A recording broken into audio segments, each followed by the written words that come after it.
895 players took their seats at the Winter Poker Open, all with the same goal: survive the field and reach the final table. Now, after days of relentless action, only 8 remain. From the opening shuffle to the drama of the feature table, every bluff, every call, and every all-in has led to this moment. Stacks have swung, momentum has shifted, and careers have been shaped one hand at a time. These players have battled through nearly 900 competitors, proving they have the skill, discipline, and nerve to stand where it matters most. This is where the pressure is at its highest, where every decision is magnified, and where champions are made. The Borgata Winter Poker Open Final Table is here, and one of these players will walk away with the title. Watch it live and see who rises, who falls, and who becomes the Winter Poker Open champion.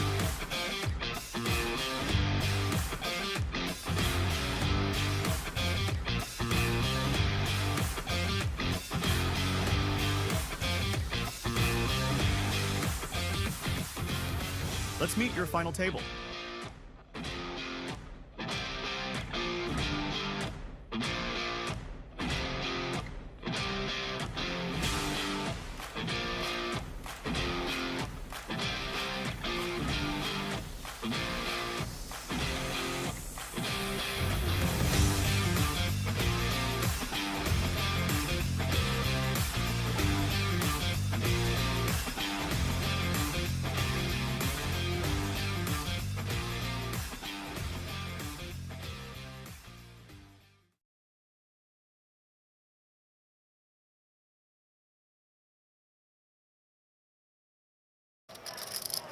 Why do you even need that? Because you can't look at Hello stats. and welcome back to the Borgata Hotel Casino and Spa in Atlantic City. We are here for the final table, final 8 of the $3,500 $3 million guaranteed main event. I'm your host, Nick Hamakuchi, and I'm joined by David Two Flame Kinane. David, how are you doing today? Doing great. Good to be back in the booth. Wasn't here yesterday, but was here for day 2. And I was curious if these players were going to be a little bit more locked in, given that we are playing for a first-place prize of $500K, but a lot of chatter. Yeah, absolutely. We see Kyle Grupp with 4.4 million chips from Clarence, New York. I'm just going to hold it up when they... Over to Greg Himmelbrand with 4.9 million chips from Oakland Gardens, New York as well. Yeah, okay. You know what means You have You know what means shit. When you see your green light come on, you know your camera's. And Zach Fisher, 3.6 million in chips from Northport, New York. Just be aware that the camera's on you and the commentators are saying They're gonna like see a little bio. Ben Morgan from Columbus, Ohio with 2 million chips. This is me? Green light cameras. Yeah, now you lost. And Blake Vajdiz, I think this is Vajdiz, from Cape May, New Jersey. Maybe got to wave it. I believe Vaj as well, yes. Yep, with 2.4 million chips. I looked up and saw a green light. My glasses are a little... Jack Kwan with 16.8 million chips from Gloucester, New Jersey. Gloucester? New Jersey? I'm trying to see what he was writing on that note, but Olivier Bousquet. Everyone knows Olivier with the 2 thumbs up. 8 million chips from New York, New York. long-time regular, grinder. And Dwayne Mitchell with 2.3 million chips from North Miami, Florida. Also, I feel like this is going to be a fun final table. We had a lot of action last night. David, I know you were in the chat here, and this is what we're playing for. $511,000 up top. Yeah, we're done. All the way down through 8th place for $53,995. So big payday coming for somebody ultimately. And we'll be here all throughout the day and seeing who's going to take this one down, Dave. Yeah, and the favorite to take this one down as of now is probably Jack Kwan, hosting a very commanding chip lead with, I believe, over 150 big blinds. We'll see if that is still the case with the level increase, but he has a lot of chips, and I am a little biased towards rooting for the online guys, given that's my background, so I'm hoping to see that he can execute at a high level and take this one down. Yeah, going to be some exciting play here, and looks like we have Jack with the lucky Borgata hat. We were talking about that yesterday and throughout the whole series. Maybe you heard us on stream talking about it. And, he joins the ranks of Dwayne with that on. Yeah, and it seemed to work out for Dwayne as well. This is his second final table of this Winter Poker Open. He got 7th, I believe, in the Almighty to start off the series. Definitely no stranger to the stream or final tables. Yeah, as we get right into the action here, Blake has the king-queen with about 20 big blinds behind, 2.4 million chips. And it looks like he's going to come in for a raise here. Not wasting any time getting into the action. 250. 240. Dwayne with a hand that can very likely defend.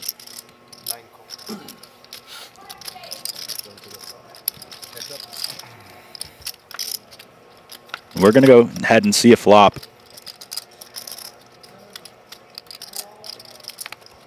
And a pretty action flop to start. We got Dwayne flopping the flush draw open ender. Blake with the open ender, but 2 higher cards. And a higher backdoor flush draw.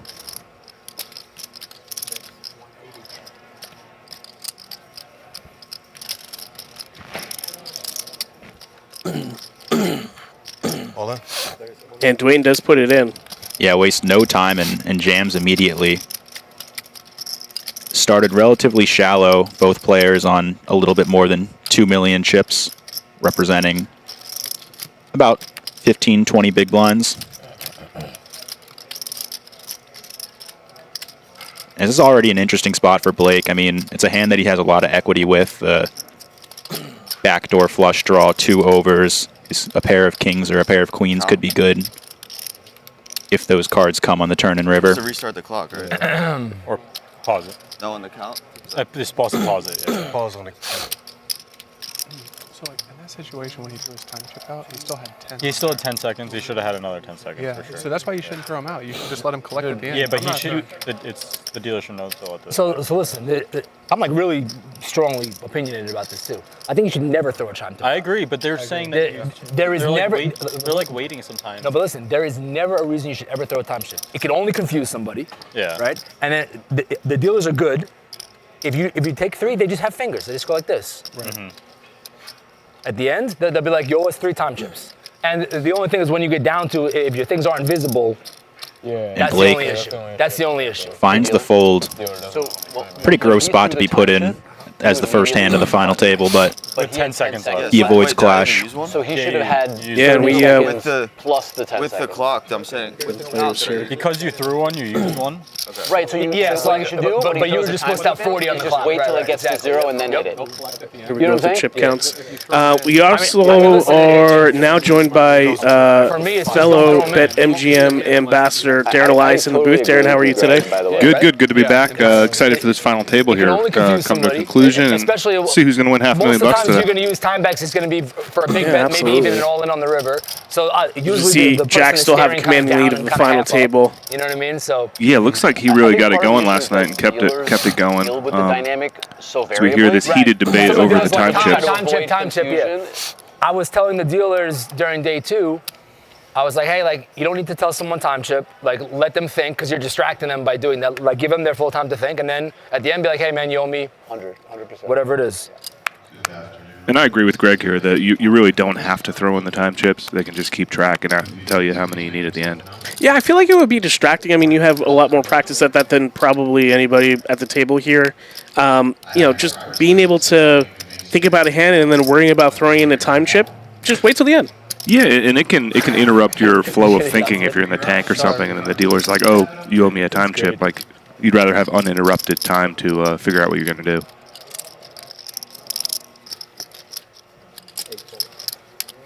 So interesting chip distribution here. Jack with a massive chip lead. Olivier pretty clearly in second. Then everyone else hanging on. Yeah, we were talking about that last night. Olivier's in a great spot with having Jack to his direct right instead of his direct left. And then, we had a discussion about some of the other players just trying to open up now that, Jack and Olivier have folded. They're going to be opening the majority of the hands more than likely. Mm-hmm. So trying to, get to the raises before anybody else does is pretty important. But, you take a look at the stack distribution between those two, and I believe they have more than the rest of the table combined. Yep. Very commanding spot for the both of them. And relatively deep final table overall. You can take a look at the shortest stacks that are here, and they're still in the 15, 20 big blind region, and there's not many of them. A lot of stacks hovering closer to 30 to 40. So we should get a lot of playability here, and oftentimes final tables are a lot of pre-flop, raises and jams, but I don't think that'll be the case necessarily here. Sick, bro. Yeah, and you see Jack putting that chip lead to use Jack 7 off in the hijack. That's a function of the chip lead and the situation, and he's gonna just basically have to dodge these types of scenarios where players behind wake up with real hands. Dwayne 3-betting ace-king here should be a wrap, but he's gonna have Olivier playing pretty cautiously against him on his left and second, just because of the ICM pressure, where Olivier would really not like to get stacked by Jack here. Yeah, it was interesting last night, Darren and Dave. Jack was really playing more so post-flop as opposed to ramping up the aggression pre-flop. Really taking advantage of his background and wanting to see a lot of turns and rivers. I put a star next to your name. I mean, you're supposed to, right? Extra credit. My exact stack size is what you're supposed to attack, right? It should be a star. Some discussion about what Jack is writing down on that little napkin or something. Might be keeping some notes for himself. Unsure what's going on there. I just let you live early. So it hurts more later. Right, yeah. You just give me this false sweat. A couple more dollars, but a lot more heartbreak. A very chatty table to start, though. Really doesn't feel like we're playing for $500,000, but alas. Yeah, and a lot of these guys know each other from either live or online poker. These are mostly East Coast regulars looking around the table, guys I recognize from Borgata, BetMGM Online. Olivier, probably the most experienced, been around the longest. But these guys probably not feeling too nervous in this spot due to their experience. Yeah, we see one of those blind versus blind battles here where Greg completes with the King Deuce O, and Zach is going to elect to bump it up 3x with a 7-5. Yeah, even as the covered stack Zach is, he's Your second action pre-flop, you get 30. not showing any fear yet. I'm probably not going to use it all, but just for the future. Yeah, and one of those spots where you do this sometimes, probably not every time. One of those mixed strategies with those weaker hands in the big blind, and Zach picking up a nice pot there. Yeah, it can be very easy to lean towards the passive spot side in those spots with all of these short stacks at the FT being covered. It can be quite risky to play a big pot, but showing no fear takes it down. Let's see. I can't use my phone for a calculator. I don't know. You've got pen and paper over here. Just have him do it. I mean, flash or no? He could do it on his head. He doesn't need it. I mean, if you, I didn't. I've seen a 90-year-old guy do it, so. No. Whoa. Are you profiling over here? Whoa. Probably better reception. That's crazy. 240.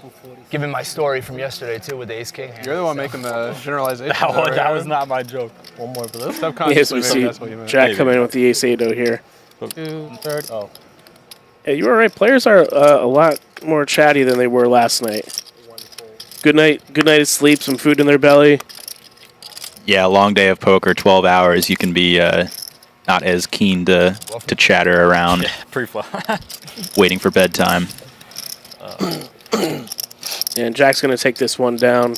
Yeah, we'll see how how aggressive he starts being here. Points, Benjamin. Yeah, and we'll see if any of these that was mid easy. stacks You didn't play behind flop, him though. start How to about adjust C8? How and many go big after blinds? these. He's going to be C8 making some has incredibly light about opens, 24 and What about Does C3? these guys are still playing 4 million, 5 million. That's 50 blinds. We'll see. I can see Greg getting a little more active, 3-betting. C3s are 80. Zach, Need to pay you we'll see how to know my they stats. adjust. I have C3. Oh, you're C3. Yeah, that troll ratio is going 70-30 now from 60-40. 240.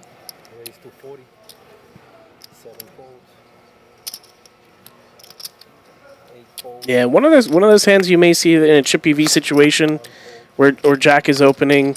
Now in the final table, he's got a lot of chips. And this will be kind of telling which way Greg goes with Ace Jack here. Yeah, I was going to say this scenario is exactly what you just alluded to. Yeah, he can play defensively and call, but I really like a 3-bet just to see how Jack's going to react.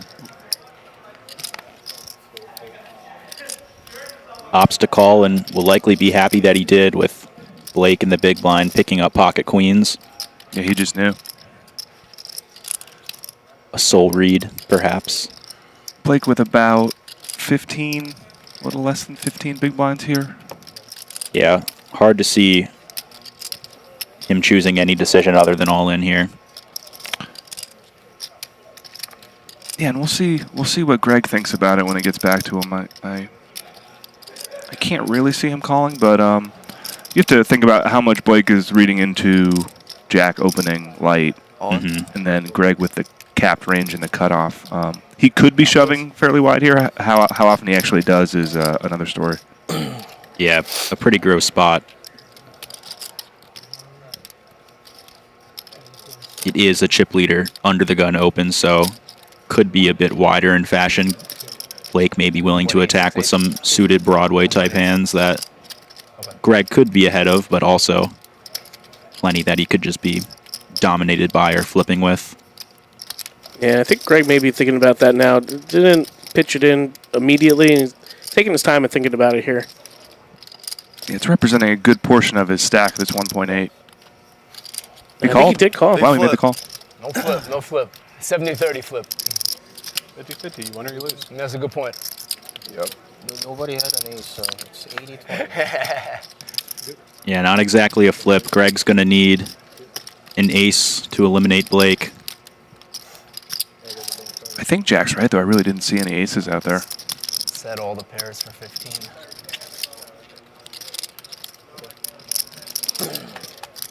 Yeah, and Greg's going to need an ace here. He gets a little bit of help with the jack. Adds one more out, so we see the jack of clubs was folded. 9 on the turn here. King's dead now. That's it. And that's going to do it. Blake is going to double up. Yeah, that's huge for Blake, and kind of knocks Greg down to 7th here. So that's a big pot. Yeah, creates some separation for him between Ben being the short stack off of 15 big blinds now. Buttons right, dealer. Yeah, and we see just those implications of one pot. You know, Blake jumps up to 4th in chips, being 8th, and Greg goes down to 23 big blinds, 7 of 8 now. Yeah, and at these final tables with ICM dynamics, you really want to avoid those spots where you're calling off pre-flop all-ins like that for big portions of your stack. That spot's close. That was tough for Greg, and comes down to what he thinks of Blake's shoving range there, because there can definitely be some suited broadways that he dominates depending on how Blake is playing, and it's tough to know. It's one of those spots you kind of never know.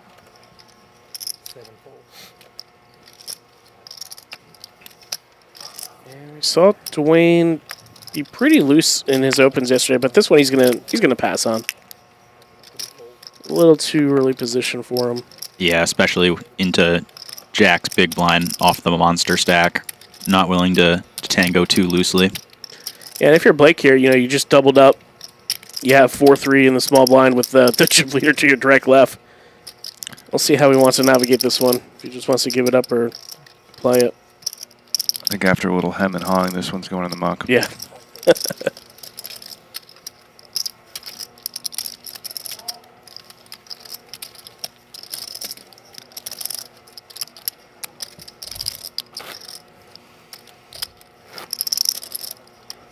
That all-in seems to have quieted down the table, though. Yeah, killed the table talk. Broke the ice quite a bit. Tension's rising a little bit.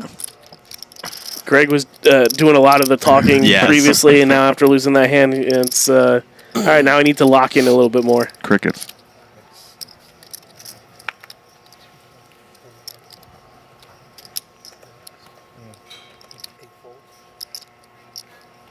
Darren, I'm curious where you fall on the spectrum of preparing for a final table like this. I recently listened to a podcast with Justin Saliba, and he was talking about how when he's on these trips and he's preparing for a final table, he really likes to put all of his effort into preparing, watching the live stream, taking notes on players, But there's a lot of people who kind of take the passive approach and cool down on their time that they're not playing. Where do you fall on that spectrum?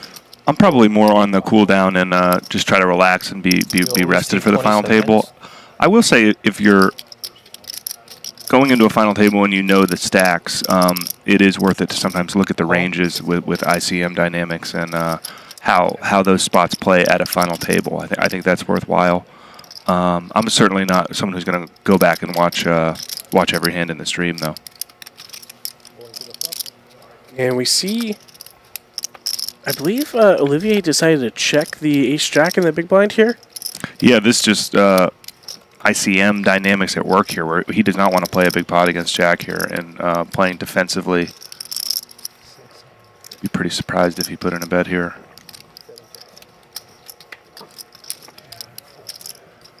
This will be an interesting dynamic as we navigate through the rest of the table here. You know, Jack, who being the chip leader, and Olivier, as we know, so comfortable in those heads-up situations. Yep.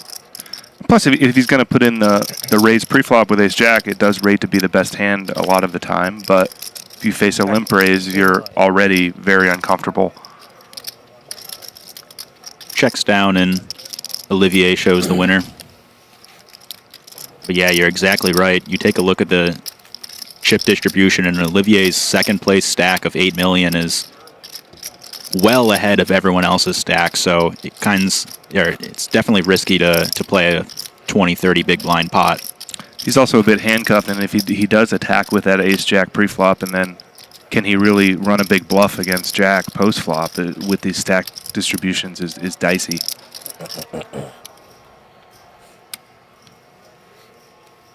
And we were saying yesterday, Liv just playing calm, controlled, smart poker for the most part. I think he's really trying to avoid big clashes when he can. Yeah, and we've only really seen him, get into those clashes when he's been, unfortunately, coolered in a few hands.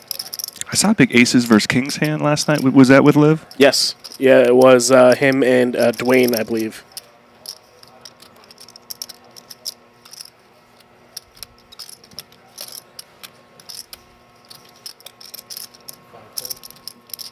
Blake opts to muck the ace-3 off. Pretty annoying opening into the chip leader's button and the second in chips in the small blind. Both willing to either play post-flop or put on the pressure. Yeah, I think that's a good fold.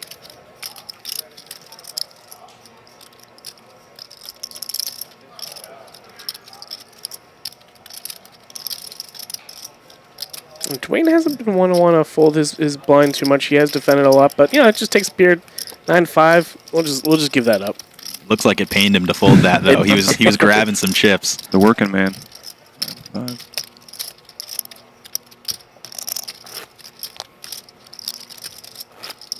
We appreciate everybody joining in the chat. Let us know in there who you're rooting for. Any family members, friends of players that you want to give a shout out to. We do have the chat up and taking a look at it, keeping mind of what everybody's thinking out there. Stay with us again. We'll be here till we crown a winner. And I didn't see, guys. I don't think I saw in the center. I don't know if I saw the trophies. The trophies are not out yet. Maybe they're bringing them out at heads up. Maybe. Yeah, heads up, six-handed, maybe something to that degree. Because you do get the players that are going to be blocking it. So. Yeah, sometimes they'll place them in the back right on a little table and then move them to the actual table for heads up. Maybe we'll get to see that, but I believe there will be 2 trophies awarded to the first place winner. One BetMGM Golden Trophy, the other being the classic Borgata Trophy. Yeah, this is a double trophy situation as Jack gets in there with the 6-7 offsuit.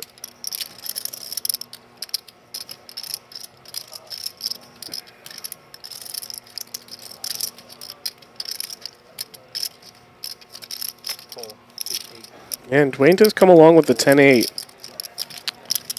Yeah, interesting peel here from the small blind where I think he is, it's very clear what's happening, picking up on how loose Jack is playing. And one thing I would say, if you are going to take a stand against a chip leader, it's usually better to be on the aggressive route where I think Dwayne could have 3-bet this hand if he does want to play. Now we'll see how this works out. Yeah, a bit annoying to play out of position versus a chip leader who's going to be betting the vast majority of the time on damn near every board. Yeah, and Jack's going to have a ton of hands that have trouble continuing against 3-bets. This specific board, though, actually quite good for Jack's hand, having 2 overs and the gut shot. Yep. Yeah, that's the power of having all the chips being in position, like you both said. Maybe playing it more as a 3-bet as opposed to a call would have worked out better for Dwayne. But last, we move on.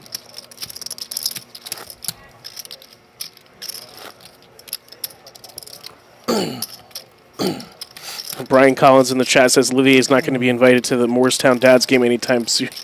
Go, Olivier. 2.5 and change. Thank you. 2.6. After the, yeah. 2.6 and change.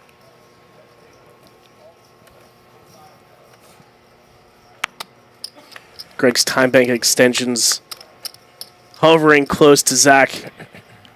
I was going to point that out. It looked like he was building a motor of some type around his chip stack. Yeah, he did have that yesterday as well.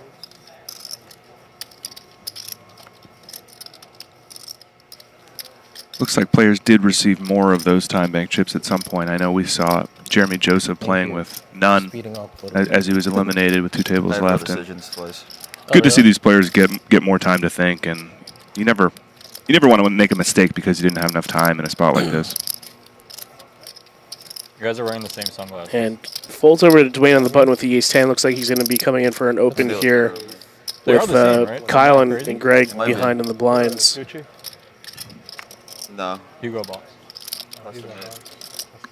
They look exactly the same. Both have the same custom-made sunglasses. Both playable hands here.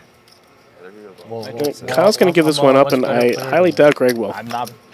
Listen, I didn't say nothing. 325. Playing a little over 20 blinds. In what sport?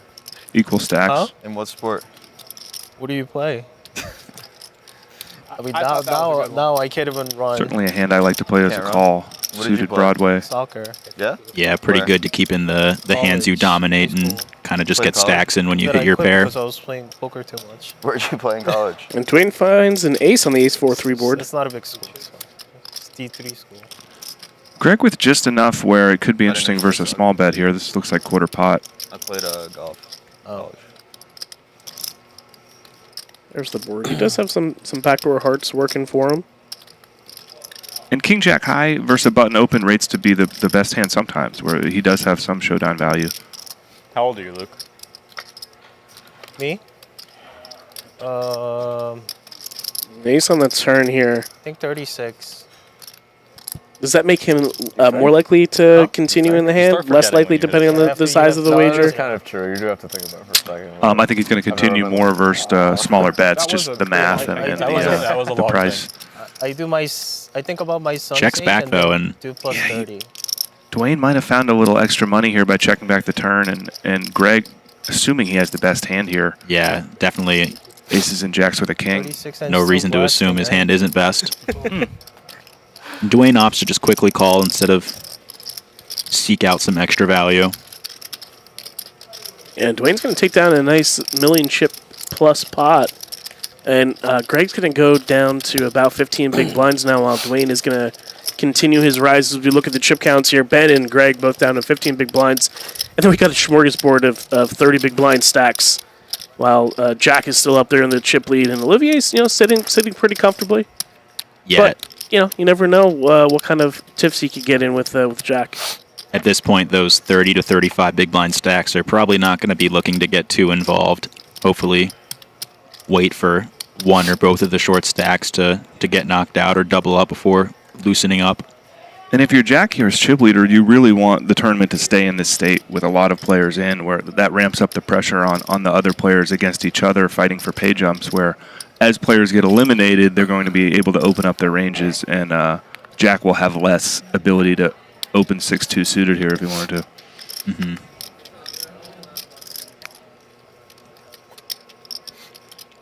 And with Jack folding out, Olivier in the hijack has a playable hand in the queen 10. He's going to come in for an open. Yeah, Olivier's got to be quite happy every single time Jack finds a fold. He can play a pseudo chip leader and put the pressure on. And Kyle with a similar spot we saw Greg had, where playing a covering stack in position, ace-jack off. It looks like he's going to do the same thing and just call. Yeah, I think this is the approach with the short stacks existing.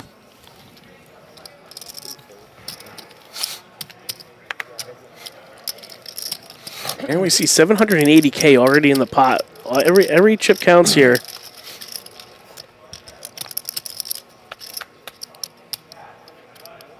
Nine 4 deuce rainbow. How you doing? In these spots with the button flatting, you always have to be a little weary of sets on these low boards like this, where deuces, fours, nines could all be in there and live towards the bottom of his range here. So I like the check. Yeah, even over pairs, honestly, for Kyle. Tens, jacks, potentially even a hand like queens willing to flat here. And we do go check. You want any? Kyle improves, not that he needed to at this point, but does find an ace. Yeah, and we'll see how Olivier reads into the check back, where in theory Kyle could have a lot of aces when he checks back the flop. He proceeds with caution and checks for now. Kyle at some point would like to go for value. We'll see if that's going to be both on the turn and the river, or maybe just one.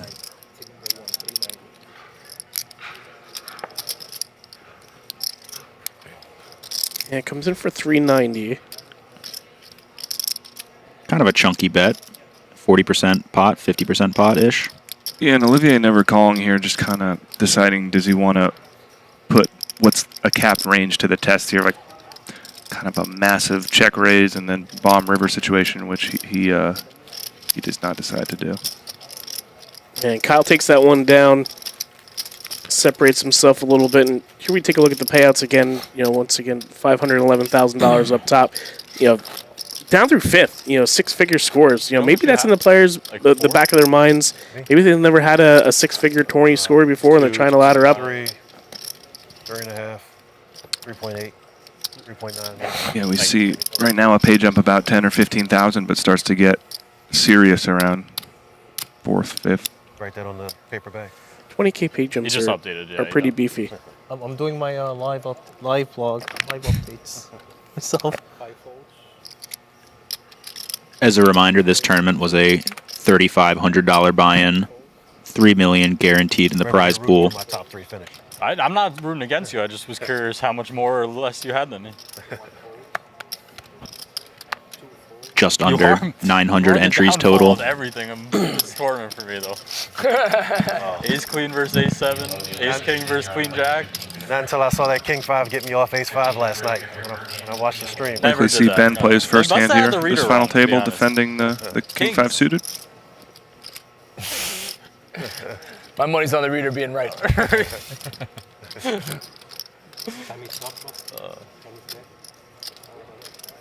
Well, it's not dead. He just holds. He's got about 14 big blinds or so. Keep track in your head, like you can use a finger or just whatever. And start the Maybe clock. you have to start the clock again at 30 now, right? Each time. Whenever the thing just goes past, you just start it again. Yeah, and just kind of keep it in mind. So He's gonna pitch this one. You say, hey, you owe me a time chip. And that's pretty snug as the short stack. Really high and a suited king versus the chip leader open, but you never know what these pay jumps mean to his players. Greg is short as well. I think I might have been one to speculate there. Oh. He's been the time bank chip leader. Yo puedo hablar un poco español también. Don't worry, I'll help you out. Have you used one still? No. No, right? Don't you see the moat, Zach? I've been writing down how many big blinds you guys have instead of a chip stack. Yeah, no, it's the online thing. Then what are you going to do next level? How are you going to do the calculations? Yeah, I'm fucked. So I gotta go. There was a 13% increase in the big blind times every stack here by 0.13. Carry the 1. Oh shit, I messed up. It's okay. Just restart after break. Yeah, you'll live. Don't worry. There you go. Oh, that's so good. Oh, Yeah, I think that resonates with the booth a lot. We play online quite a bit and just see how many big blinds you have, and that's what we go by. I'm gonna put an extra star next to your name. No, don't do it. I already had a star, so don't worry. So now you got one too. No more stars, please. Strike 3, you're out. Yeah.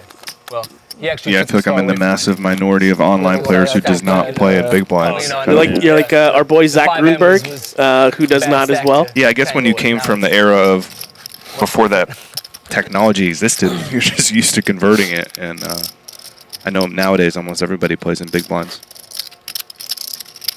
Probably not too difficult for you as well, given the live experience you've had. You can count and do the math.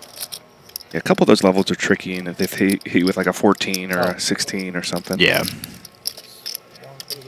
Yeah, I think for us it would be more so the time bank extensions. Like our time bank automatically goes and it just starts counting down. We don't have to keep pitching chips in, and that could have some getting used to for the players as well. As we saw yesterday, with Jeremy and running out of time in that hand, unfortunately, and whatnot. So.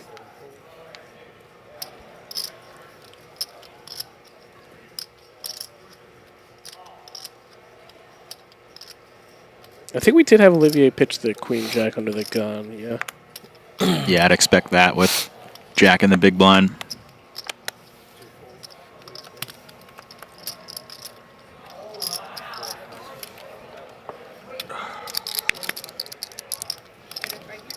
Yes, please. I don't think I have it this morning. Yeah, a little bit better holding this time for Blake. He previously had the 3-4-0.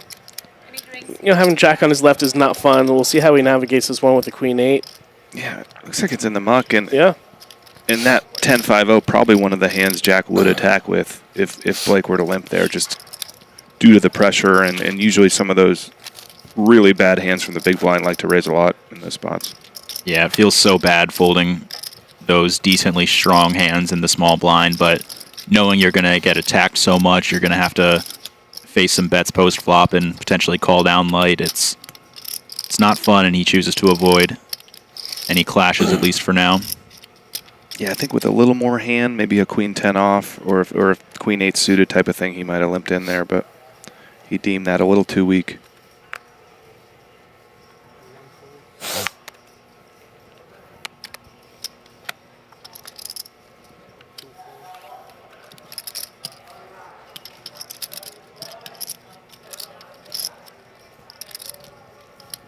And again, over to Zach. He has a playable hand, but he takes a look at the blinds. He has Jack in the small blind and Olivier in the big blind. Not as enticing as it normally would be, facing those ICM considerations you guys mentioned earlier. And Jack with enough of a chip lead, if he wants to get really aggressive, he can start 4Xing here from the small blind. It's a risky business going against a good heads-up player, but Olivier will be feeling a lot more pressure. We'll see how much Jack wants to push it in that small blind versus big blind spot.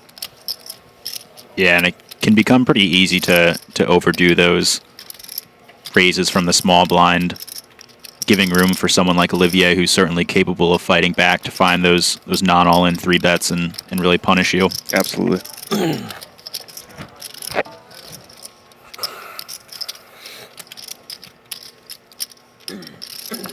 We had some sports talk yesterday. We were talking about our squads, and Anthony, who started the one of the feature tables, was talking about the playoffs, and my Giants landed John Harbaugh last night. Was super pumped about that. Oh, really? Okay. Yeah, and that's our Super Bowl. I know that the Patriots, your squad, is playing for an actual Super Bowl this weekend. Not there yet, but yeah. My wife's a big Giants fan, so had some clashes over the years. Oh, I'm sure. 240.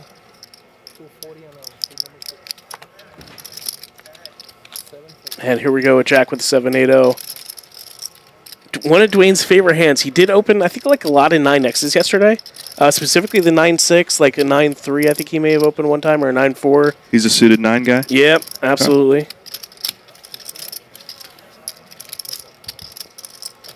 Not going anywhere. We'll see 3. Flop's a flush draw.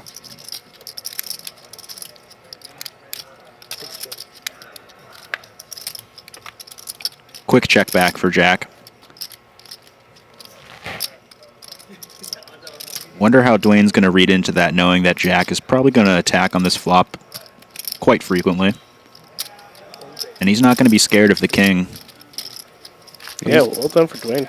Going to semi-bluff there and take it down. Yeah, a card that might favor the range of the opener, but shows no fear. And how do you guys like the way that Jack is playing currently? Like, we were talking about that selective aggression. He's not getting in there and and really trying to dominate every chip. He's still maintaining his chip lead. How do you think he's playing right now? I like it so far. I don't think he's overdoing it. I think he's going to win a lot of small pots, and really hasn't been in any big pots, but I think he will find most of the times if he's playing against a big pot versus one of these middle stacks, they probably have a good hand. So I think he has the right approach. Yeah, I really enjoyed some of the folds that he's found so far. I think that can set the right tone for the final table where you're not going to be the chip leader that's opening any 2 cards and people are going to attack you very wide, showing some willingness early to let it go can pay off later. And Blake picking up a relatively nice hand here with the pocket 10s. And Kyle with a real hand in the big blind. Yeah. Guys are playing about 30 blinds effective.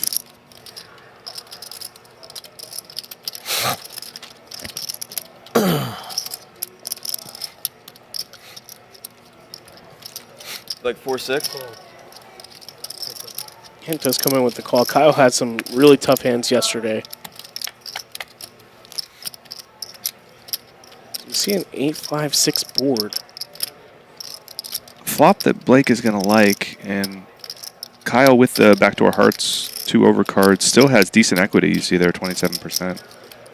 We'll see what kind of size Blake comes with here if he wants to bet. Yeah, a board that does allow the big blind to also have some fairly strong hands here. But 10's likely worthy of a bet.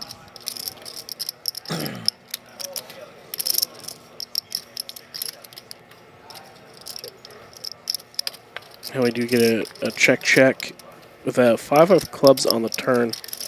Be interesting to see what Kyle does here. Yeah, Blake's going to give him a free one and look to bluff catch on this texture. Kyle, unfortunately for Blake, one of those hands that doesn't really want to bluff. It's strong enough that he could potentially win at showdown. We'll see if Blake wants to start betting here on the turn.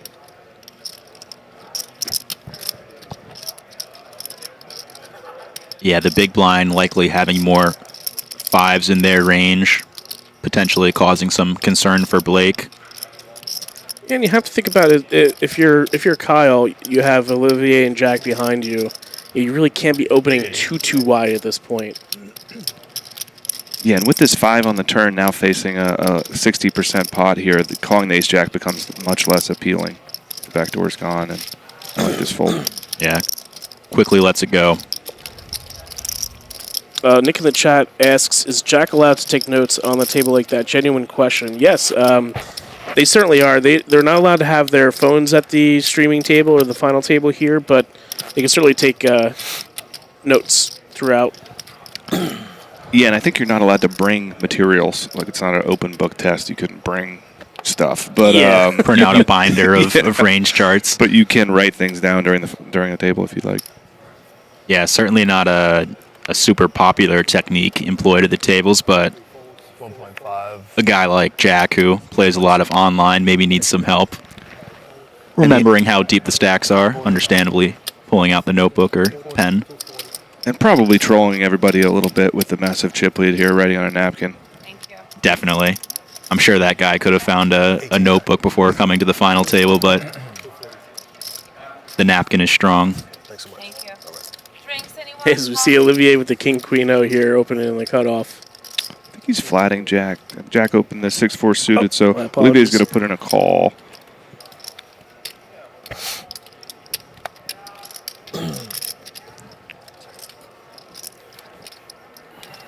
See if Greg wants to come along with a suited hand. Chooses not to.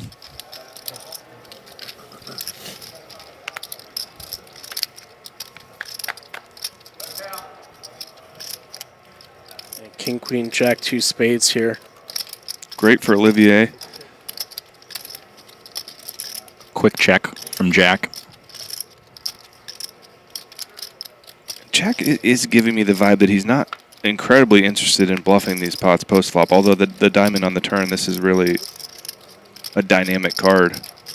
10 is now a straight, Jack has a flush draw. I think if there were a turn to start bluffing on, it's probably this one.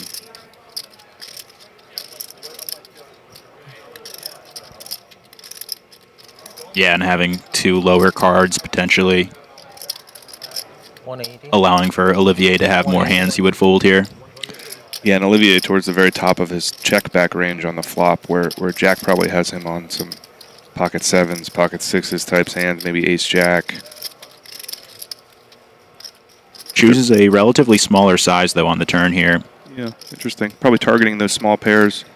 Olivier can still have a 10. He's going to have Jack 10 suited, Queen 10 suited, King 10 suited. Those are all hands that could check back the flop. So Jack can't really go ballistic here. Let's see what we get on the river. 7 of spades, and Greg is probably kicking himself a little bit. Who knows if he would have gotten to the river. Oh, yeah, that's right. It was the 4 deuce of spades. Interesting for Jack here. Does he decide to check and shut down? He does, yeah. The stream. And a Snapchat back from Olivier. Mind pulling it up? Yeah. Let me know what that guy had that first hand.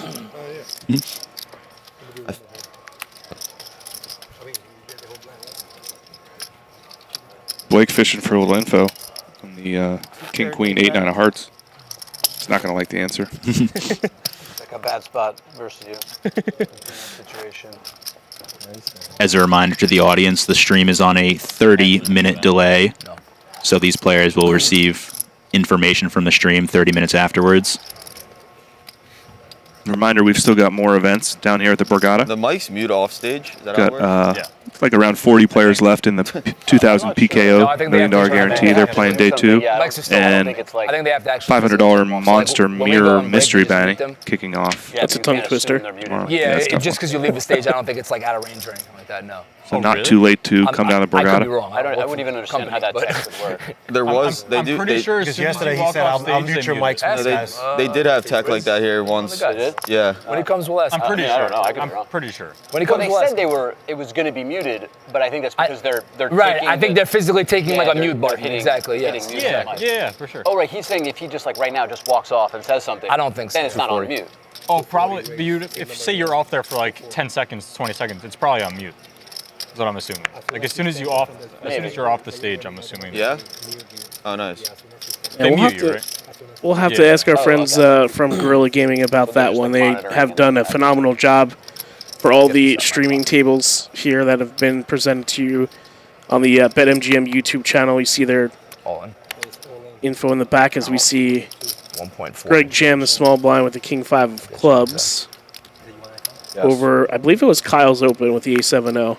1.4. Pretty close here for Kyle. This is 12 blinds.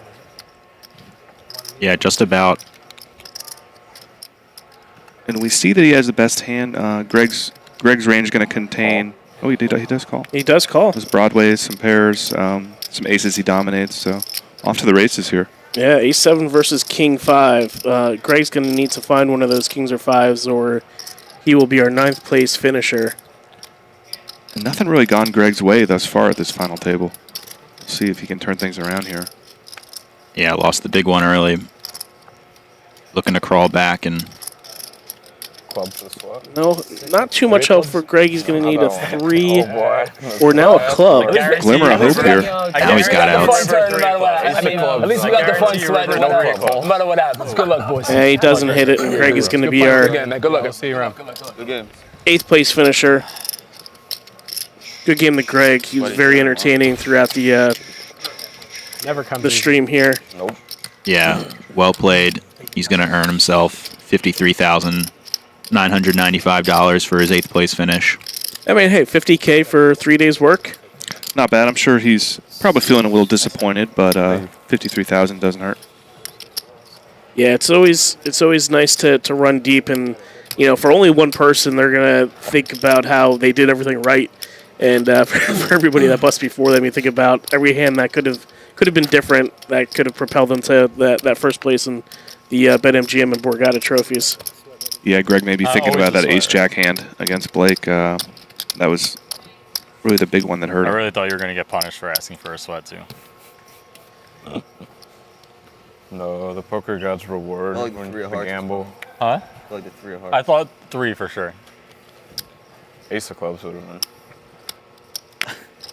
Greedy. Well, that's what I was rooting Jack for. picks up a hand here at the ace-queen. Pretty quick raise. That would have been the best TV card. Unless people wanted to see me get punished.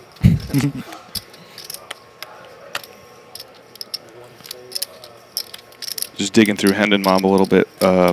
Olivier won the WPT Borgata Open in 2009. I'm curious what most of these guys were doing in 2009, maybe. Middle school. Yeah. Yeah, I think I was in 3rd grade. You earned $925,000 for a $3,500 tournament here. Wow. Speaks to his staying power as well, being able to perform at a high level for such a long time, continuously showing up to these Borgata tournaments. And with a lot of continuous education too, because the game back in 2009 was a much different game now. Yeah, vastly different than it was back then.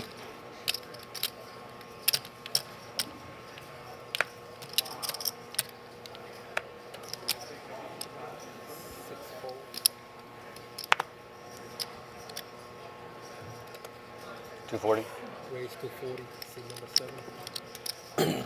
Couple sixes here for Liv.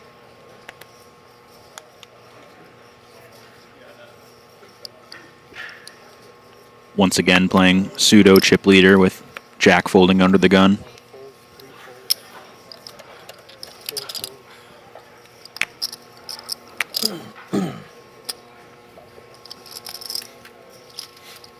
So with the elimination of Greg here, Ben is now a clear 7 out of 7. So we'll see if he notices that and feels a kind of a freeing notion that he can get the chips in and not really have to worry about outlasting or laddering anybody.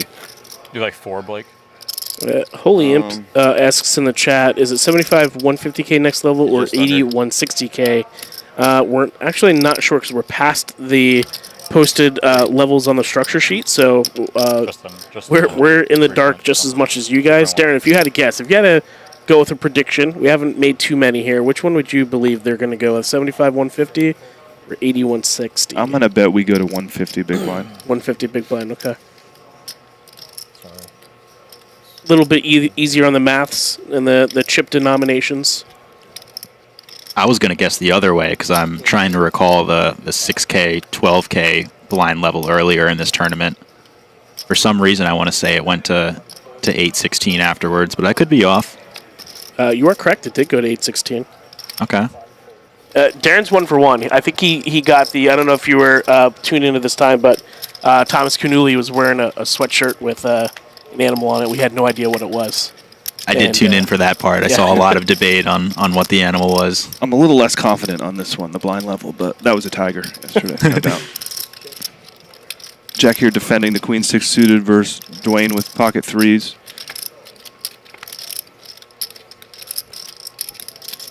Binks is 6 on the turn.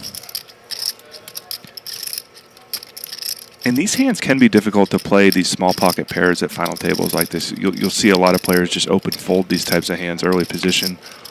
Just because when you don't flop a set, it is difficult to proceed against covering stacks, and you can be bleeding chips. It can be an awkward hand to bluff with. So I think he's just trying to get the showdown here. 6. Yeah, and you can kind of immediately see on his face that he checks it back. Not too comfortably, knowing there's some better pairs that could end up here. We have Greg Himmelbrand in the chat. Again, good game, Greg. He put a couple of emotes.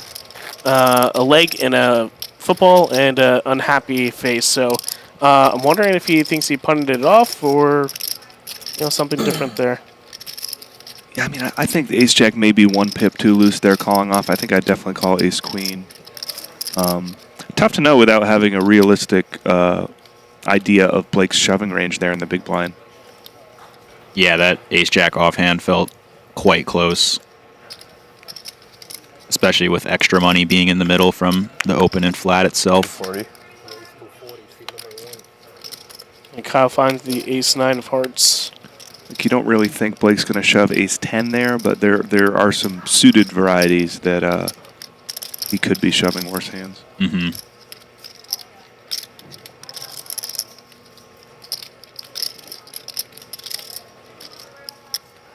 Ace-5 suited here on the button. He's got decision here. All three options on the table.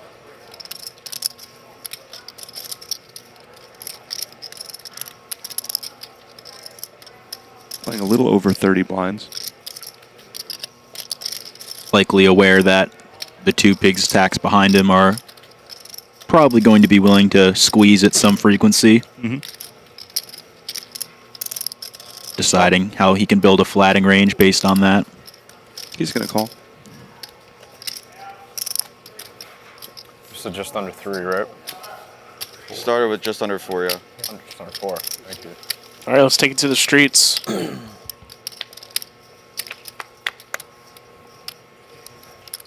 This will be interesting. Ace, Queen, 8. Both players flopping top pair.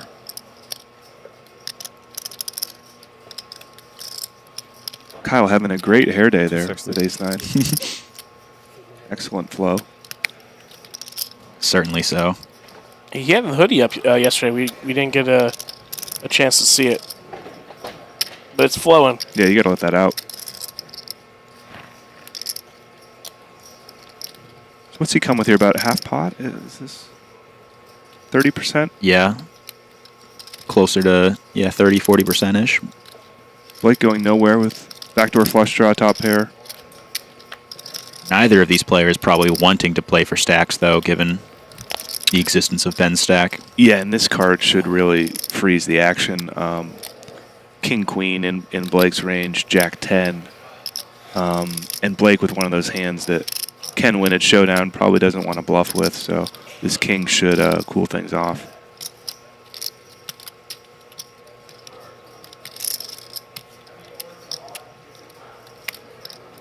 And a lot of chop outs here on the river.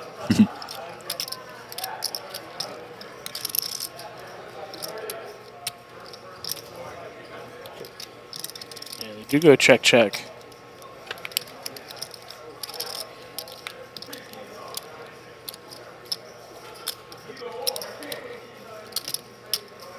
I think very difficult for Kyle to bluff at this. I think he will check, and then we'll see what Blake wants to do if he thinks this ace is going to win enough at showdown, or if he wants to try to turn it into a bluff. Yeah, and a bluff would definitely put Kyle in a very uncomfortable position, but 1.1. Wow. Wow, comes for almost full pot. Gnarly. That's interesting, because Blake can have some jacks. He can have Queen Jack suited, King Jack suited, even a hand like Ace Jack. And this is a bluff. Absolutely.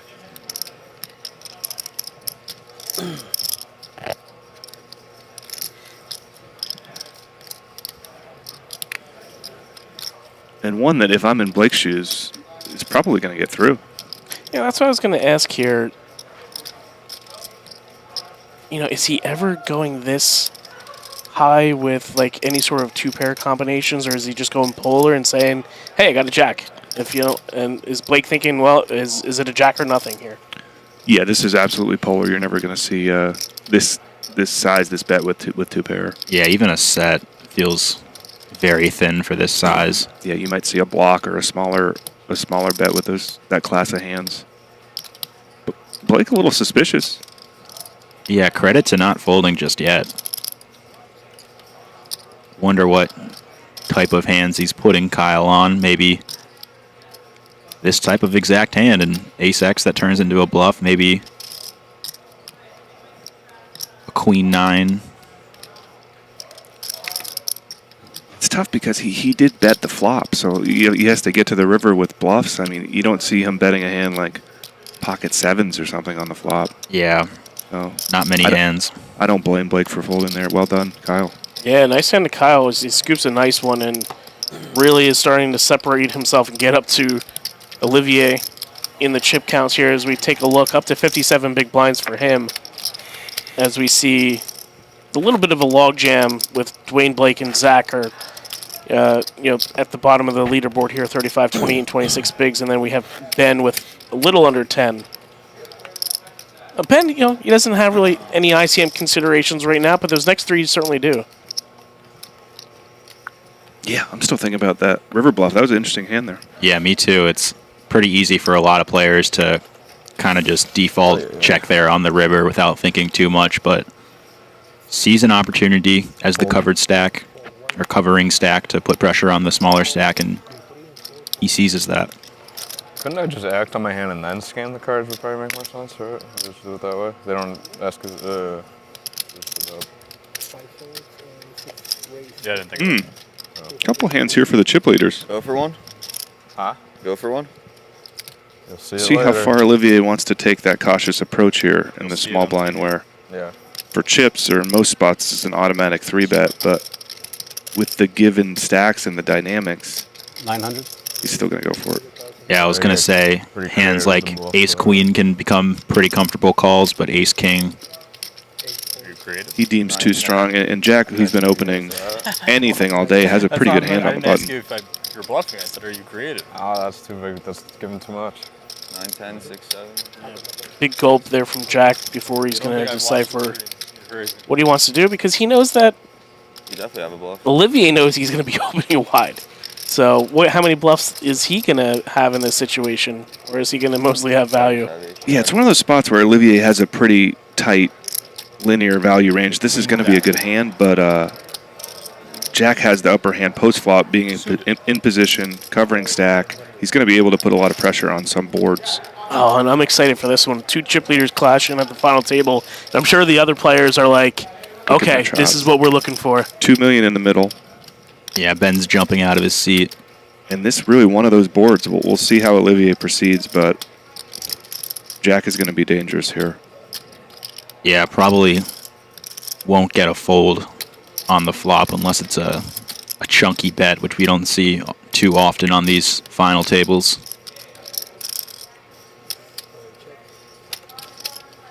Opts to check.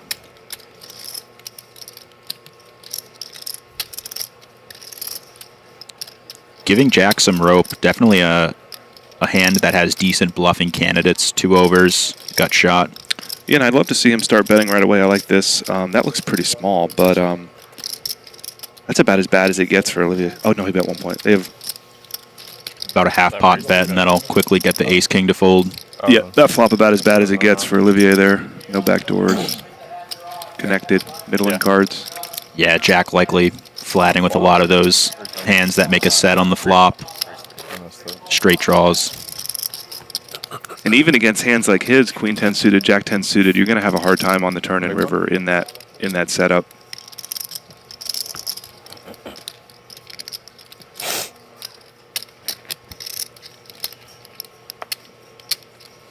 And Ducky GDS in the chat. How you doing, Ducky? Blinds are at 6120. We were trying to predict what the next level is going to be. Somebody asked a little bit earlier. We didn't know whether it was going to be 75-160, or I'm sorry, 75-150 or 80-160. Dave mentioned all the way back to level 12, so we'll see where we go next. We're just as interested as you are.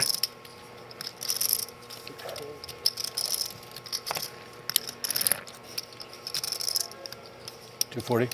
Right back into it for Olivier with the 8s on the button. Yeah, some potential hands that could clash. Dwayne seemingly a player that is willing to get in the mix, but chooses to avoid any clashes. Interesting how different players approach building their ranges, where, I don't know how you're joking about the suited 9s, but he may prefer some middling cards where he folds the ace-3 suited there but likes the 10-8. He may have a strategy in his head how he likes to approach the game that isn't necessarily what the rest of the table's doing. Yeah, absolutely. The thing went off last time, right? Huh? It's 25 seconds. Oh, I must have heard the thing over there. I thought I heard something beep. Oh, 1 minute warning. Oh, okay. I knew I heard something. There's a TV to the right of the players, or left as you're looking at now, with the levels and information for the tournament. So they probably heard the minute countdown for the next level, so we'll be able to see what that is pretty soon. This is where you see the savvy pros take their time, make sure Ben gets hit with that blind jump. Absolutely. Got to make sure to time it right. So this is just about exactly 10 big blinds under the gun.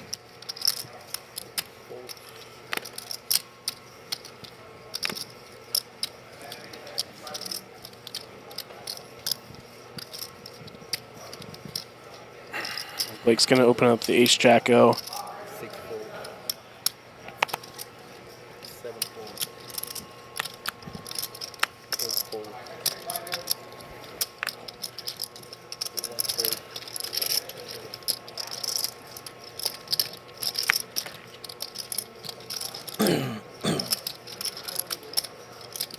Probably getting no action behind.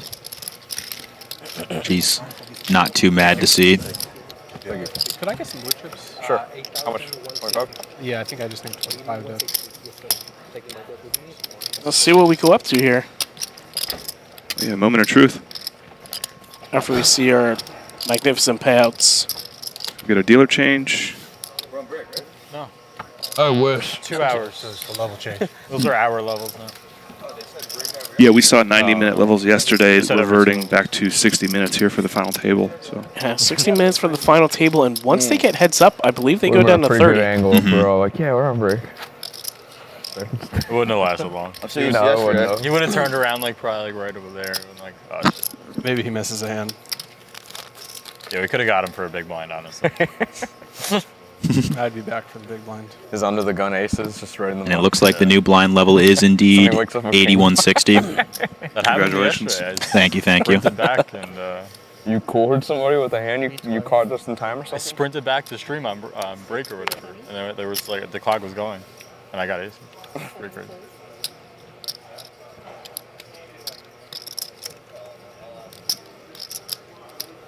couple 6-7s here. We'll see if Dwayne wants to get involved. 6-7 suited in the cut.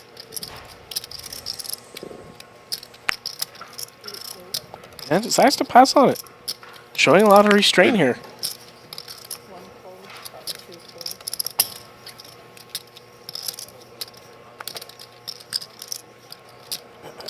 And Ben with pretty quickly moves all in here. Ace-8 suited. I like this a lot. I lost it. He's been waiting to say. Yeah, and jack off a pretty big stack. Not getting the worst price. A hand like 7-6 suited. Especially with his blind jump, I think he's certainly priced in. Yeah, what is this jam for? About five more blinds, I believe. Yeah. Five and a half. Getting a little over 2 to 1 here. Yeah, pretty much 0 ICM pressure on jack stack. Yeah, he's gonna call it. Yeah, I mean, it's not like he was super egregious in opening like a 10-3 or something to that degree. The worst is just to see something like pocket 8s, pocket 9s, and you're just completely But he's dead. live. He's live. Let's see if Dwayne lets him know. 6-7. Oh yeah, that's true. 2 of the outs folded and a 6 on the flop, but also an ace. Only 2 cards left for Jack. Turn's not going to do it. Neither is the river, and Ben's going to double up here to 2.2 million. And Ben's going to stay in the game up to about 15 blinds. Which is, Darren, you were talking about earlier, not the worst thing that another player is staying at the table, right? Yeah, so I would say this bothers Jack very little. Yeah. Kind of a trivial double up and still puts pressure on the other players. Definitely bothers Zach a lot. As you can see, Zach with 17 big blinds, Ben creeping very closely with 14 big blinds. The two are going to be now in a race against each other, and honestly not that far from Dwayne and Blake's stacks either. So, and you see those big blind numbers dwindling a little bit with the 160. Now we're seeing 20, 23, 24, 17, 14. So I think Jack may have to tighten up a little bit just because these players now have realistic reshoving ranges where they can just go all in if they get a decent hand against a chip leader open. Oh, that was right, it's a bit easier to get away with it when the other stacks are like 30, 35, 40 big blinds. They can pass on some of the raises, but yeah, once you're in the all-in stack zone, it's a bit harder. People can fight back. as we see Dwayne open the ace-queen, so 400K goes a little bit larger. And I don't hate it. That's a real strategy of these final tables, a bigger open size as this middle stack, kind of declaring that you're going to be opening a tighter range. You're not pricing in the big blind. You're not really trying to play pots post-flop. And does take it down.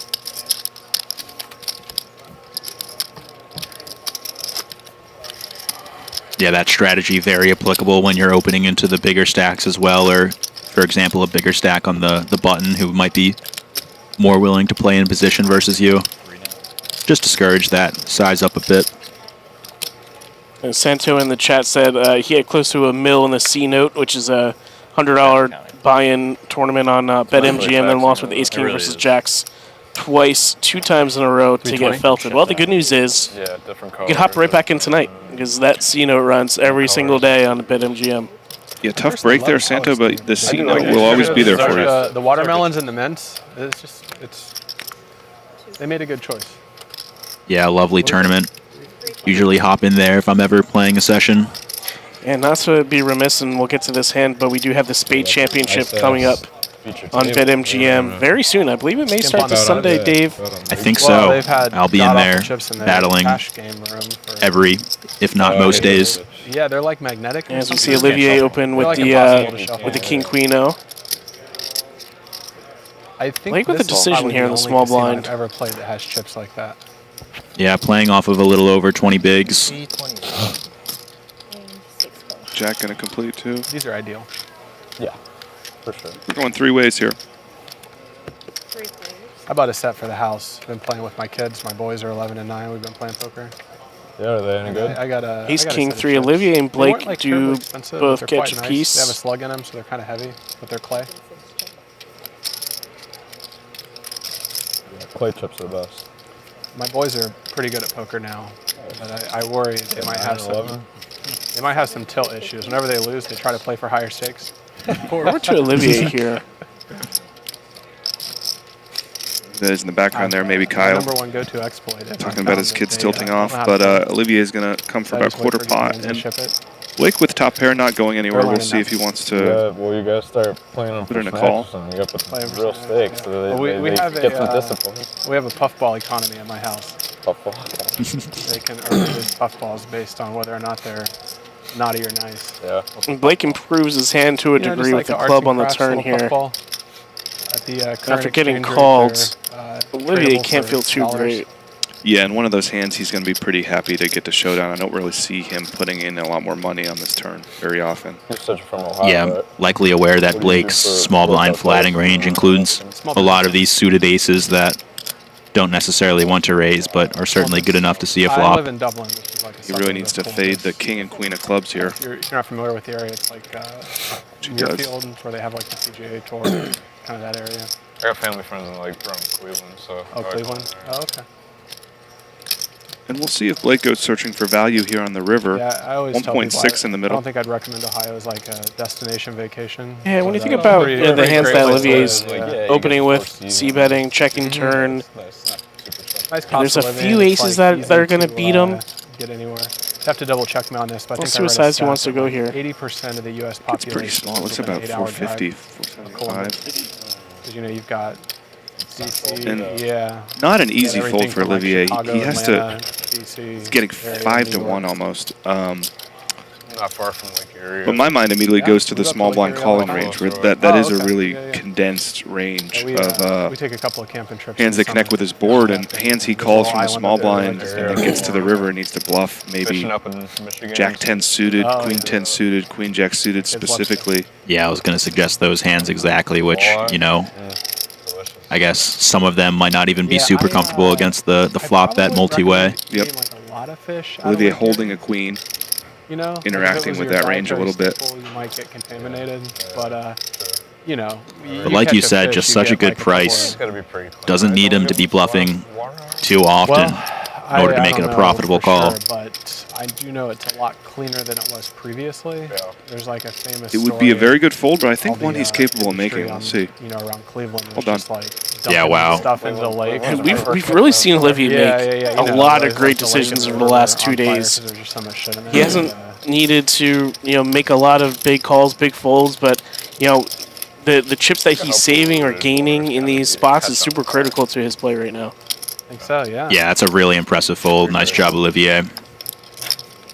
One that I think many players would struggle to make, we have given the the price. pesky Yeah, so easy to just flick in 400K there. You need the best hand, 1 and 5. I know. But I really don't think he has it there. I don't think his hand's good 20% of the time. We might get back there. Seems like we're taking Yeah, steps in exactly. the right direction. Trump getting all those park rangers fired and everything.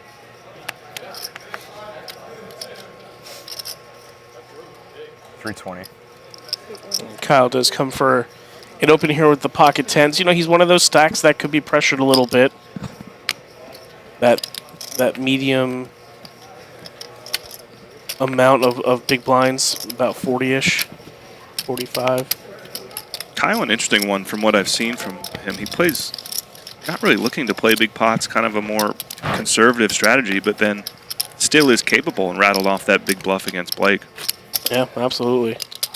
Next place, you know, the person who goes out in 7th is going to take home $67,000, and you know, we were talking about the pay jumps as you see here, $14,000 from Greg's 8th place finish, and you start to see 5th to 4th, you know, $50K. Yeah, they certainly get up quickly. And these guys have already outlasted almost 900 players playing over. 320. This tournament started 5 or 6 days ago. This has been a marathon. Dan McGinnis says he got second in the C-note last night, but he forgot to slow roll Julian, who I believe is Napoli Stacks online. Looks like he says he got to slow roll Julian. Oh, he got to slow roll. Yeah, my apologies. I mean, that's always a win. Oh, yeah. Julian we got to see on the final table of the 1K hybrid, Napoli Stacks online. Nice flex there, Daniel. Shout out to Mr. Daniel Danielson. Almost got to see him on the 600 final table, but unfortunately got knocked out in 9th when we were playing down to 8. We see some hands here. Kyle opening the pocket 6s under the gun. Gonna likely be met with some form of resistance. I don't think Jack folded. I think he took him upstairs. I think he did as well. Yeah, I thought I saw some chips go in the middle, but I did not see how much. So those blue chips are 100Ks? Got it, okay. Does that make sense, is it? I think so. I mean, Jack has him in the front, so I would guesstimate that. This is going to put Olivier in a pretty dicey situation. Strong range opening under the gun with bigger stacks in the buttons, blinds. Oh, this is just a spot that's super tricky. Yeah, Liv definitely understands the dynamic and knows that Jack can be light here, but it's a big commitment of chips there to put in a 4-bet fold, probably, I would guess would be his line. Maybe 2.3 million, 2.2 million. And this is that selective process that we were talking about earlier. You know, having the chip lead, not wielding his chip stack everywhere, but selectively, and this time he pressures the stacks that are right below him, you know, that have the biggest ICM implications, and, you know, gets it through with 2 hands that are better than his. You know, this is like, if this is the year he's going to do it. They got to stop. Keegan in the chat says blue chips are 5K, yellows are 100K, you know, and pink are 25K. Thank you, Keegan. And then greens are 500K. Okay, that's what we saw then, the green chips, the big boys. Keegan, one of the superstarpoker.org reporters that has been providing updates for you guys. Yeah, Keegan does a great job. See him at the studio, the Poker Go studio out in Vegas too, doing some production from time to time. He works some sports events too out there. Keegan's great. 320. Love to see it. Dwayne with another suited ace in the small blind. Let's see what he decides to do on this one. A couple pips higher than last time, but up against the same opponent. Yeah, and I believe it was a button open last time. This time the cutoff. He's in there. This could bring in Kyle as well. Jack 10 off, not the strongest, but having position on Dwayne may be worth something. Yeah, while he is looking to avoid spots against Jack out of position, Jack 10 off just a little too strong here, too good of a hand.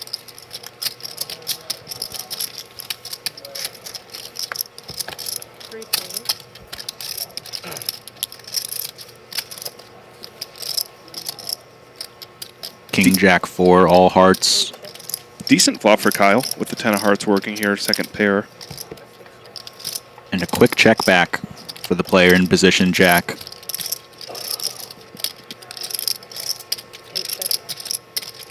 Tell me if you agree, Dave. I get the vibe that Jack is really not looking to bluff a lot of these spots post-flop. He seems very quick to shut it down. Yeah, that's what it seems like. Very quick actions being taken on the flop when he's checking back.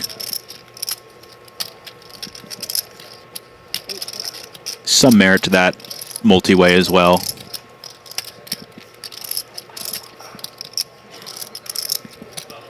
Is he thinking about activating here on this Queen River? On a run out like this, I could definitely see it. The 4, maybe blocking some 2-pair type hands. Certainly have some ace queen here. You change? Yeah, and for this size, it's kind of representative of an ace queen that feels pretty confident about a king not being too frequently in the other two's range. We'll see how curious Kyle is for only 300,000. Yeah, less than 2 big blinds. Raise also on the table. Gonna get through. Yeah, well done by Jack. Yeah, ends up activating on the river there.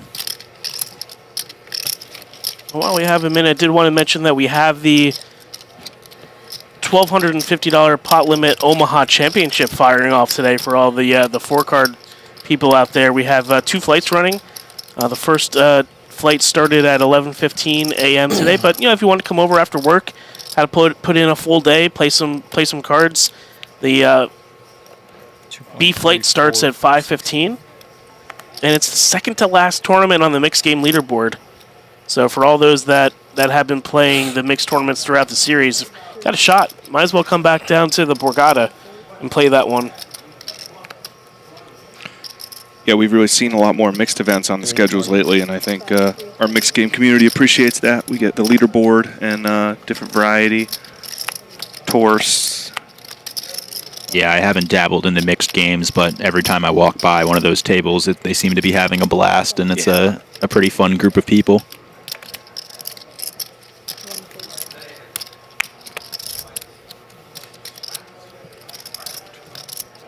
Jack opening the ace-5-0. We'll see if Zach wants to defend Jack 7. He is 6 of 7 here, covering Ben. He's going to let it go. And Zach hasn't had a great opportunity to play here. Just a matter of his hand distribution plus the position that he's in. And he's just waiting patiently. Jack up to almost 20 million here.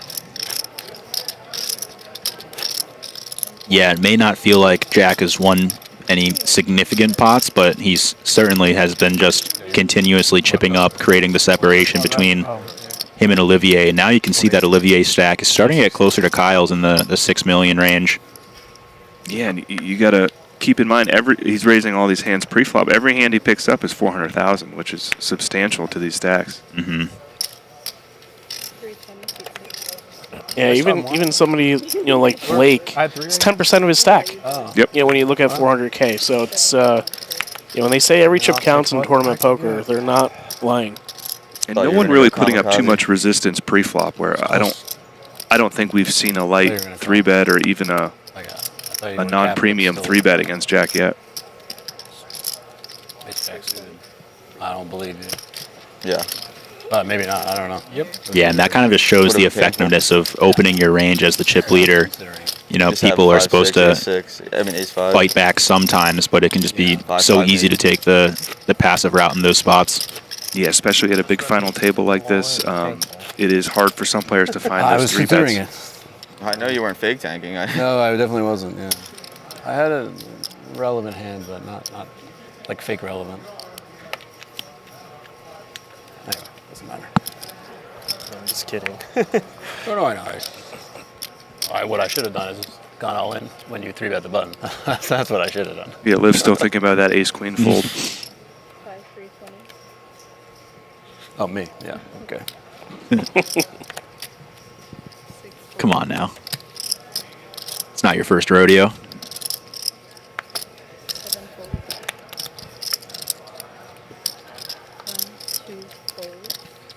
Jack coming in with the Queen 5 of clubs. You've got 2.4 or less.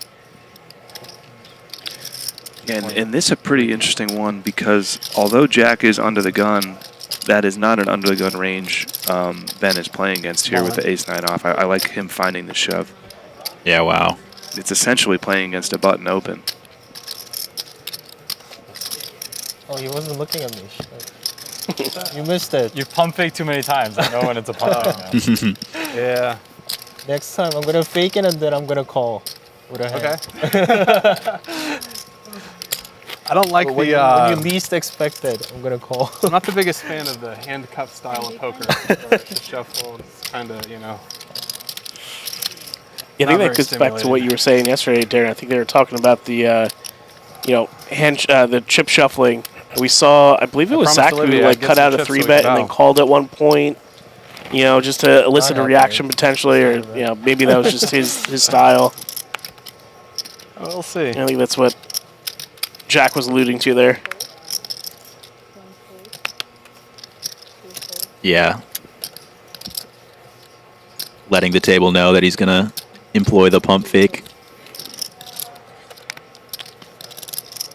Blake here with King 10 suited playing 25 blinds, sitting in the middle of the pack. Yeah, pretty awkward one. It's not terrible to just raise and put some money in with these hands. He is gonna call, but definitely a hand that could go both ways.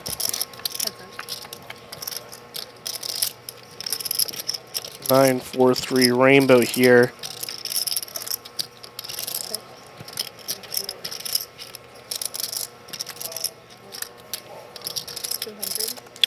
Jack gonna stab Blake with some good backdoors. The best hand, backdoor flush, backdoor straight, 2 overs. Yeah, just over a big blind is the bet. Don't see him going anywhere immediately. Yeah, I don't as well. And he does not.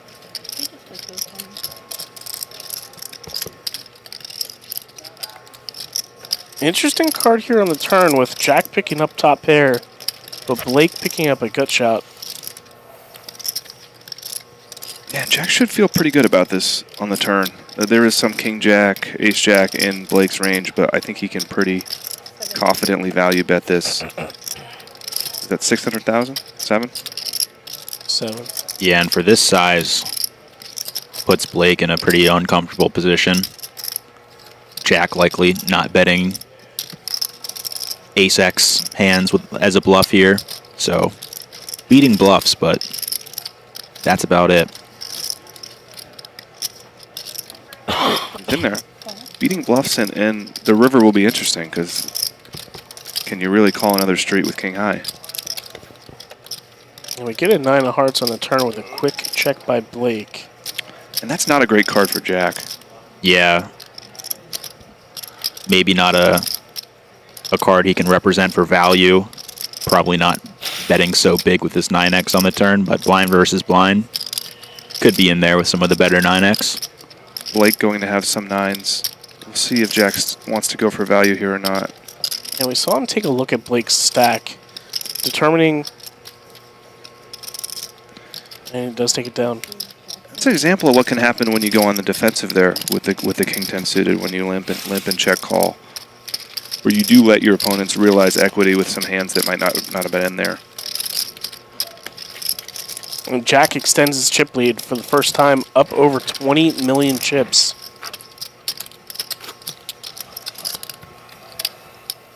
Which I believe the rest of the table has about 24, 25 million combined, somewhere around there, without doing a deep dive through the calculator. Yeah, Jack definitely approaching the 50% mark of chips in play, 40, 50%. Yeah, who do we like here, Jack or the field? Oh man, it's so tough to determine because dynamics are going to change once you get down to 3-4 handed, and then ultimately heads up. But I don't know. I think I'm gonna take Jack here. All right, I'll take the field for steak dinner. All right, take a wager. You got it. We had Reach talk about the Angeline's New York Strip the other day, one of the fine restaurants here at Borgata, so we'll definitely wager one of those. 320.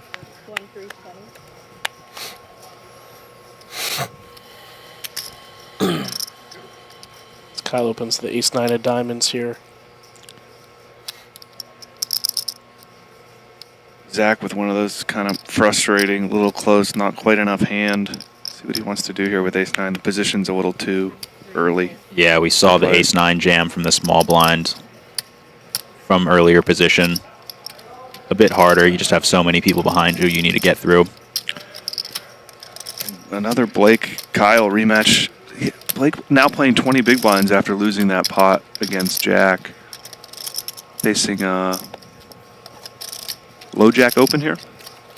Yeah, just about into Olivier's big blind, Jack's small blind. And you see him looking at Ben and Zach's stacks over there, those two players that he covers. Is he going to fold? I don't think I really hate the fold either, to be honest. Playing less than 20 bigs. A bit uncertain how many flats he should be having here. It's a lot to jam over with bigger stacks behind Zach and Ben off the short stacks. It seems snug to me, but Blake from a cash game background, so I wonder how much he's looked at these short stack pre-flop scenarios, which are real tournament specific, and ICM. These are really unique spots at a final table based on the chip distribution and what the other players have. Yeah, that could be a fun one to look back at it. Check, I should win. I believe we have about 20 minutes left in this level or so. That's what you would think, but you didn't. I win. Good amount of time. And blinds will probably go up to that 100, 200K mark.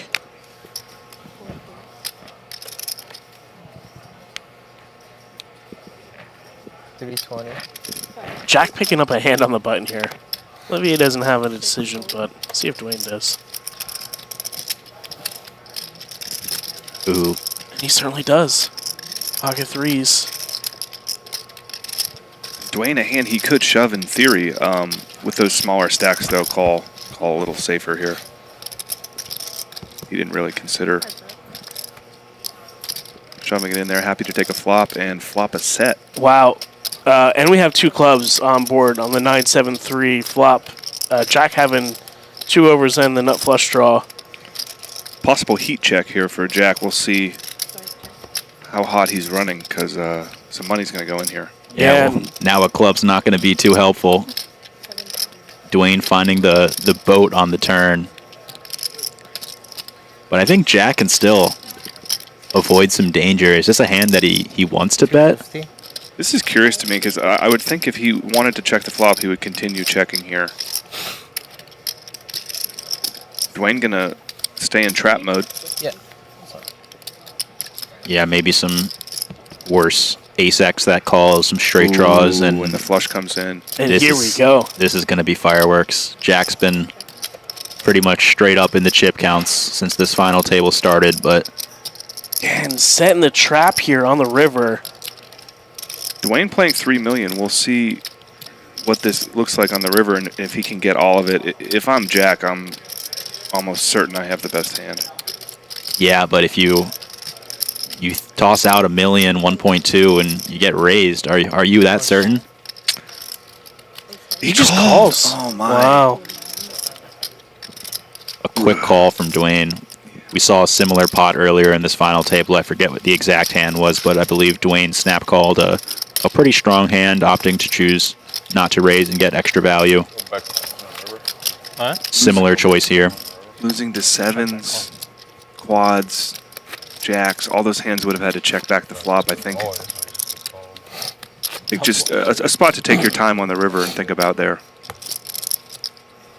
Yeah, as we see Dwayne jump up to 33 big blinds, 5.3 million, and Blake, Ben, and Zach down below that 20 big blind mark.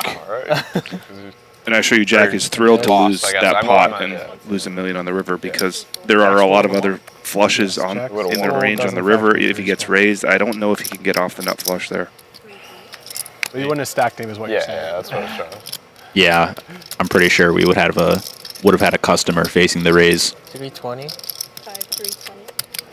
I always wonder that too after hands. Why couldn't I just have the nuts? Fair question. Yeah. Makes the game easy. All in confrontation avoided for Jack. Able to save some chips there and keep some separation from his chip lead over Olivier and Kyle. Yeah, and like you said, Olivier trending back towards the pack. Kind of not a clear second anymore. Kyle's been trending upwards. One call. Calls the ace-9-0 here. 320. Flops top 2. Pretty decent flop. But, you know, hey, Dwayne still has a gutter as well.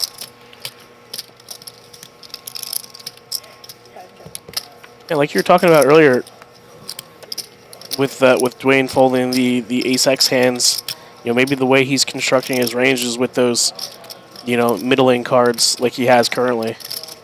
I don't blame him. I like a good suited connector too, a little suited 3-gapper, but he turns open-ended here and is going to lead out into top 2 pair. Interesting, because Jack also has the bottom end of straight draw. 8, not great for him, but does have some equity. Yeah, would be hard to imagine he continues versus a call here from Kyle. 900.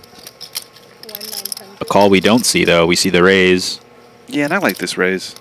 I like getting some money, and there's enough hands, worse hands that will call. There's drawing hands. I like this. Yeah, no flush draws on the board, but plenty of pair plus straight draws in these wider ranges. With how Dwayne's been playing, you might even see some worse 2 pairs. Mm-hmm. Some 7-9 suited, some ace-6. Yeah, some of those connected suited hands that you alluded to beforehand.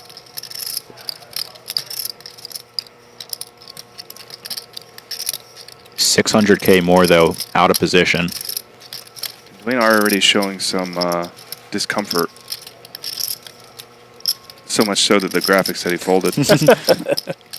Yeah, you can see the time bank chips in his left hand right there. Or his right hand. And if you're Kyle in the hand and you're watching Dwayne right now, you have to feel pretty good about your hand. I actually played a big pot against Dwayne in this tournament where he did this and then put in a raise. Oh, and I was terrified. Feels pretty nutted. Yeah. Well, I guess I lost the minimum there. So that's just a sincere reaction, and then he's going to see the river. Yeah, absolutely. We're going to a pot with 3 million chips in the center. Huh? I think working against Dwayne here is the hands that improve him, he's going to have to lead, and it's quite obvious, I think, to Kyle to see the 6, 7, 8, 9, 10. And in spots like this, he just has jack high.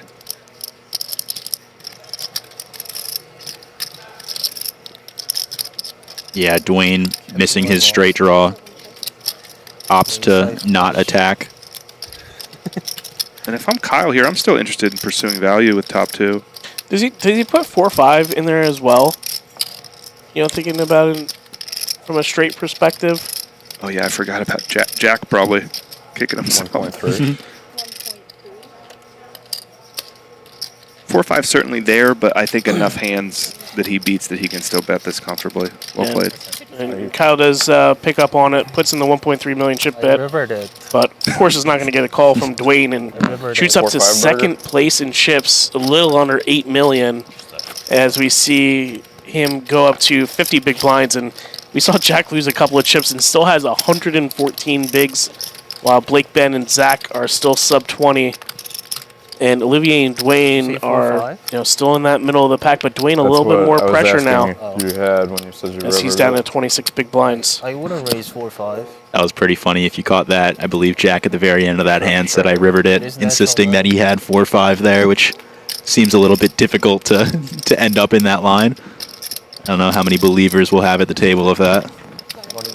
Interesting, too, how that hand played, where we've seen very little flop aggression from Jack. He had a hand that could have bet the flop backdoors, and I didn't put my small blind out, correct? things could go a lot differently. If Kyle decides to check call a bet from Jack on that flop. Very much so. You're going to see check on the turn a lot and a big pot on the river.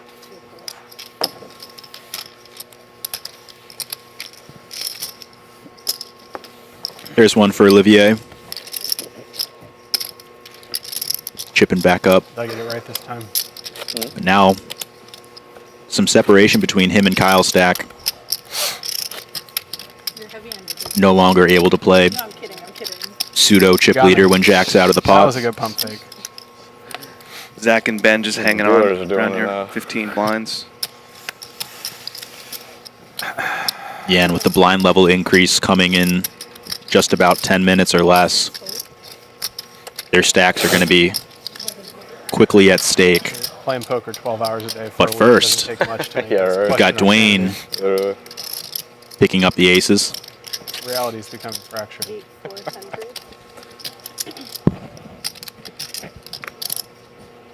Oh, wow, and we have some hands behind as well. Yeah. Depending on what Kyle wants to do here. It comes with the 2.5x open. I think if Kyle does play, we're going to see more 3-bet than call with this specific hand, although it would not work here.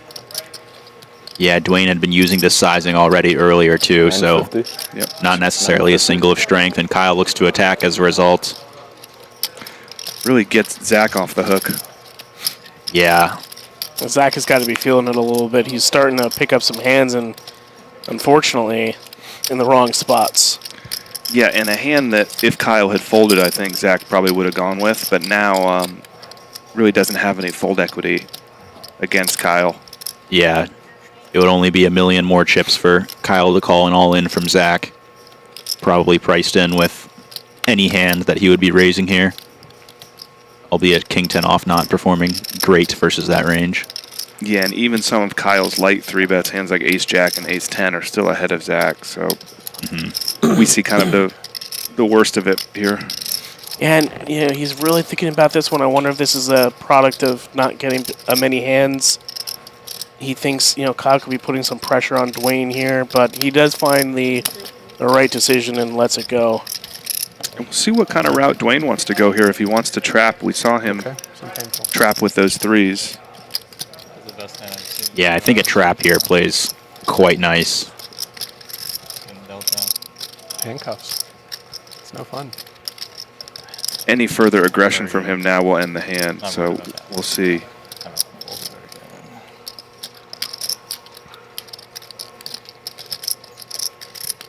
All in. And he does put the remainder of his stack in, and Kyle quickly folds. Zach feeling a little relief, I bet. No, but you might as well. We're going to see it anyway.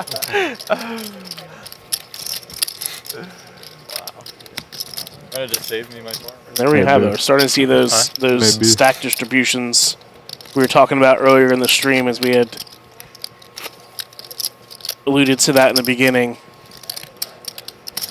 That is a chip lead, ladies and gentlemen. Yeah, Kyle did try to put some pressure on Dwayne, but he just ran into it that time. Nothing he could do.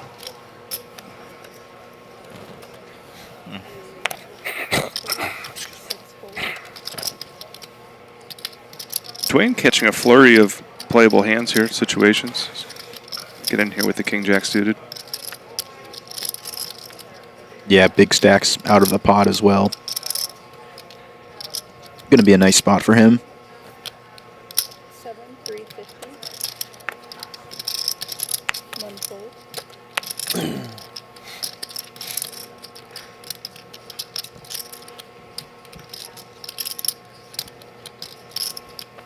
fold.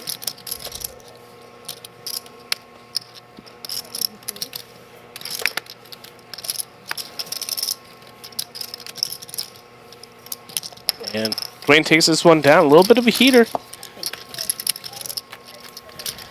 3s, aces, king, jack. Wins in all types of fashion. Yeah, another 400K for his stack. We're sitting here in the commentary booth. We have a robot cleaner coming by in the hallways to clean the floors. Just absolutely wild.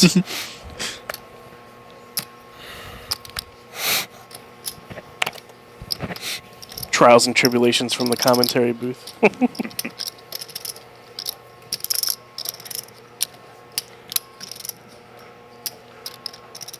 And like you were saying, Dave, this next blind jump going up to 100K, 200K is really going to put a lot of pressure on these short stacks. And I think we'll see some fireworks, if not now, after break, where these Zach, Ben, Blake will probably end up in the middle and doubling up or be eliminated. Yeah, definitely primed to see some quick eliminations in the next round, next level. 1.880. 1.980. 1.980. Zach 0 for 2 here. I don't know. You'll get it. Please just fix the stack if you're not going to sit. Thank you. That's your second. Did you take a time bank from me in that hand? I think I owed a time bank for pre-flop action. You didn't take it from me? For sure. So I still owe it to you. What a guy. Honesty there. We're up to 926 people in chat. I wonder if we get to 1,000 for the first time as we're here at Borgata Hotel Casino and Spa for the $3,500 main event, $3 million guaranteed tourney. Yeah, thanks for joining us, everybody. Yeah, and spending your afternoons with us if you're playing out there in Borgata. Or if you're somewhere else at home at work, thank you for making us part of your day. Yeah, let us know where you're tuning in from. Obviously, I would expect a lot of people in the New Jersey, Pennsylvania, New York immediate area, but also want to hear where else you could be tuning in from. Hey, somebody from Australia yesterday. Wow. That was pretty cool. Jack with an interesting spot here, ace-3 suited versus the button open from Blake. He's going up.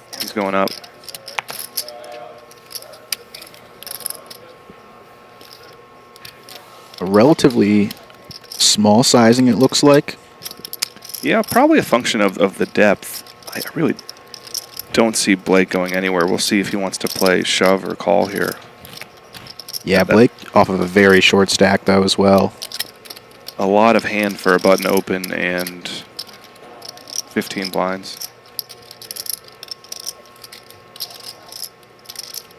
All in? And I prefer the shove here. I like this play. How much did you Yeah, I think so, too. How much more is it for me? Not many hands that are probably keen to just flat there with short stacks existing. Not letting your opponent realize, see a flop, get outdrawn. Mm-hmm.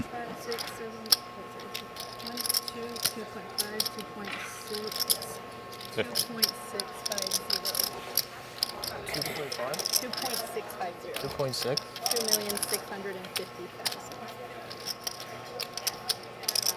I don't think Jack can call here yet. It's a good pickup for Blake. Yeah, well earned. You got some of the comments of where people are tuning in from. Some pretty good diversity. We got Cyprus, Scotland. Okay. Got someone claiming North Korea. I don't know about that. Call that bluff. Too generous sometimes. Zimbabwe. People are so If you had a Yeah, I'm a bit skeptical about some of these. million, you have to call. Got Maine, Chicago. Brandaddy says dealer is sister. I believe that one. Fold.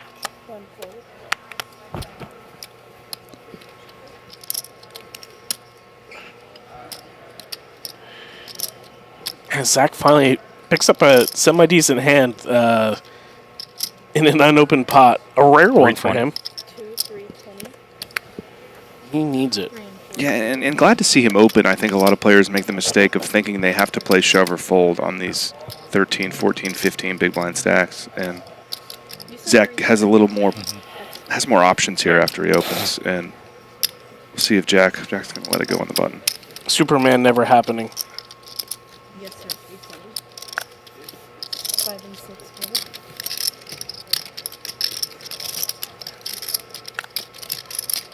Yeah, and it's able to get Dwayne out of the pot. Call the float, but Thank you, guys. congrats on your big win. You picked my big blind. That's my first hand that I won today. Let's go, Zach. Yeah, Zach. Woo! That's how it usually works. They let you win the first one and you're out next time. I've never tried that. It was worth it. At least I got to say I won a hand on day 4? Day 4? Day 4 indeed. Although Jack trying to predict an exit soon for Zach, saying once you win a small one, then you're out of there. As he gets dealt 9-10 suited here. Is he going to push his luck? We see Ben right behind 320. him. This is a difficult spot for Ben. Playing. You can see the eyebrows jump immediately. 14 blinds. Cut out. Low jack versus middle. Zach is going to have a tighter opening range. So I don't hate that fold for Ben. Yeah, I'm a fan of that fold as well. Jack with another close one. This hand a little stronger. He's still folding, but this kind of shows you the difficulty in playing against these short stack opens post flop where Jack's not really looking to get involved.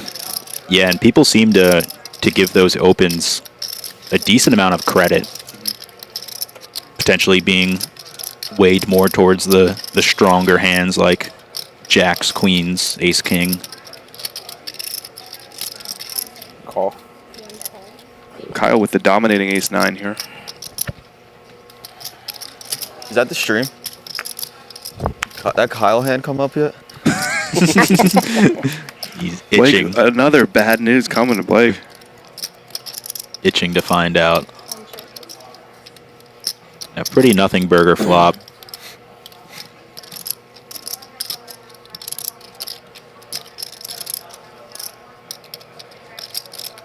Yeah, he was talking about the hand previously where it was a chop, and Blake unfortunately got bluffed off. Probably the most interesting hand we saw these two levels, and what I thought would be a very quick fold from Blake. He was suspicious, so I think he's about to have his suspicions confirmed. I'm gonna clap when you bust. When you bust. No more clapping. You know what they say? 2 means 3. Let's see if he could take another one down here. But he goes into the big blind, a little bit more difficult. Yeah, another pickup for Zach. Happy to see that. Oh, here we go. Thank you.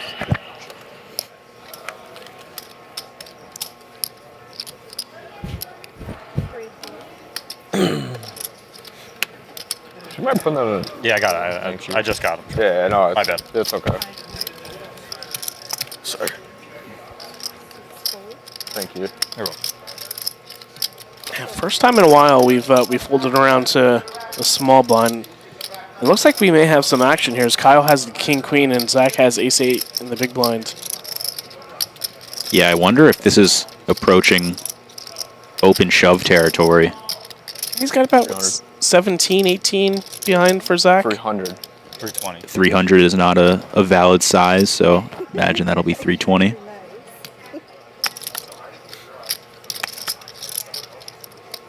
There's a lot of ways the chips could go in here. This is an interesting one, the min raise. As Zach, you're pretty happy to shove all in here, I think.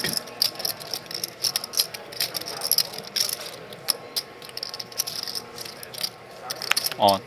These offsuit aces usually hands that go in at this depths in the blinds. And Kyle looked pretty interested. Thinking about the Yeah, it's like 2.7 to make it 400 per 2.7. Scary roll. It scares me a little bit more, I will say. I still would have done it if you made it 400. What? But 320. And this representing almost half of Kyle's stack, so this is a substantial pot if he calls. Nines. Some great table talk from Zach, too. What? You had nines. No. Queens. Ace 10. But yeah, king, queen, and I guess pretty awkward spot and folds. Yeah, I saved Like 80K playing bad. Yeah, you were ahead. That's something. If he opens bigger, he probably has to call. I had the bet. Yeah. I clapped for you. Could have opened shoved. There's a lot of ways the money could have gone in there and it did not. Yeah. Oh, we officially could call it a heater now. That was the third in a row. I've been That's running true. very good in Time to finish end his stream. Relax. in the play bad get lucky tournament. I'm doing good this tournament. I saved 80K misclicking. Yeah. Like that.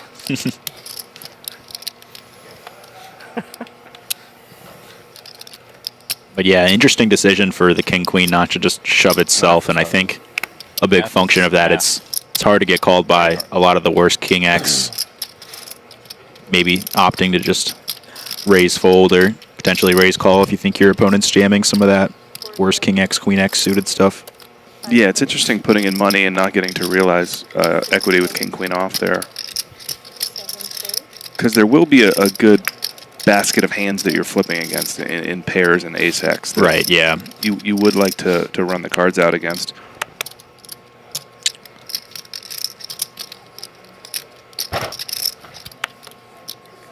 Zach with the 4-3. Let's see if he's going to really put the heat check to the test.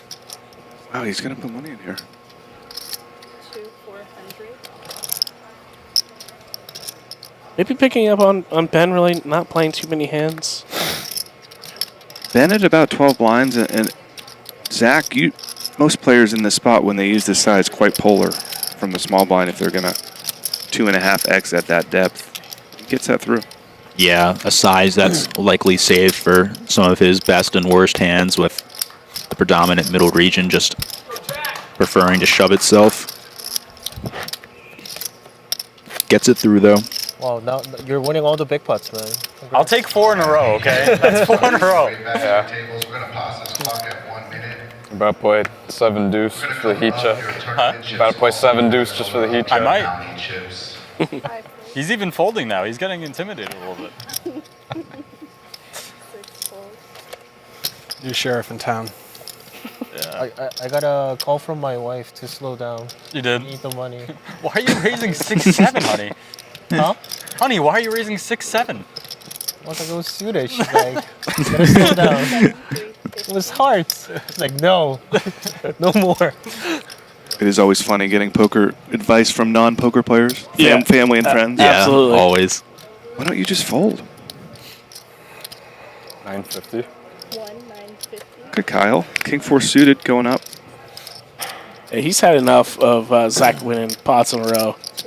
And I wonder if he reads into that Dwayne going to 350 here instead of 400 and Dwayne kind of showing strength off that 400 size open. I wonder if that goes into his logic at all. All in. Wow. Oh, I thought he had ace. Oh, sorry. Yeah, we didn't see it up there. I thought he had ace 3. I did as well, but Ben puts in the pocket nines for 1.8 million, a little over 10 bigs. And Kyle's got caught here twice 3-betting Dwayne with the bottom of his range when players have woken up. And he will be calling this other 900, I think. Yeah, I think they're maybe just too much in the middle here. Yeah.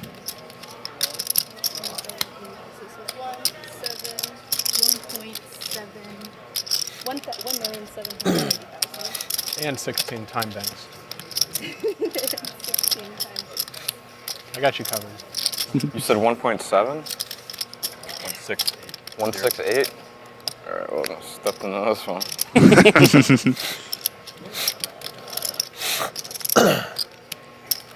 Yeah, Kyle's going to need a king, a bunch of hearts, some straight cards. Hearts, man. The $1 here. Yeah, Ben a pretty big favorite. See if he can fade. What about Oh, my God. Ooh. Oh! King, Wow. king in the window and then the set behind. Had faith for a second. That range of emotions with the king in the door and then the 9 is probably getting his heart fluttering a little bit. As Ben doubles up, a much needed one up to 4.4 million. 1.68? And those smaller stacks are now starting to pick up some chips here. Yeah. Nobody wants to die.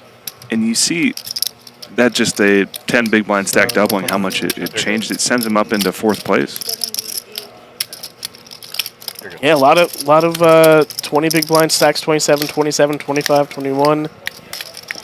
Yeah, as you alluded to, the stacks flattening out a little bit. We are just approaching a spot where we are going to see a lot of jamming from 10 big blind stacks at the new level, but kind of no longer the case. Some more cushion room. Yep. Will likely be around 15 to 25 big blinds as we hit the next level. Should be soon, though. Not just Good yet. job there. You win? And a dynamic for Dwayne now. He's opened twice and gotten 3-bet by Kyle. Pretty light. Yep. So we'll see if that plays into any decision-making later in the game here. And with Jack, even though he's off his peak of 20 million, he's probably not too disappointed with the stacks going this way, and he's still able to apply a lot of pressure. These short stacks doubling. Yeah, it honestly puts even more pressure kind of on these 15, 20 big blind stacks. They're all so close to each other. No one wants to be the first to get knocked out.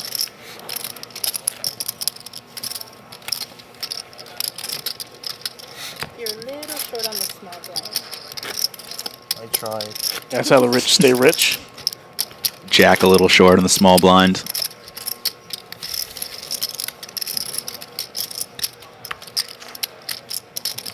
Easier online when they take it for you. Well said. Dwayne with a real hand. See if he comes for 400.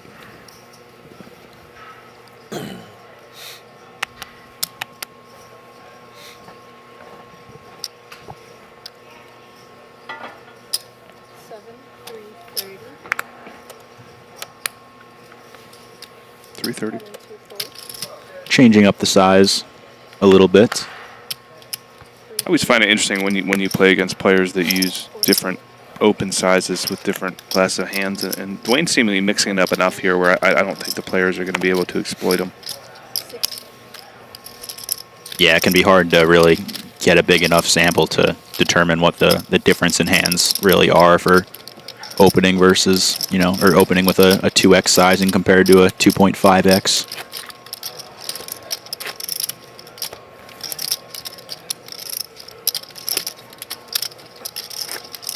Coward Letterer asking, is Jack playing big stack properly? I think he's doing pretty well as the chip leader. I think we've seen a couple missteps the last 30 minutes or so, but overall doing really well. Yeah, I agree with that. Been putting the pressure on, not scared to sit back. And yeah, we may have an open here from Blake with the queen 10 off of 20.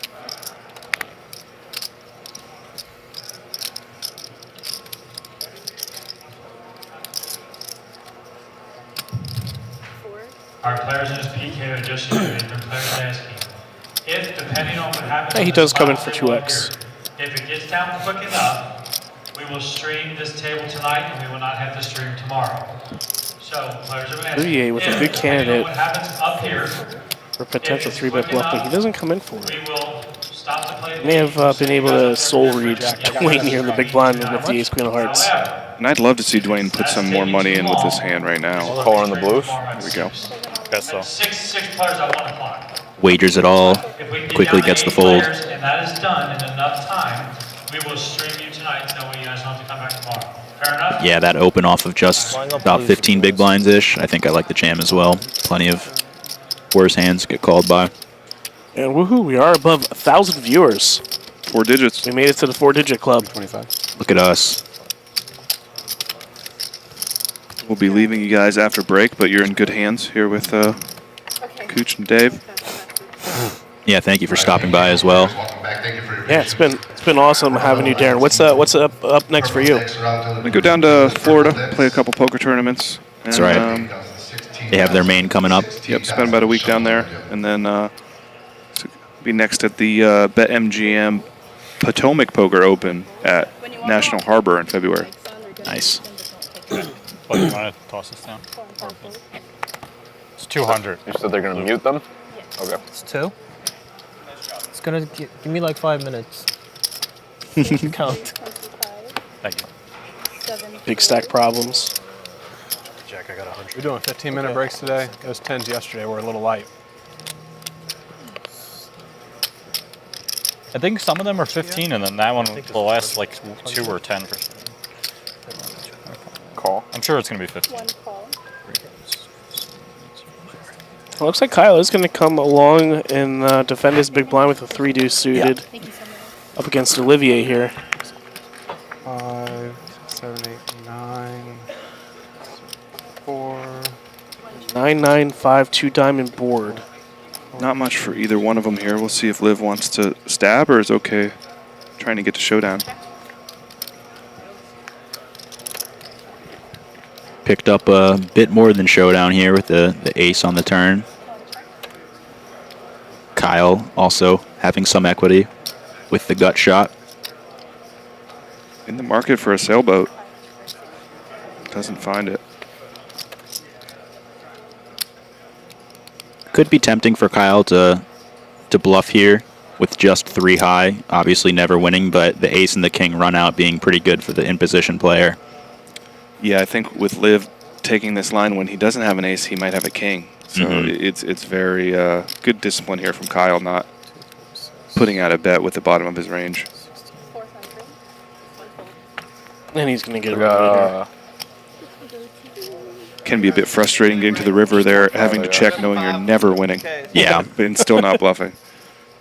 Shows discipline, though, and avoids losing any more chips. Looks like players are going on break here. Yep, I believe we'll be headed on a 15-minute break. We got about 7 remaining in our Winter Poker Open Championship. Don't go too far. We'll be headed to the next level. Blinds, I believe, will be 10K, 20K? 100, 200? 100, 200. Thank you for that correction. I bet they wish they were going back to 10K. Yeah, that'd be a deep final table. But yeah, we'll be headed on break shortly. Remember, 15 minutes. Don't go anywhere. We'll be back.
Dealers in the PLO finish stand your on blinds next hand 4 and 800, 800 big blind ante, and switch to that green deck. 4, 8, and 8, 1.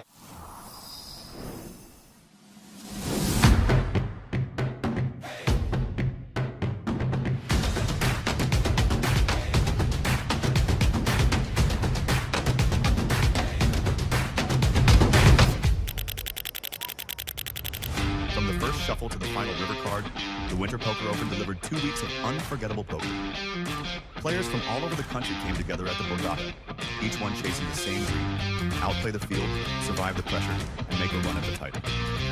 Across every game and every table, the action never stopped. Big bluffs, dramatic all-ins, momentum swings that turned everything upside down in a single hand. Every day brought new stories, new heroes, and new moments that will be remembered long after the chips were counted. This was more than a tournament. It was a showcase of skill, courage, and competitive spirit at the highest level.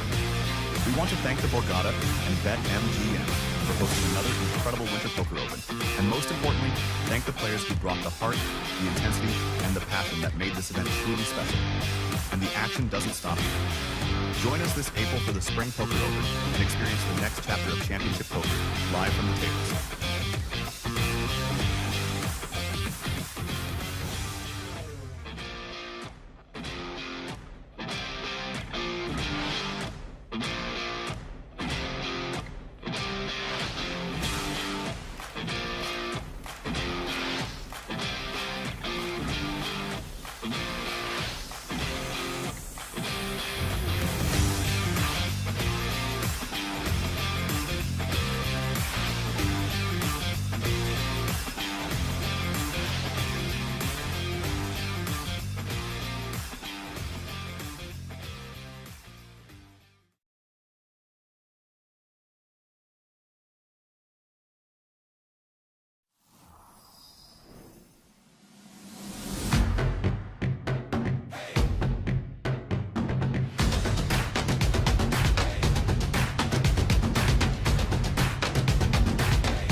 Legendary. It's seeing your third Vegas sunrise in a row. Proving you're right, or giving it to your friend who's always wrong. Meeting your hero? What's up, fellas? Legendary. Or meeting someone else's hero. Hitting a jackpot from your subway seat. Or how about this? Front row seats. A story you'll tell for the rest of your lives. Or a secret spot that you'll tell everyone about tomorrow. Whatever makes it legendary for you, it can all happen here. BetMGM. Make it legendary.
shuffle to the final river card, the Winter Poker Open delivered 2 weeks of unforgettable poker. Players from all over the country came together at the Borgata, each one chasing the same dream: outplay the field, survive the pressure, and make a run at the title. Across every game and every table, the action never stopped. Big bluffs, dramatic all-ins, momentum swings that turned everything upside down in a single hand. Every day brought new stories, new heroes, and new moments that will be remembered long after the chips were counted. This was more than a tournament. It was a showcase of skill, courage, and competitive spirit at the highest level. We want to thank the Borgata and BetMGM for hosting another incredible Winter Poker Open, and most importantly, thank the players who brought the heart, the intensity, and the passion that made this event truly special. And the action doesn't stop here. Join us this April for the Spring Poker Open and experience the next chapter of Championship Poker live from the tables.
seeing your third Vegas sunrise in a row. Proving you're right or giving it to your friend who's always wrong. Meeting your hero? What's up, fellas? Legendary.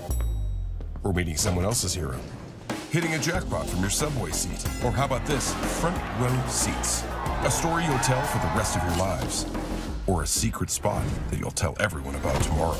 Whatever makes it legendary for you, it can all happen here. BetMGM. Make it legendary.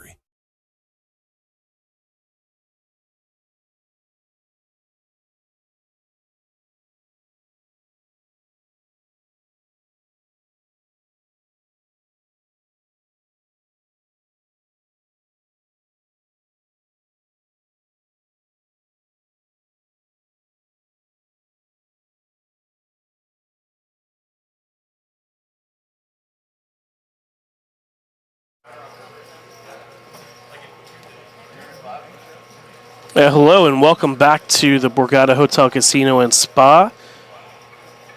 We're here for the Borgata Winter Poker Open $3,500 $3 million guaranteed event.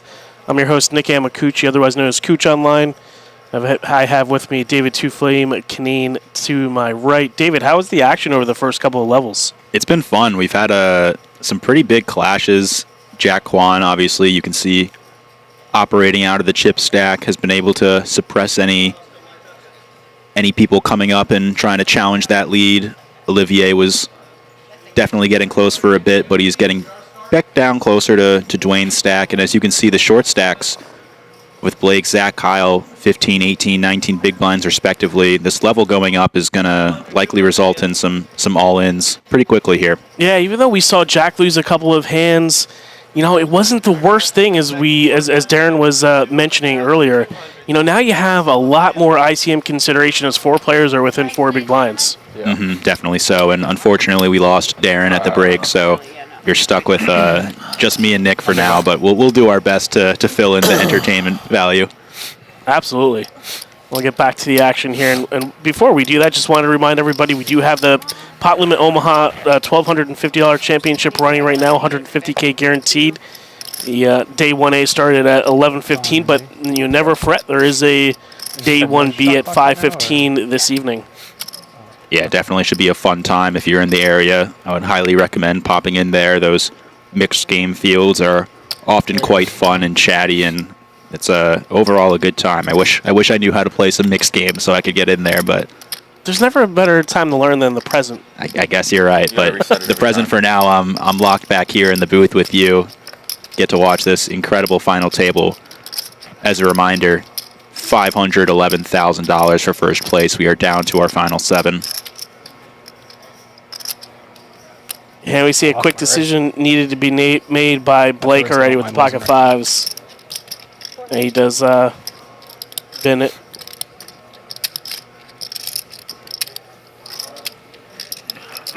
Yeah, and Jack taking initiative with the chip lead, 10-9 offsuit, getting in there.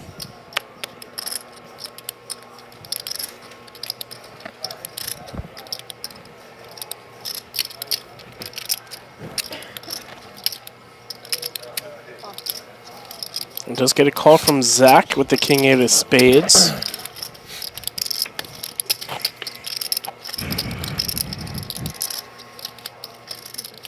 Queen Jack 3, 2 diamond board. Jack with the open-ended straight draw. Zach blocking. Yes, that Jack needs.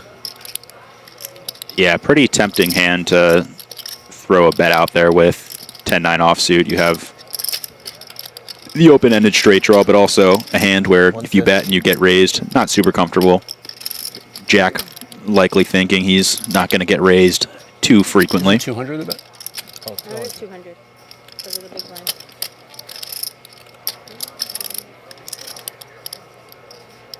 And Zach may be a hand that he can attack with.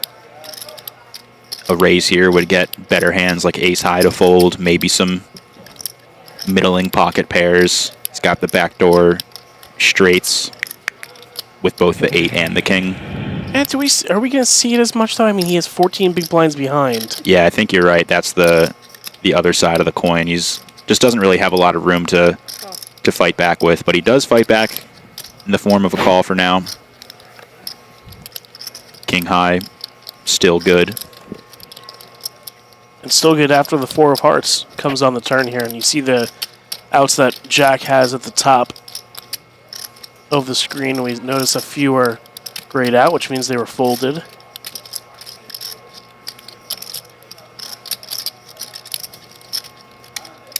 How much are you playing for? 1, 2. Okay, thank you. 2. And just Jack wants to make sure he's not going to be stepping into anything if he does put a wager in. Yeah, and I imagine a bet 800? will likely take this down, and he chooses a size of 800 and gets a fold quickly. I misclicked flop. I almost got fucked. We have Curry and DePot in the chat. That was our fantastic co-host yesterday, Rish Mehta. I wish you bet bigger. I would have folded. Rish, I had to send the end of the stream to a couple of people yesterday. As you know, after you guys ended the stream today, go back and listen to that one. We had a fantastic time in the booth. I hate when people get offended by that. I know. Stop. Why They're like, they think Oh, you're yeah. like sizing them up. Why are you guys looking? Like, I'm just trying You know, to see how much if you're hiding your chips so bad that people have to Exactly. constantly ask you So how many you have, people you're like the just problem. barehand their chips too. And Yeah, if you got a problem with people asking you all the time, you need to look in the mirror. Players talking about the question of asking for the chip counts that you're operating out of. Some may view it as a quote-unquote disrespectful move, but obviously a lot of the players here understanding that it just affects the strategy, so willing to be open about that stuff. And to piggyback off of what you just said, Nick, yeah, that stream last night was very fun, and Rish, you were quite entertaining on the live stream. Hope we can get you back in here at some point. He started the hand with 2.9. In the meantime, though, Jack opening the ace-deuce offsuit, early position. Dwayne finding the king-queen through a call and ahead on this board. Such a funny flavor of poker. Just any one hand. Yeah, that's what happens. It gets deep like this. Yeah. 300.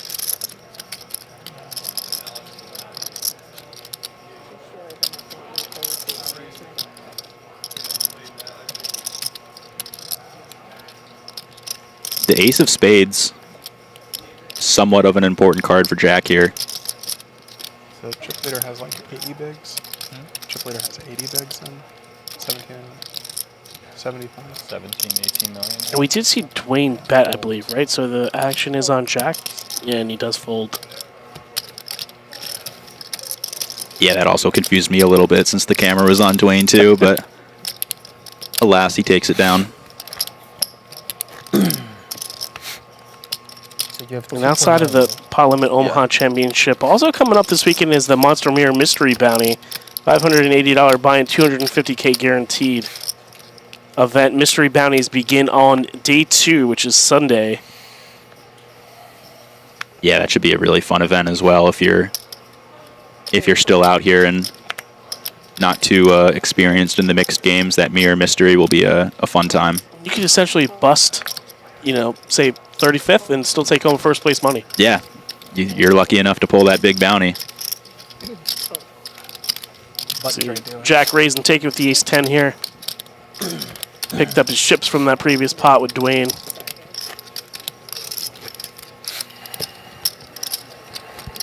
And we anticipate a lot of decisions to be made here as we see the winner taking home $511,975. Those next 3 payouts, you know, you have about a 50K difference between 7th and 5th. Yeah, there's going to be a lot of fight between those stacks. You can see Zach and Blake both off of 12.5 big blinds. They're going to be looking to get it all in soon once they pick up a hand. And now we see somebody like Ben who has the ace-jack on the button with a couple of stacks shorter than he is. And, you know, he's raising into Jack in the big blind. Yeah, such an uncomfortable spot, even with ace-jack, just being forced to play against the chip leader with other short stacks existing. You're never too thrilled, despite having such a strong hand. And wow, we do get a Jack 10-3 flop here. Both players catching a little bit of a piece. Yeah, maybe a bit more excited on this flop. I didn't act. Well, I asked if you checked and I thought you nodded. No. some confusion quickly clarified. 300. He does flick in a blind and a half here. And you see how quickly the pots are swelling already. We have 1.7 million chips in the pot. Yeah, I was curious if Jack was going to consider a check raise with a hand like this, potentially get called by hands like ace queen, king queen, ace jack, or not ace jack, ace queen. 2 overs and straight draws. Chooses not to. And Ben opts to check back, exercising caution on the pair 3 turn. Jack likely having plenty of 3s in his range, being the big stack and the big blind. He can call pre-flop quite liberally. 400. And Jack does bet the river. 400K into about 1.7 million, 25% pot, and I think Ben is going to quickly call here. Yeah, I wonder if he's considering raise for value at all. I mean, I imagine Jack would bet bigger on the river here with a 3. I would Jack.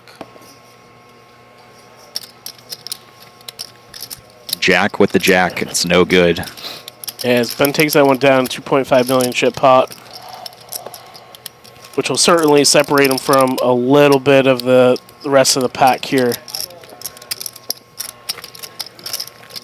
As we see Jack, you know, even though he lost that one, still at 87 big blinds. And Ben, Kyle, Zach, and Blake rounding out the bottom. Yeah, still a pretty dream position to be in. None of those stacks in between 25, 35 big blinds are going to be able to fight back much until the 2 short stacks are eliminated. I think you have quads again. One fold. I'd seen this play before. He's got pocket 3s. I wish. 3 fold. 4 fold.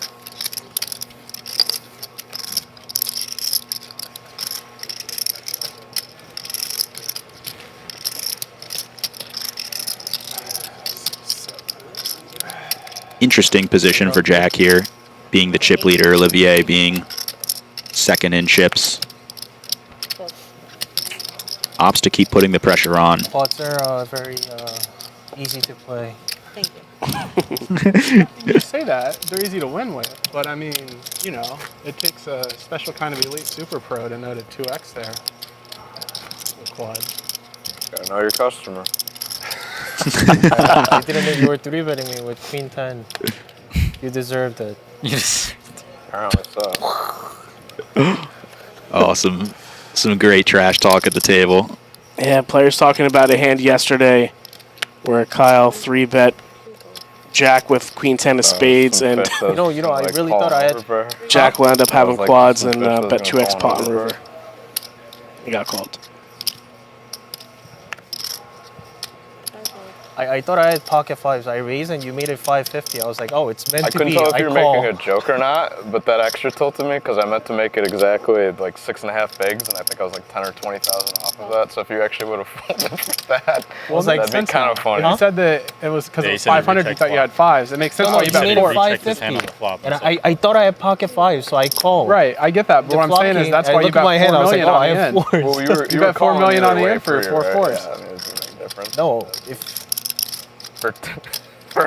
it was like destiny. I was like pocket 5s. He made it 550. I'm gonna get him. Yeah. The flop came. I was like, oh shit. Guess I, Little piece for both players here. I'm like, wow. Good thing I checked back. Olivier betting with his pair of 6s. 590. I fold. Quick call from the pair of kings. I wouldn't have made it 590. I think I would. What was it? What we were 160 big one. I meant to make it fucking. And wow. 560. Oh boy. That is an action river if I've ever seen one. Olivier rivering 2-pair, but also Dwayne rivering better 2-pair. So much value in the last 20 years of just I need to be shoveling 2x pot in this spot. We've seen Dwayne just call river with some pretty strong hands. This guy's not folding. I didn't even use a time bank. That's how big of a fish I am. 2-pair? Yeah. And he does the same here. Yeah, Olivier's going to see the bad news. Just an unavoidable scenario. Dwayne quickly calls, like we saw him do before. Heater today. Takes down the pot and moves up to second in chips now as Olivier drops down to 27 big blinds. The more you help me, the better. Yeah, Olivier we saw for a chance earlier in this FT really have becoming within reach of Jack's stack, but unfortunately hasn't gotten too much luck since, slipping down.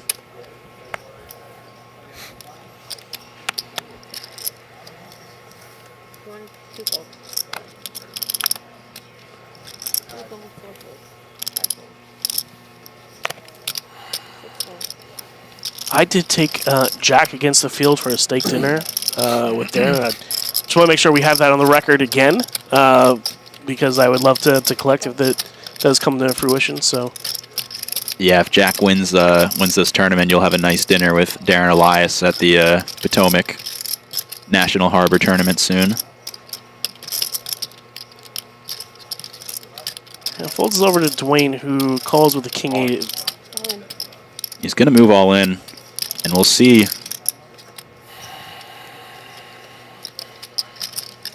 What happens as a result here? Is it 3 green or? The jam for about 17 big blinds-ish.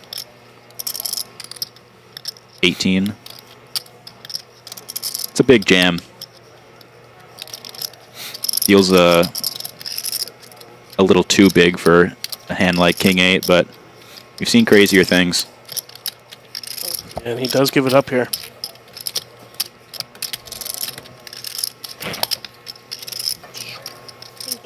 Be king high.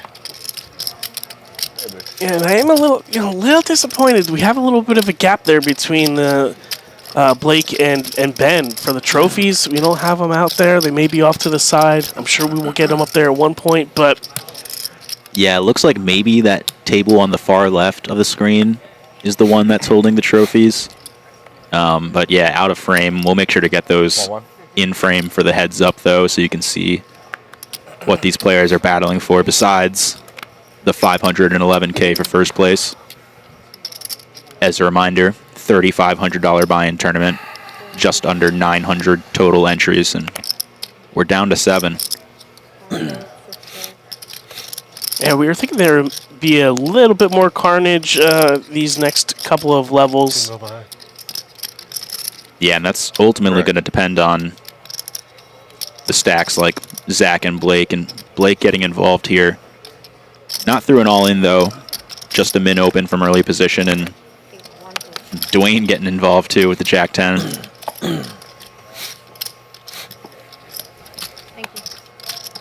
Yeah, it's been a little while since we've seen Blake play a pot. So we see a Queen 4-4 rainbow board.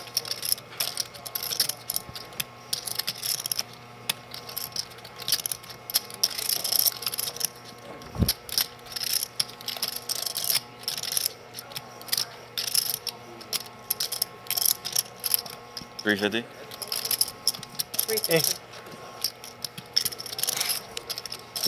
Blake bets 350. See if Dwayne wants to take this a little bit further or end down. We saw him earlier, pander towards a fold and then wind up calling with the Jack 8 against Kyle. But he does give this one up. Yeah, I think that's a smart give up. Blake opening early position. Even the hands that he would bluff with, like King X, potentially is worse. Ace X hands. He still beat Jack 10.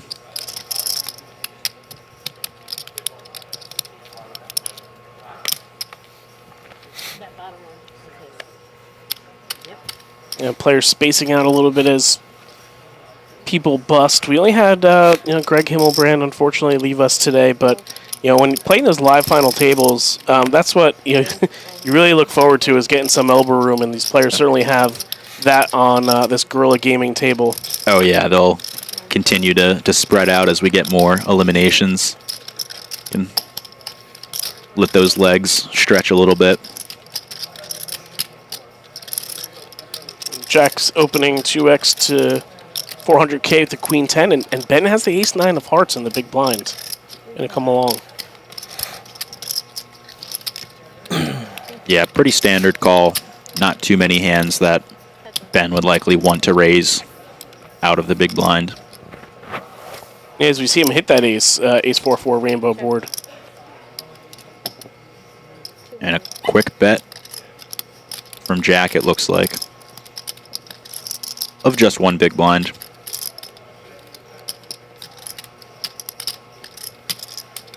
Ben much more likely to have a 4 in his hand than Jack calling from the big blind, but maybe not a lot of the 4s, especially the offsuit 4s. Maybe not calling a hand like King 4 pre-flop, Queen 4. And Jack does catch a piece on the turn here. He's going to check back fairly quickly. And he actually improves a little bit to a queen. But it's not going to be enough. We'll see if Ben decides to play this one passively or go for some value.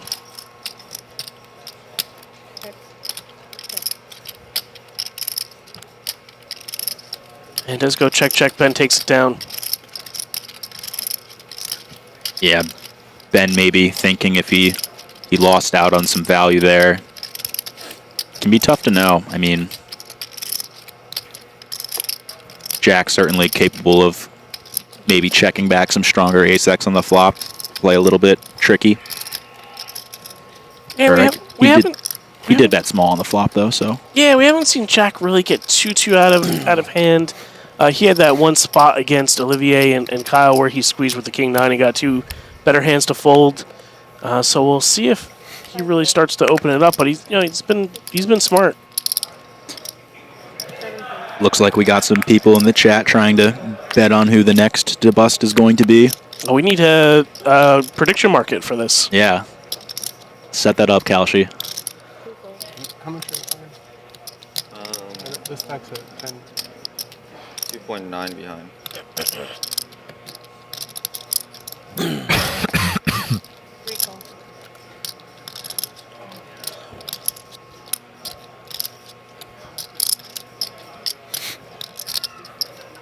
Ben choosing to just call out of the small blind. The hand that could potentially consider jamming pre-flop, although certainly risky. And Blake does check back. We go to a flop of 7 of spades, 5 of spades, 2 of clubs. And both players catching a little piece. Blake more so with that flush draw. But as you see from the graphics, 50-50 from here. Yeah, Ben ahead as of now, but gonna need to dodge a fair amount of cards in order to keep it that way. She said it like 7 times. Just chips in. 8 of hearts on the turn. Adding a gut shot for Blake.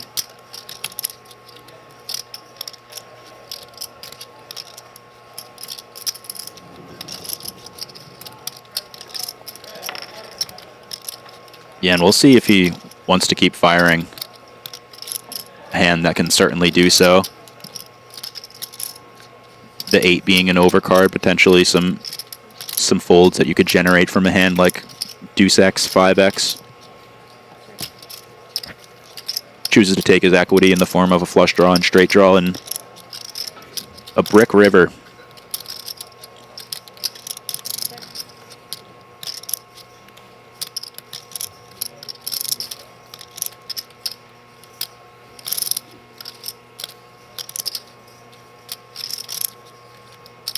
Blake likely considering if his queen high has showdown value ever.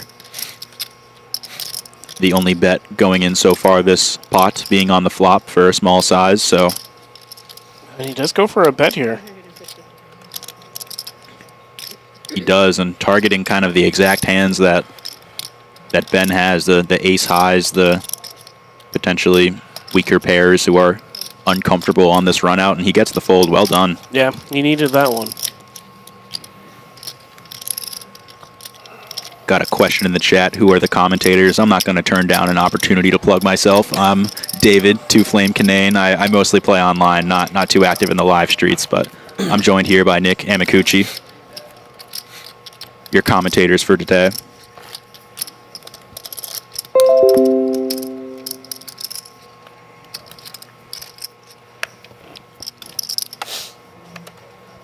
We saw Zach on a little bit of a heater before the break.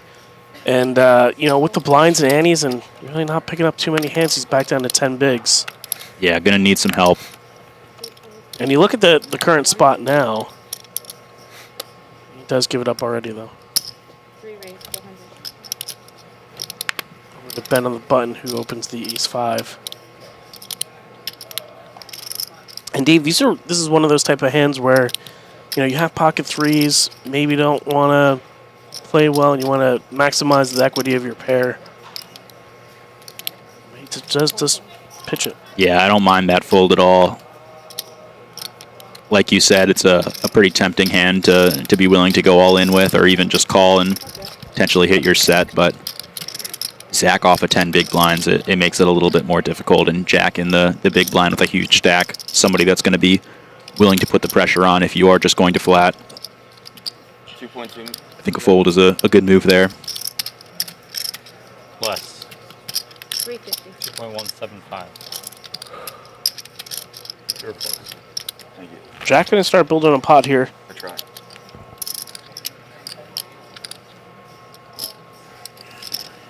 Ben comes along for the call.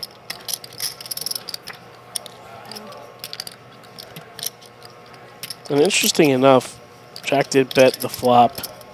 Now another 8 comes, so we'll see if he continues with the betting lead here. Yeah, this board pairing 8 probably making Ben feel a little bit more comfortable about his pair of 5s being good.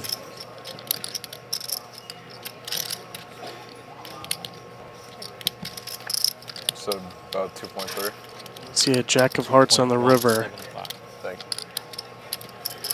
you. 3.775. Not the card you want to see if you're Ben with a pair of 5s. 3.85, sorry.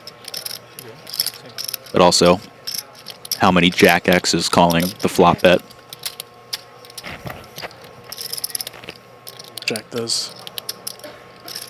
Check it back. Sam. Hang on. Ben likes to hear that. He's going to take this one down. Got a question regarding the payouts. 7 players remaining. Each player guaranteed $67,000. Only going up then, since you can check the exact payouts if you want on poker.org.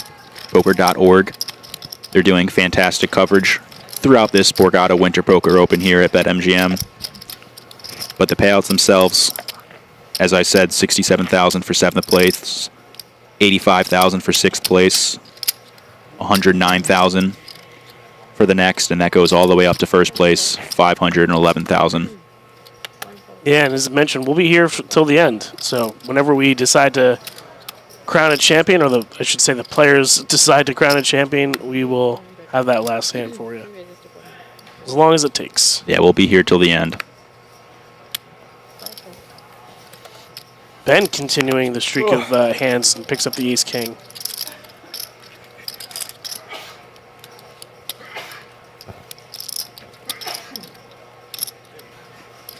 Something playable for Olivier, but not comfortable.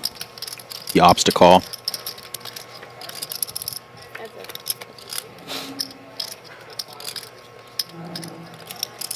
Potentially action flop here. Yeah. Ben flopping top pair, top kicker. Olivier with the flush draw.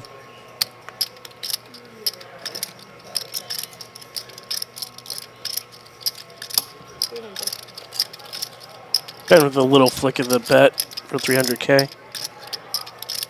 Yeah, and Olivier has some options here. It's a small-ish bet. I would have to guess the flush draws that would like to check raise here are probably the stronger ones than just 7 high. Olivier agrees and proceeds with the call and drills the flush Yeah, he does hit the flush on the turn here. But that flush is also a board pairing 2, which is not going to be too comfortable for Ben. I would not be surprised to either see a lead from Olivier here, or if not, a check back from Ben. And I think lead is what's on Olivier's mind, and that's... I believe he puts in 500K, if I saw correctly. Yep. And this is something he's going to do with a lot of both flushes and hands that have a 2. Probably not 10x. Is it really? Is that right? On a 4th flush card on the river. Pretty annoying if you're Olivier. Your 7 high flush is now greatly diminished. I'm just going to say check the Yeah, we'll see how he wants to play this one here.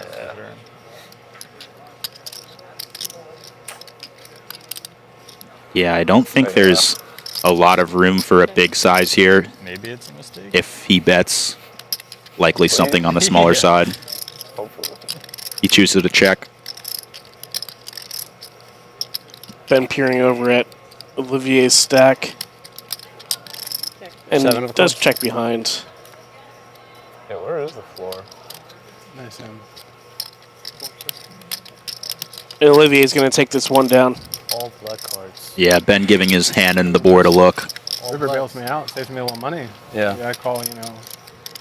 Absolutely. As he says there, board definitely bails him out. Could have been a massive pot. All things considered. Maybe I could have just chipped it there, you know? Stick it in. Well, I assume you have a decent amount of showdown, so might not need to. That's the problem. That's the darn problem. See, when you only play great hands, you don't have that many bluffing opportunities. Every time you get to the river, you got a hand, you know?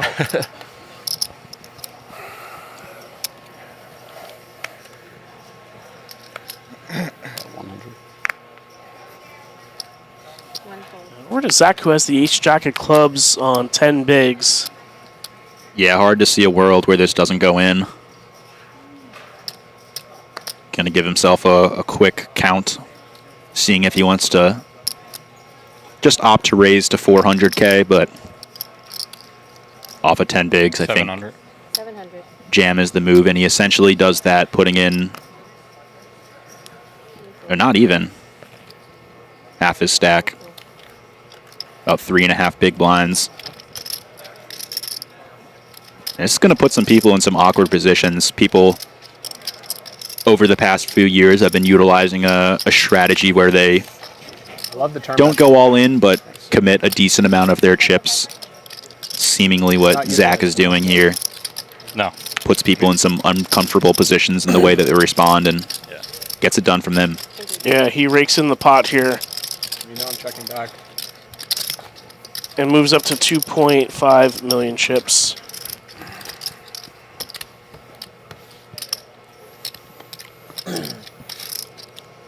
Let us know who you're rooting for in the chat here. If you got anyone specific you're supporting, watching because a family member or a friend's on the stream, or whether you're just a casual watcher trying to enjoy some poker. Yeah, it'll be interesting to see, you know, when we were talking about who they're rooting for, who we think is going to win. You never know. I mean, Jack has all the chips right now, but, you know, we had Michael Renna in the 400 Almighty down to 3 big blinds, and he wound up coming back and winning that event for $190,000. So just because, you know, you see Jack have a commanding chip lead here doesn't necessarily mean he's going to be the one winning, but it certainly does help. Yeah, one pot through Jack versus Olivier or Dwayne, and all of a sudden the chip leaders flipped. Yeah, as we see Kyle pick up the Ace-King of Hearts here. Up against Olivier's open. I think this one's just got to go all in, and he agrees. That's going to be a quick fold. Yeah, not a lot of room to choose a cheeky non-all-in sizing.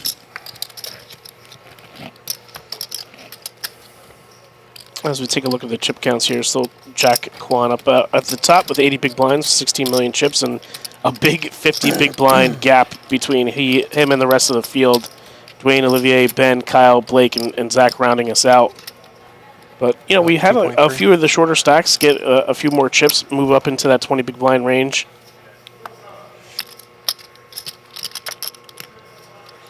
Got a lot of fish supporters in the chat. Zach. Okay. I need that. Rooting on. Can use some of that spirit as he tries to spin up his 12 big blind stack, 13 big blind stack.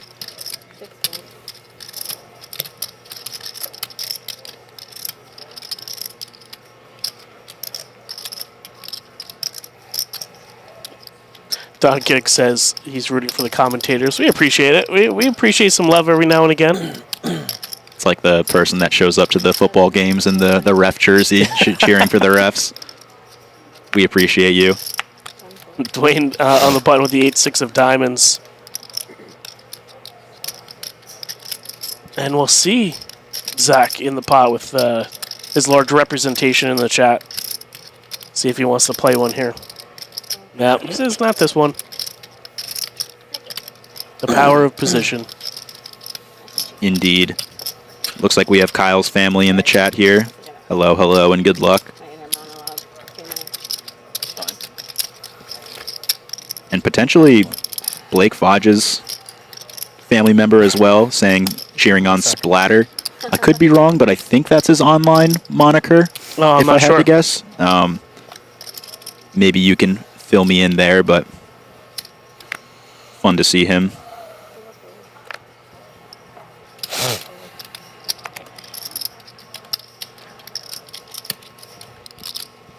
Olivier picks up the ace-queen.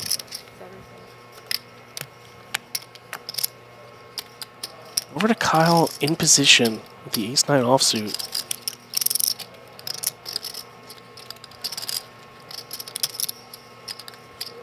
He's covered by Olivier. Potential 3-bet candidate sometimes. Decides to pass on it.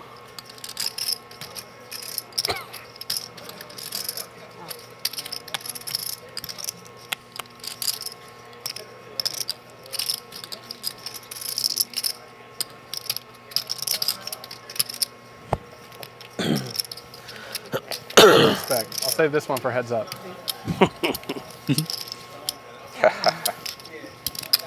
Olivier flashes the ace queen like, yep, okay. I had a good suited queen. Building some credibility for himself if he chooses to open later. Yeah, I'm only opening premiums. Don't fight back too much. Seems like you made discipline fold. But I think everyone at this table is aware that Olivier quite capable at any chip depth. He was not folding to me for sure. Or me. I don't think so. That's correct. I don't think he was folding. I mean, not a big surprise.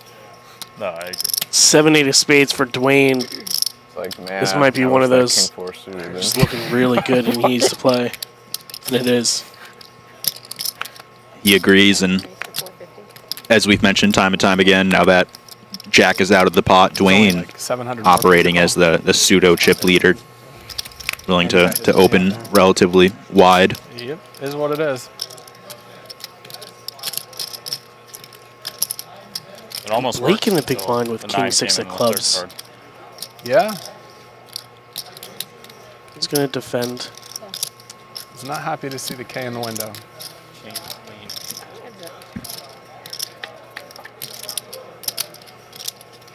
Queen, queen, jack. When you 4-bet ship it off the short stack, and the first thing they say is, "Oh, I stepped in it." Yeah, it's good. That's a good feeling. Yeah, it's a good feeling. 2 quick checks. Especially when you jam with no fold equity. Yeah. 3 spades on the turn here. Dwayne picks up a flush draw. Do you have folded 8s? Well, I mean, We'll see if Blake decides to lead here, if he decides to check. Ooh. If he think he checks, it might be 9s has to be like. Against this guy, I don't think so. I don't know, right? No, I don't Not think against so. him. The first 3-bet bluff I've shown.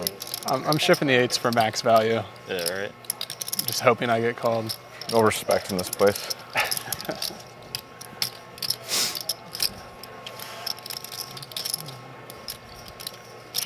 A 2 big blind bet from Dwayne here. Yeah, it's going to take it down. It's just gonna give me this. Dwayne continues his rise up the leaderboard. Up to almost 8 million in chips here at the Borgata Winter Poker Open. Borgata will be running another couple of series throughout the year, Dave. We have the Spring Poker Open coming up, the Summer Poker Open, the Fall Poker Open. So if you weren't able to make it out to New Jersey this go-around, you have plenty more chances throughout the year. Yeah, they do a good job at running multiple series throughout the year. Help line up with anyone's timing. And if you're itching to play a BetMGM series beforehand, the online series, the Spade Championship, is starting this Sunday. We're running for, I believe, 2 weeks. You can play if you're in Michigan, Pennsylvania, or New Jersey. And we have Dwayne, who opened up with the ace-jack, and Ben on the button with the ace-queen. Yeah, off of 23.5 big blinds. I believe those were calling chips. Yep. Yeah, it looks like it here. And Jack has, a suited queen in the big blind, and he's going to come along for the action as well. Yeah, he's got the chips to see a flop at the very least.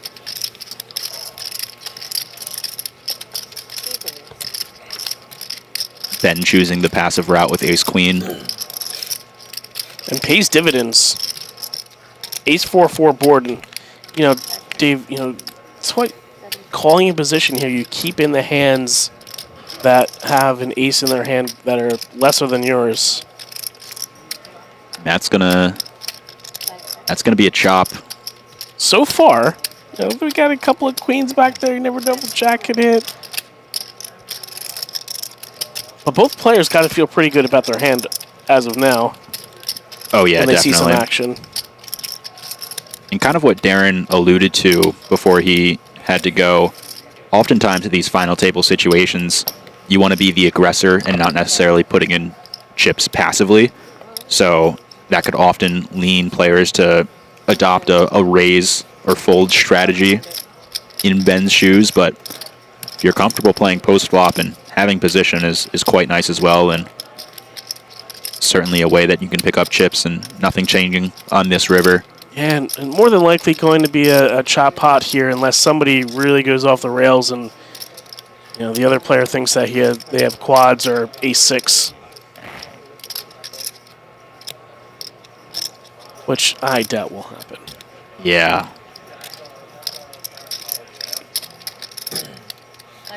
Will be interesting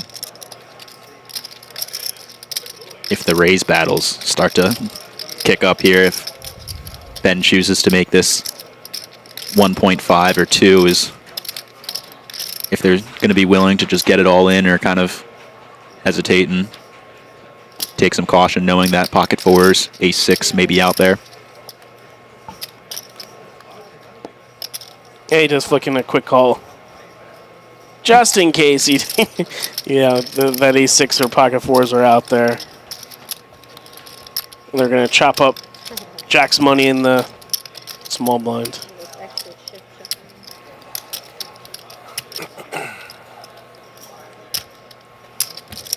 As we see the chip counts now, Zach down at 10 bigs, Blake at 15. Better than a jack. Kyle at 21, Ben at 26, Olivier at 33, Dwayne at 41, Jack at 77. So as those blinds go up, we chopped up the those chip stacks will be going down in blinds. Dwayne catching up a little bit here. Jack's lead getting a little bit smaller. Still quite comfortable, but got to keep an eye out. Yeah, and, we thought that we were going to see a lot more action here in this upcoming level, and we really haven't seen as much carnage as we saw previously before the break. Yeah, these short stacks have just been surviving. There haven't been many collisions in between them or opportunities for the short stack to jam and get called. Those opportunities likely coming up quickly, though, as we continue our coverage.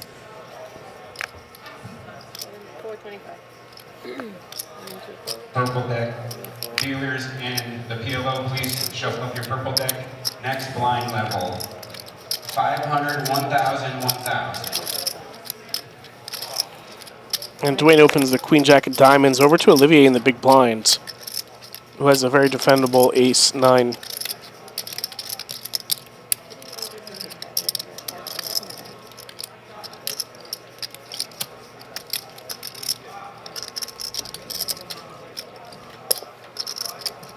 Ace flicks in the chips to call.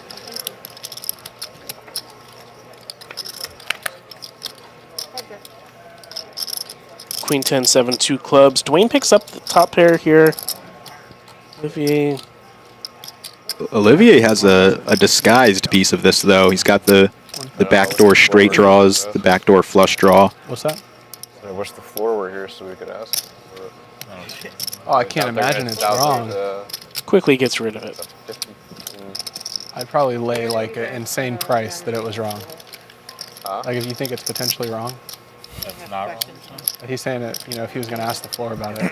Yeah, I mean, I would lay like 1,000 to 1 or something. That's not wrong. Like, I can't imagine it's wrong. I mean, it could be for sure. Yeah, there's non-0% chance, but it's like vanishingly small, I think. I'd be embarrassed to even ask. He'd be like, what do you mean? They have a question. Not they. The 1 and 2 have questions. Just that the next blind jump is from 200 to 300. It's not 250. It just seems like a big jump. Yeah. I agree, it is a huge jump.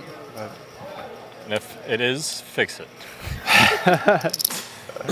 Sounds like some discussion about the next level being I'd be shortening the levels. I'd be shocked though. Yeah, that's a big blind jump. That's a crazy jump. being a significant It hasn't jump. been like a crazy jump like that the entire tournament. Hey, the staff's hourly, man. They're trying to get this thing wrapped up. Yes, so. Right, Mia? That's why they sent me in. Oh, are you the cooler? Yeah, players talking about the next blind levels. They want to deal a couple bangers here. Good for TV. Ensure that it wasn't correct on the screen that they have to the right of them. So it must be a pretty big one if they're bringing it up.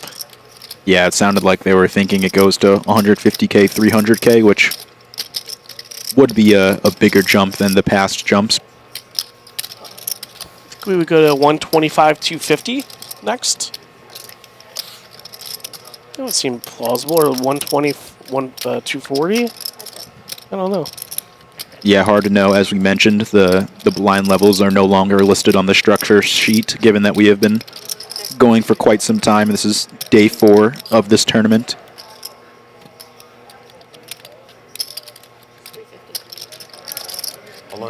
Dwayne quickly going all in versus the short stack Blake.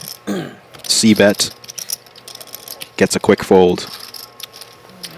And Dwayne just continues to chip up. Yeah, and we remember he was down at the, I think, 7 big blind mark, 6 big blind mark, somewhere in there. During the first level of play today, and now he's jumped up to 2nd place. 125, 250. Yeah, certainly spun it up so far. That's what I thought. Wow. Yeah. Well, I stand You would have lost corrected. 1,000 to 1. Yeah, I mean, I was ready to go. I should have taken the bet. So it's not predetermined, the structure sheet. It is. So it mirrors the lower levels, right? So since we have So it's wrong. 1,500, 2,500. Wow. Cannot skip 150, 200. Oh, okay. No, I mean, I'm not complaining. I was surprised that the thing was wrong. I thought it was all pre-programmed. Pretty rare that we go up to level 30. So Oh, is that right? These guys are pretty nitty, so it is taking a while. Some fun talk there, clarifying the levels, giving the players some more playability. I thought I had ace king. Sounds like they confirmed they're going to 125, 250K next. Oh, this is an ace king. Hold up. Did you? It's on him. You played it like ace king. You never started right correctly. You know, early position. She started again. She started at 30 I seconds. still would have lost with ace king too. So you skipped. Yeah. The button should have been Yep. the Might as well. Yeah. Yeah. I didn't think you were you're big blind this hand. I thought you were big blind this hand. Wait, I get my time I back. put the wrong blinds up? You're big blind this hand. I'm big blind this hand? You're big blind this hand. Oh, I just yelled at you. Because I don't think my time bank was right either. No, you're The original one. I don't think she Oh, started I don't know. correctly. But you Right? could get this hand's done. That's fine. I just either. No, I know. You weren't the big one? He's the big one. I thought he was, and then she So said the I'm big one. players move the button, and we only have one fold and a time bank to use, but it should be on Olivier. So They moved it too far. And a time bank has been used. It's on him, but he ran out of time. so the button's supposed to be there. Gotcha. There's not significant action. No worries. I think there is significant action if we have a One fold. What has Blake? Nothing. Nothing. Okay, so we do have to misdeal it then. We're gonna return the time. Olivia, you would have had this on the button. Okay. Oh, wow. And then my 200. Here. Thank you. Yeah, Sick. yeah, So I'm, Mm-hmm. I guess I never think so. We hear some discussion there Yeah, about he's king? the placement of the button. Sounds like it was figured out. It would have. He would have been buttoned. Yeah, shout out to our director of poker operations, Kelly, Well, no, you wouldn't have had that in your hand either. He would have had it. who's making an appearance on stream Well, no, I'm today. saying if we didn't catch the misdeal. Say I jammed before nothing to she do caught with it. What happened? That's true. Yeah, that's not that. Wow. But it would have Thank been. God I big. used my time back. Any two actions, as long as one places money into And the then I pot. would have crushed. Yeah, you almost got screwed. What the hell? Yeah, so if you ship it, then the handstand. If you did anything, the handstand. Kelly, I think we should have a floor up here always. Oh, it's two. Probably. Two actions. Yeah, right. Final table of the main event, probably. So the floor right here isn't. No, You they're can just let Mia make the decisions. I think they should always be here. They're doing good. Yeah. We're doing all right. We I haven't. think as long as you guys let me know when you move it. Yeah, she's. No, but besides the I thought I point, saw you move it, I think but they should always I be. think you kept going. For floors today? Yeah. No, we're fine. I think they should always be. We haven't had any problems. We haven't really. Every time I call, he's Yeah. Right. Okay. All right, guys. Thank you. Thank you, Kelly. Yeah, very appreciative of Kelly stepping in there, helping out the players. She does a remarkable job here at the Borgata, always listening to the players. Works super hard, and it doesn't go unnoticed, along with the rest of the staff here. Definitely make it so the players can have the best experience, focus on playing. I think they should be hovering, but they don't need to be standing. Yeah, essentially, what happened, a few people were asking in the chat. Sounds like the button didn't move, and the cards were dealt. I don't think they need to be up. And a couple of people had folded, but there wasn't significant action. And I believe they still decided to misdeal the hand and start fresh. Yeah, it sounded like there was a technical definition of significant action being 2 or more actions. Call.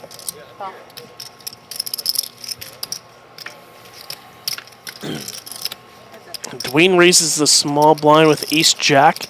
Kyle defends with a jack-10. We find a 10-6 deuce rainbow board. Kyle finds his other card. And it looks like Dwayne piles. I mean, I'm probably never. Yeah, it's like. Wow. I think I have him covered. Kyle looking quite confused facing this action. That's a Oh my gosh. that's a very hefty bet. Yes, nice.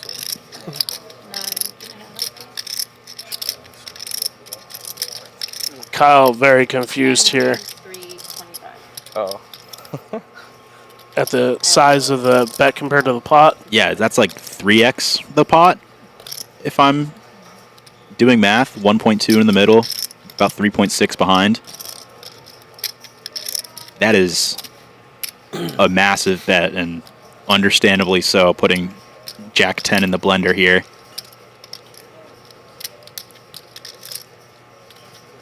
As a reminder, Dwayne raised pre-flop and Kyle just called. And he does get it through. Wow. Kyle's going to be sick. Went to the muck. Couldn't do I mean, it. I don't blame him, though. Yeah, I mean, Dwayne raising pre-flop, he's going to have all the better over pairs. He's going to have all the better 10x, like the queen 10, jack 10, king, ace 10 that he all loses to. It's a gross spot.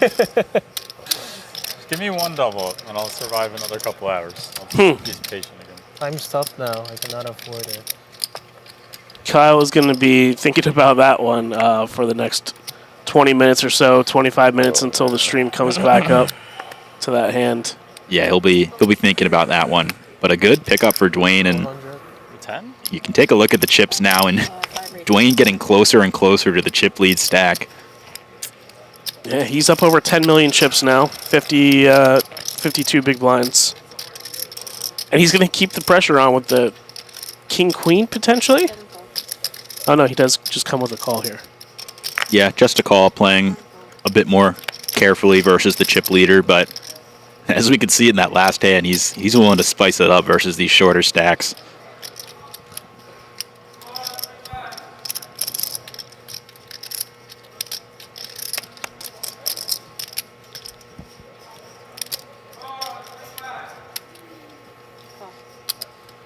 I'm going to give you this. Sorry. All right, sounds good. Zach have something left to show off of the short stack, electing to call the ace-8 offsuit in the big blind with just about a pot behind for him, and it's not going to be a good flop for him. One that does favor Dwayne, though. The flatter in position. 2 overcards. Open-ended straight draw.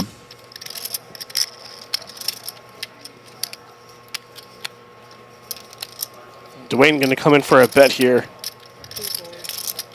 And going to get 2 folds. And Dwayne Mitchell keeps piling the chips.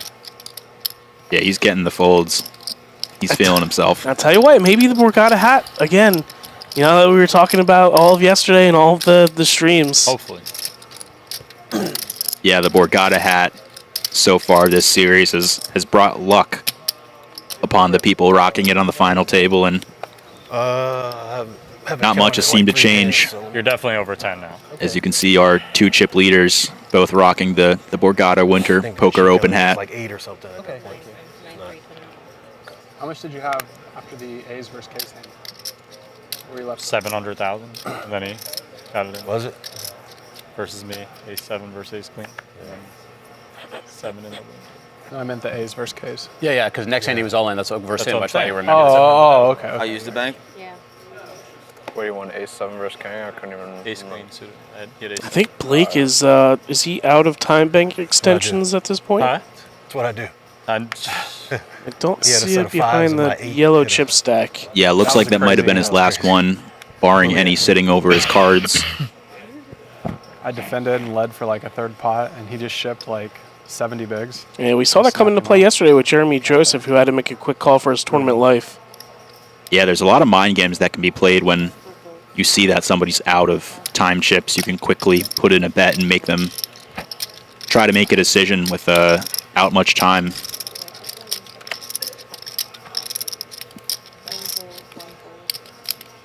And it folds over to Zach in a small blind with the 10 deuce. Yeah, likely not going to be enough to battle with.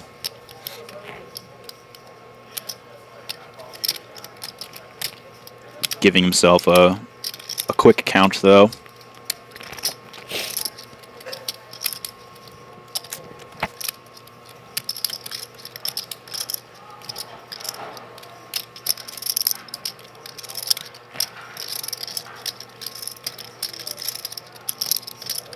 Sorry.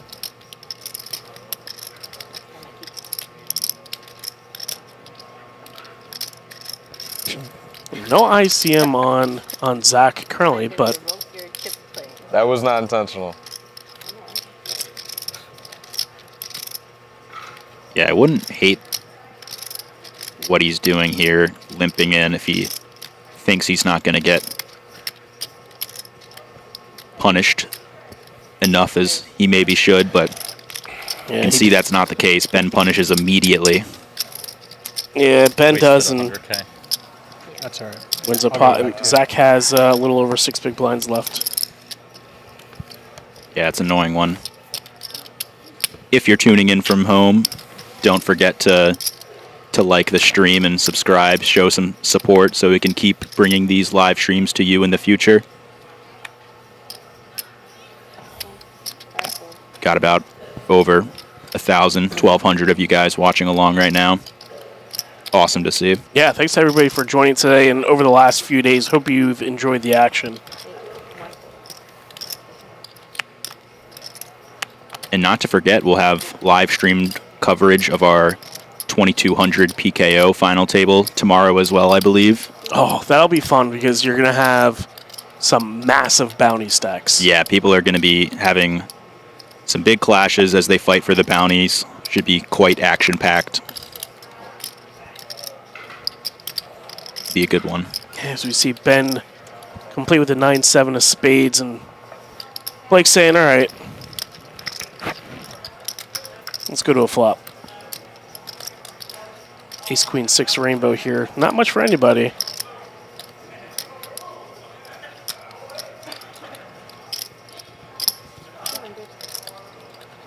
And a quick bet out of Ben should get Blake out of this pot fairly quickly.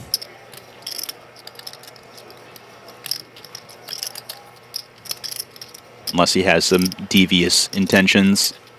Guess he has a backdoor straight if you really want to get frisky, but yeah, not much. Yeah, he does give it up, and I like the way Ben's played the last few hands here. Really not taking super amount of risk, but keeping his big blind by ISOing Zach in the small blind, and then just betting a big blind in this past hand and picking up those chips as well. So not too much risk, but a lot of reward. As we see, all these pots are significant with the amount of chips that they pick up. Yeah, putting his chips to use, it can be difficult in a scenario where you have stacks like Jack and Dwayne who are going to be dominating the final table, but really picking his spots when he's able to battle with the shorter stacks like Zach and Blake, he's putting the pressure on and continuing to separate himself from the pack. Yeah, I'm surprised we get a call or a fold from Queen Jack there, but Kyle now has about 17 big blinds with the pocket nines. And trying to decide what he wants to do here. I think it may be a little too much to jam. Yeah, I think so too. But as we know, we have Zach lurking in the cutoff with the ace-king. The jam's likely not awful, though, into Jack's big blind. You don't really want to play post-flop versus him. It's really thinking about 1.8 million. 1.8. He decides to commit roughly half of his stack, kind of what I alluded to earlier, and that likely won't be enough to get Zach off of his hand. I think he quickly moved all in. Yeah, he put it in fairly quickly. It covers him, so he's going to put his chips in, and we're going to have a ace-king versus pocket nines flip here. Zach going to need an ace or a king to stay alive. Looks up to the sky. 9. Love the shades. Yeah, I think they usually stick it like over here. Nice. Ace, king, 8 with 3 spades. Running spades could potentially save Kyle. That's not going to happen, though. That's going to be it for... Oh, wait. My apologies. I had the hands backwards. All good. 375. Zach stays alive. Doubles up to about 3 million now. Thank you. I swear to the family in the chat, I'm not trying to get rid of Zach by any means. I know. We haven't had one of those dirty ones yet, like the river, like 2 hours. Thank you. Thank you. And now Kyle goes down to a little over 10 big blinds. I got mine Yeah, and day one. You're Jack and Dwayne, that's exactly what you want to see. You want to keep these shorter stacks in and I might need one. keep putting the pressure on. To be Yeah, fair, it's 250. Registration was still open, so, you know. It was on this bullet, though. I've still got my one time. What did I double? You still have your one Do you have time? your one time saved up? No, I've used like a dozen of them. Kyle down to 8.7 bigs. I know. Zach with a little breathing room up to 12. Blake with 14. I've still got mine this turn. You still got your And our one chip time? leader, Jack He's not one of Kwan, these guys. Don't. hasn't really You had like 17, right? At some gone point? into play, and he's got 58 big blinds here. 14. 14 now. 14 something.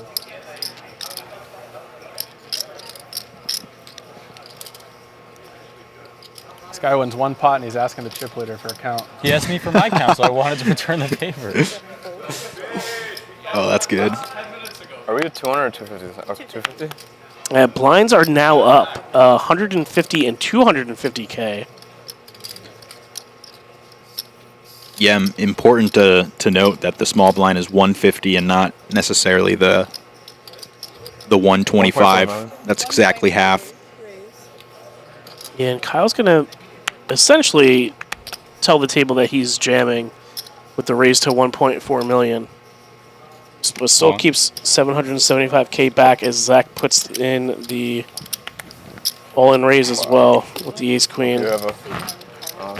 Seems very fair, honestly. I'd rather that. And Zach is going to cover Nice with guy. the spades. Kyle has a heart, and Zach has a club. Which one's mine? Any carnage here? If this was cash, I'd ask to chop it up here. 2 hearts. We don't have to play it out, honestly. Just give us the money back. No blood. You got two flush draws. Hearts. We want to sweat here. Let's get a sweat. 2 hearts for a sweat. Done, bro. You're done. Hearts. If it comes hearts, it's all your fault. I swear.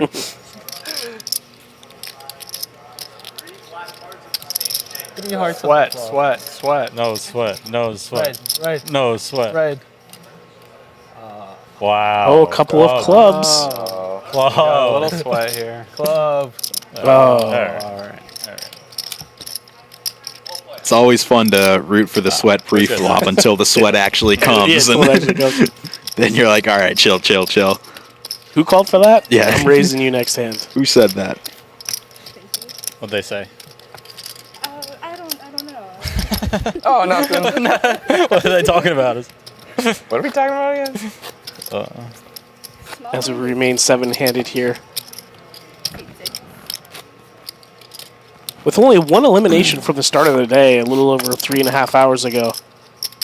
Yeah, players are fighting, not willing to go lightly. Ultimately battling for the $511,000 first place prize, along with the 2 trophies that accompany that.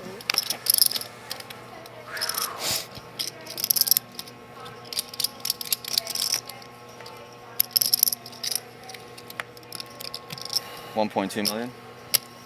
Raise 1.2 million. Here, 1.2 million out of 5 and 6 folds. Blake. It's catching on. Yeah, choosing to size up with the pocket aces. 6, 7 folds. Yeah, probably something that I wouldn't have done here. I mean, that was what, like 5? Yeah, just 5.5? about 5 big blinds. Interesting. He decided to take that line. Yeah, it doesn't get any action behind. He still has, a considerable amount of chips, more than Zach and Kyle here.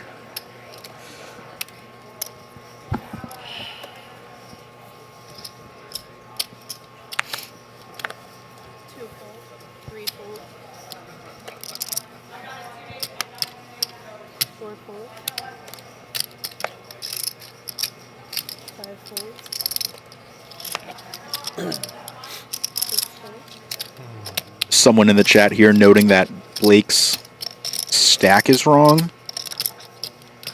Might need an update on that, but we can try to take a look at the chips he has in front and count ourselves, see what the true number might be.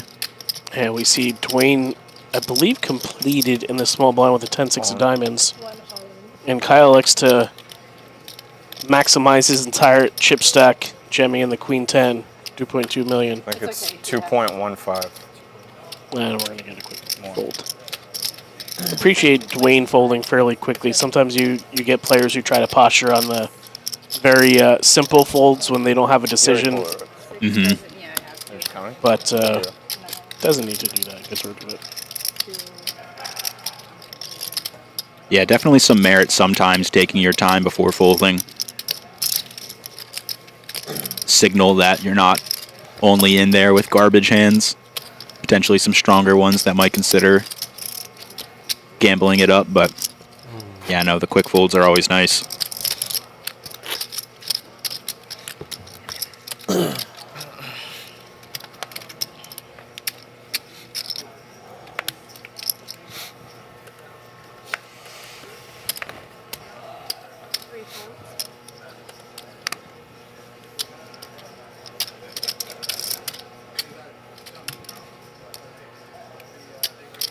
Yeah, I was just trying to do this counting as well for the person in chat who corrected Blake's stack. It looks like it might be closer to 2.5. He announces 2.2 million as a raise for the vast majority of his stack.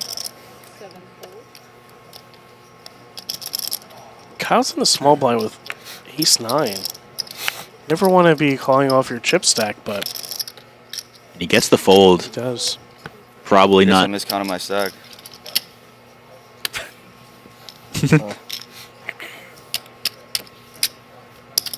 Yeah, Kyle probably not expecting a hand like ace-4 offsuit to jam from that early in position, and kind of proves effective. If you do choose to jam, you can get some pretty good hands to fold. Heck yeah.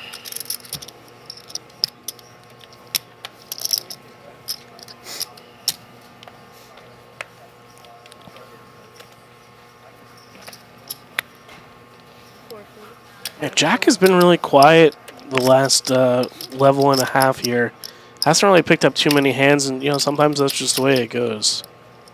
Yeah, as you can see in the bottom right graphic, we're only on hand 84 of this final table, despite being here for a few hours.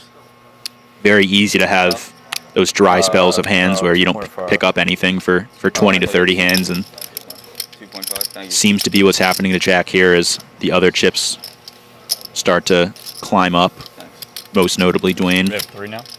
Yeah. 3.1. Sorry? 3.1 or something.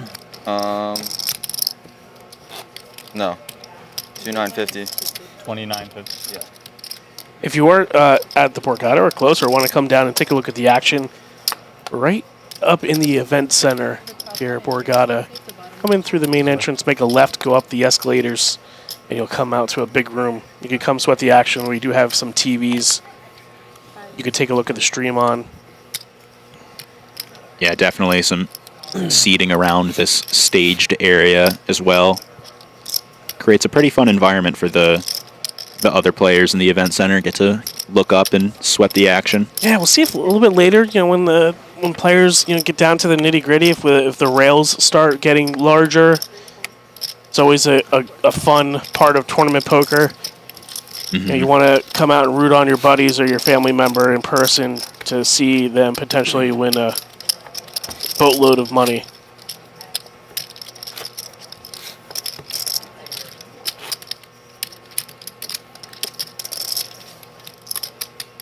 And I believe I heard Blake say that his stack is closer to 2.8, 2.9 million.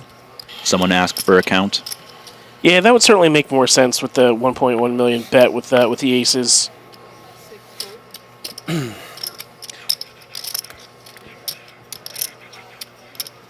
sometimes you want to just put the money in as opposed to trying to be cute and making it obvious that you're opening off of a 10 big blind stack or 9 big blind stack. Mm-hmm. Which people normally do when they have a very large holding. Yeah.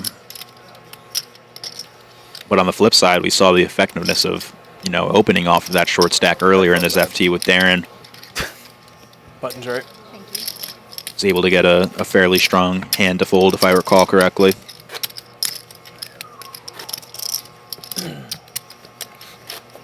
Players haven't been talking as much, haven't been as chatty.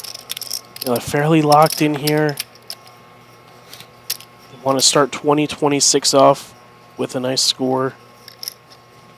Make correct decisions. Yeah, each player guaranteed about $67,000, I believe.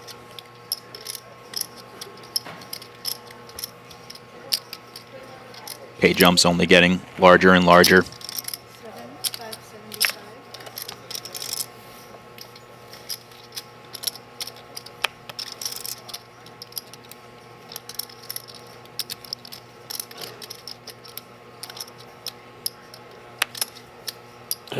Dwayne raising under the gun with the ace-9 on over to Zach, who folds.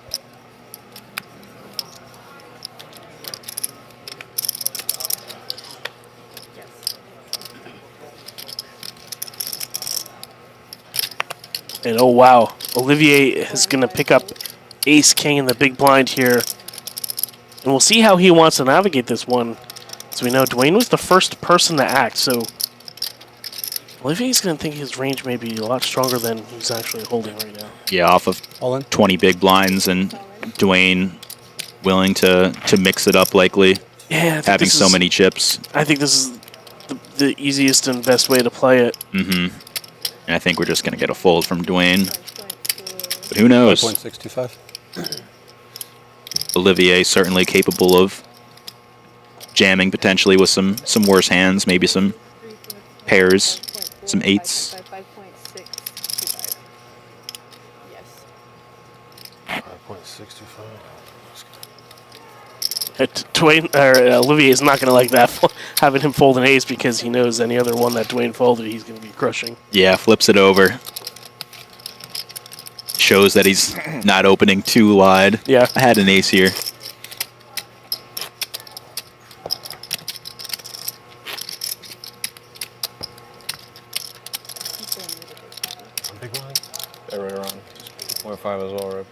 2.1.8. And you may hear the players really asking about the other opponent's chip stacks, and it's not to needle anybody. Sometimes you do in that regard, but it's really to help the game flow and make sure that you understand how many chips you're up against in pots with that person, and keep the game flow going. 1.99. 1.9. As Kyle essentially jams.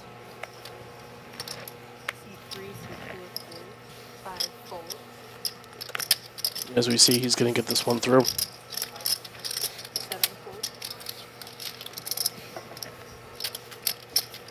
And Kyle coming with a new hoodie today. Different one than he wore yesterday. That's what happened last night. Yeah, I forget what one he had on yesterday, but I like today's. Yeah, I do. I think it was just a solid hoodie.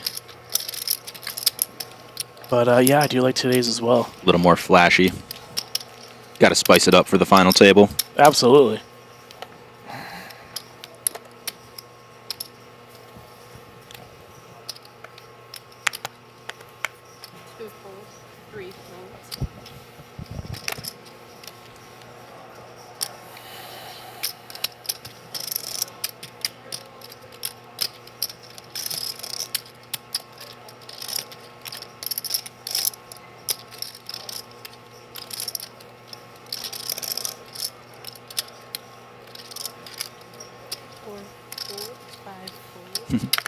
Jack with the ace deuce, probably getting a little impatient at this point. Gives it up. Wow. I'm not even gonna look. Kyle gets the walk. Says he's not gonna look. I don't blame him. I think that's our first walk out of the 80 some odd hands we've had here. No, I think we had one earlier. Yeah, we had a few when Blake folded to Jack. It's a reverse free roll. You can only be disappointed. Exactly. Yeah. Yeah, oftentimes at different stages of the tournament, perhaps at the very beginning or earlier stages, you often see the small blind in there with quite a wide range. But yeah, no, when you're the small blind, you have a chip leader as the big blind. It's quite hard to play a ton of hands there, and I think that's where we saw some of the walks, and kind of explains the walk right there as well. And we see Blake with the pocket sevens, counting out a stack, figuring out how he wants to play this one. Raises to 2 million. Yeah, just about his entire stack. Dave, why do players do that? Just for the family members or people who don't play poker in chat. Why not just jam all in here? Why do you raise to 2 million? Yeah, it creates some scenarios where if multiple people go all in behind you, you could potentially fold your hand, so you could have a chance at a pay jump. These pay jumps are quite significant. And it also creates a dynamic where, people might not really know how to adjust. If I'm just going all in with 15 big blinds, someone might be a lot more comfortable knowing how they should respond to that versus if I just, stick in 10 big blinds and I have 5 big blinds behind. How does that change the hands that I want to get all in with? Creates more room for your opponents to potentially mess up. Yeah. And we see Jack finally pick up a hand again, get back in the action. Fold. See, raises to 500K. And Ben over in the big blind picks up ace king. Oh no, this is going to be quite annoying if you're Jack. You have been patient with the chip lead not being active, and you finally pick up a hand, and it's hard to see a world where this doesn't go all in pre-flop. Ben sitting on just under 20 big blinds.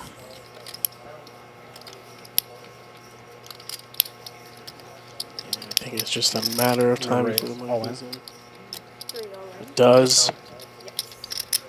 I think it's like 4.6 maybe, or I guess if you include the blind a little more. I got 16 time banks. Well, sorry, no, that was a lie. I just used a couple. Ben talking about his time banks as well. Potentially exuding strength. Yeah, and this is a bigger one that Jack has been facing. He had a lot of hands that he had to fold. He's been patient, and now he finally picks up ace queen and gets jammed on. And, you know, you may look at this and say, hey, let's put the money in, and he does. Yeah, not really much you can do with ace-queen.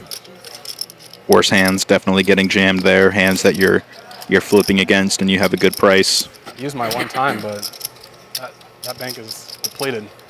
Bank is depleted, he says. Jack's going to need 3 queens. One of 3 queens, potentially. Jack 9 deuce 2 hearts. So that queen of hearts is now dead. That's going to wrap it up as we see the 8 of hearts on the turn. Ben gives a quick fist pump. Yeah, and all of a sudden, let's see here. A lot of parity 1, 2, 3.5, between the chip lead 4, stacks. And we have a new chip leader. Dwayne jumps into the chip lead with 10.3 million chips. Yeah, but as you can see, Jack and Ben are not far behind at all hovering around that 10 million mark. There's no longer a clear leader that's going to be able to capitalize upon the short stacks being out there. A lot more room to fight and should get pretty spicy now. And this is, you know, one of the spots where you're rooting for the big stack to win that hand. Mm-hmm. You know, so somebody like Zach or Blake who have, you know, less amount of chips, they want to make a little bit more money. Yeah, certainly people like Kyle, Blake, and Zach were rooting hard for the queen, but now they got a battle. I think I can swing that.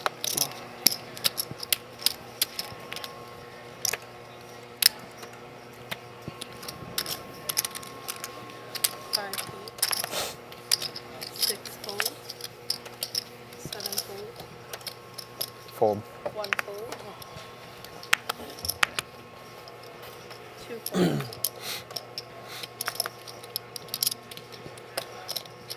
Now folds back over to the small blind. To Ben. No rest for the weary. 4, 550, I think. Yeah, and I wouldn't be surprised to see a jam here. But looks like he flicked in a calling chip. Blake just north of 10 big blinds. Quickly moves it in with King Jack and gets a quick fold. That's going to be the end of that one. He didn't ask for a count. Oh, for the stream. Yeah. And as the chat mentioned, we're going to count down the chips here just to make sure that we get an accurate number.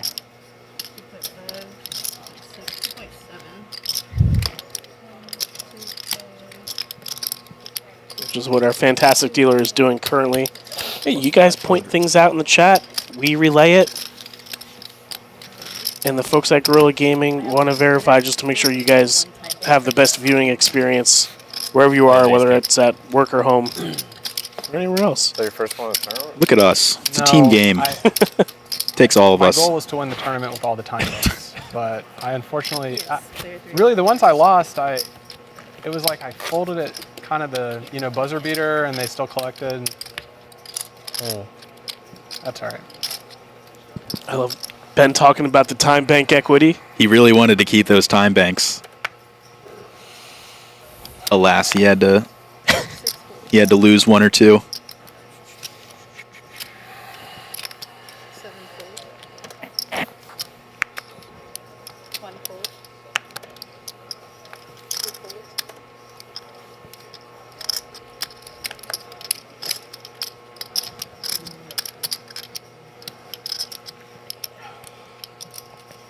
And Ben is going to come in here with the 10-5 offsuit with an open and play his heater while Blake has the pocket 10s and quickly jams. And that'll be the end of this hand.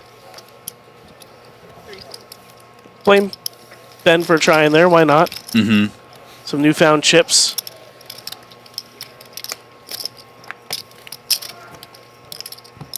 But as we see, Blake picks up that pot. A lot of the short stacks, continuously are doubling up, not making it easy for anybody, and we're back into the real thick of it. And my wager against Darren is on the ropes now. With Jack only has 9 million and Darren having the field. Of course, Darren in the lead like usual. As a refresher, we had Darren Elias on for the first 2 levels of this final table, and him and Nick made a bet. Nick took Jack when he had the tremendous chip lead to win this tournament, and Darren took the field. Loser has to pay for a steak dinner. Darren Elias, a very accomplished BetMGM ambassador. High roller. Recently won a 25K, I believe, at the Win for about 600K total. Yeah, not bad. Not bad. Not too shabby. 3-2. And we had other commentators last night. We had Rishi Mehta. And we had Soheb Porbandarwala. We had Ite on for a little bit. It's been fun. Yeah, that was a very, very fun late night stream. Huh? So I should probably have that answer ready when I just asked.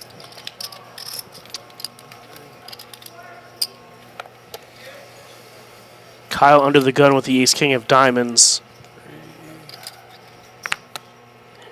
Yeah, and it looks like he's off of about 13, 14 bigs. 2 million. Opts to jam most of his stack.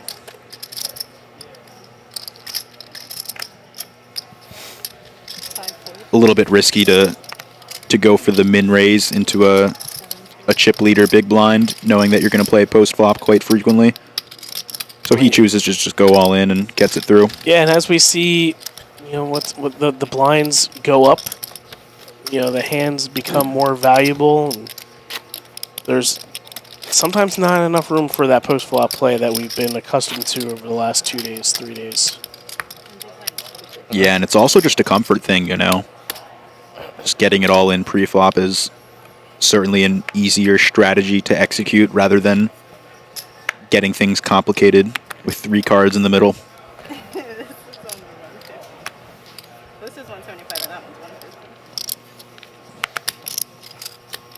And so this one's still short too. My brain is breaking. It looks like we folded around to Dwayne in the small blind, who has ace queen, and 8.8, 8.5. Kyle has the 8-6. 8.8. Kind of surprised. Just coming for a 600K raise. Yeah, I was going to be a little bit surprised if he just went all in himself, and yeah, I like this not all in sizing versus the shorter stack and the big blind. Going to be something you do with your worst hands and your best hands. Ace queen probably falling in that best hand category. Again, we're playing for a little over $500,000 here. 400, 500. Yeah, we've been 7-handed for quite some time. We started today with 8 people. It feels like an eternity since Greg unfortunately busted. Yeah, about 3.5 hours of coverage, only 1 elimination so far. 675 back. 1 point. And Ben has the Jack 10 of clubs, so he's going to bump it up. 1.77. Quick folds around from the pocket 7s, pocket 2s. Yeah, Zach going to be in kind of an uncomfortable position here. He's doesn't have many chips. He's getting a good price with king high. It's also an under the gun open.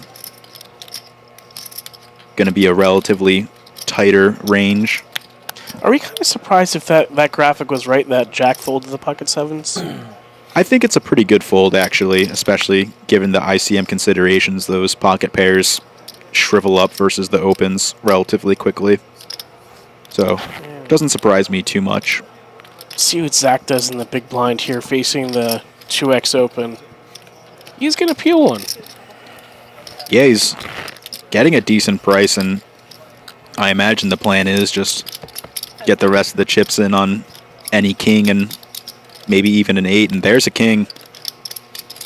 Yeah, we saw some players decide to fold those premium offsuit hands, some suited hands previously, and Zach does call and gets rewarded with a king here.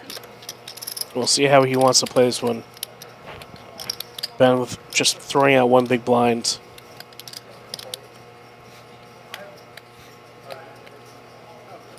Zach doing a quick count. These are the types of hands that can just get it all in right now. in which he chooses to potentially get called by some worse hands that are just priced in. This probably not one of them, and maybe not a lot of them existing on a board without a flush draw. Many straight draws that interact with an under-the-gun opening range, but alas, he goes for the all-in and takes down a lot of chips, and that's going to be a big pickup for him. Yeah, there's just so many chips in the pot each hand. That's my UTG open. We see Blake, Kyle, and Zach have 17, 14, and 13 bigs respectively. I'm not the chip leader. I believe we have updated chip counts, and Dwayne is at that 10.3 million chip mark. Ben I really think and Jack chip following leader, them it's up. more like a state of mind. Yep. Chip leader coaching. No. We haven't talked about it much, but I like this sweatshirt, more sweater from Olivier. 3 point something. 3.3 million. Get another camera angle. Add it soon. 1 fold, 2 fold. You're short on the small blind. Sorry. I'm so used to 125, 250. 150, 250 is so weird. I think I won. Unfortunately, you did. You did. Olivier thinks he won. Not sure. And when you did. They never throw in too much, do they? Hey. Yeah, I think that's more of a sweater, I would think. Yeah, definitely a sweater. Too much. Like, some guys you play cash with, they always throw in the wrong amount, but it's never over. We had a comment a little bit ago asking who we think is executing at a high level so far this final table. And I think a name that we haven't heard too much from recently, but Olivier in the first 2 levels was navigating quite strongly, being second in chips and having the chip leader directly next to them. He was finding folds in really good spots where many players can be tempted to call, folding correctly, picking his spots when to battle. How much do you have left? Yeah, I think everybody's playing at a fairly high level. I know for myself, I would be pretty nervous playing under the lights here on a stream table. But yeah, everybody's been playing super, super well. A little more. 1.7. 1.7. Zach opens to 1.7 here. I announced this to you before. Is going to win that one. Okay. It's okay. No worries. 3-7. Sorry, brother. You're good. All good. Can I move my mic somewhere so it's more clear? Is that what I need to do, maybe?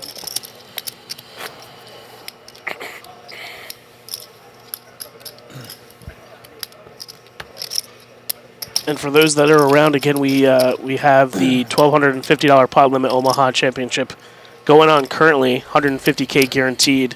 Not sure if the morning flight is still going. It might be around the end of late reg, or they might have a little bit. I don't have the structure sheet in front of me, but we do have a night flight that is about to start in 7 minutes that counts towards the mixed game leaderboard. So if you're close to the to top 10, come down and take a shot at it. It's the second to last game on the mixed game leaderboard.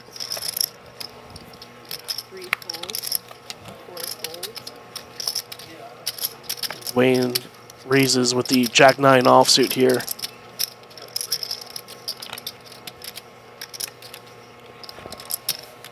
Nine 9-7 gets away. We got somebody in the chat asking about what does UG +1 HJ CO mean. Those are just the labels for the positions in poker. Understandably, they can be quite complicated. They're difficult for me to pick up when I was first getting into it, but it just signals where time banks at final 6 on the table you're at. The under the gun, UG being the first person to act pre-flop each hand. Yeah, I mean, this guy asked to change the blinds, and they were just like, sure thing, we got you. I got pull around here. That was a reasonable request, though. That was a crazy jump. Yeah, I mean, no doubt about it, it was a That huge was jump. a reasonable I'm still shocked that the thing was wrong. No, it happens. Sometimes they just don't expect it to run that one. That happens. You guys were saying 1,001 earlier. 1,000. Imagine we took that $10. Yeah, there was I should have taken it. 1,000 to 1 offer. I wouldn't even feel bad too. He's like chip leader with 7 left. Yeah. Not chip leader. I think there's a line from Kevin from The Office. Up here. That's like if anybody ever offers you 10,000 to 1 on any bet, take it. Just take it. Take it. Someone should have snap took that 1,000. There are payouts. A lot of big prizes to be won still. Yeah, the place and above, takes home 6 figures. The immediate next jump being worth about 18,000. The next one being 24,000. The jumps are massive. This is a $3,500 buy-in. Once again, for reference. 2 fold. 3 fold. 4 fold.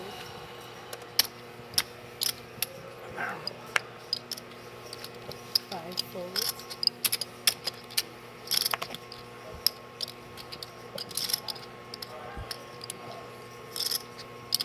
And Olivier here, with Dwayne to his direct left, having the chip lead, can put pressure on. We'll see what he wants to do. And again, Olivier, a very accomplished heads-up player, very comfortable, especially that scenario. Yeah, and these wide-range blind versus blind spots, Olivier is going to be quite happy to end up in situations like this. We get a queen 8 deuce board. Dwayne does pick up an 8 here.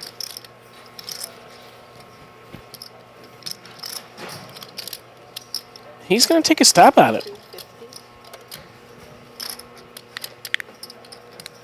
Yeah, just a 1 big blind bet. Not going to be enough to get Dwayne off of his pair of 8s. Go to a turn here.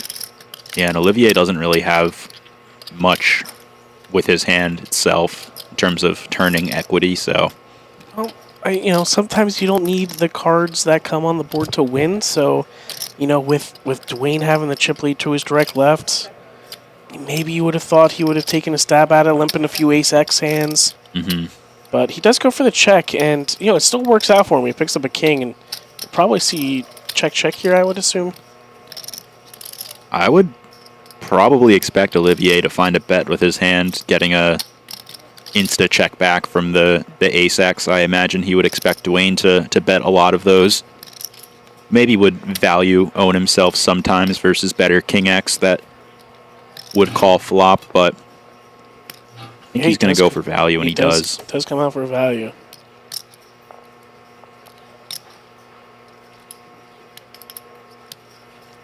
Just over 1 big blind. Puts Dwayne's exact hand into a pretty precarious situation and very disciplined fold. Yeah, good fold by Dwayne there. Yeah, way to dodge that.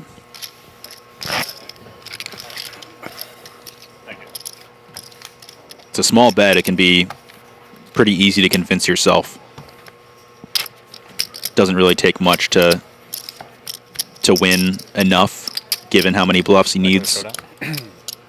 Yeah, and we saw the players milling around a little bit, stretching their legs, and that's something that we talked about on the day 2.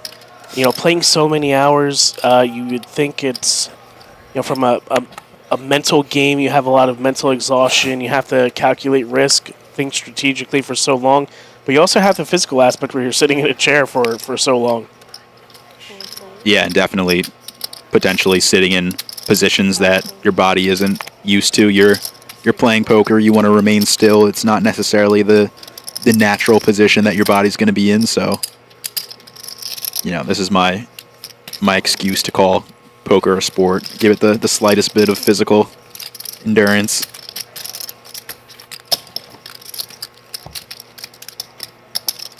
Scott Karcheski in the chat talking about the lucky hat. I'm telling you, man, I saw Jack with the chip lead and then he brought the hat. I thought there was no way. That's why that he was going to lose. That's why, I took him versus the field.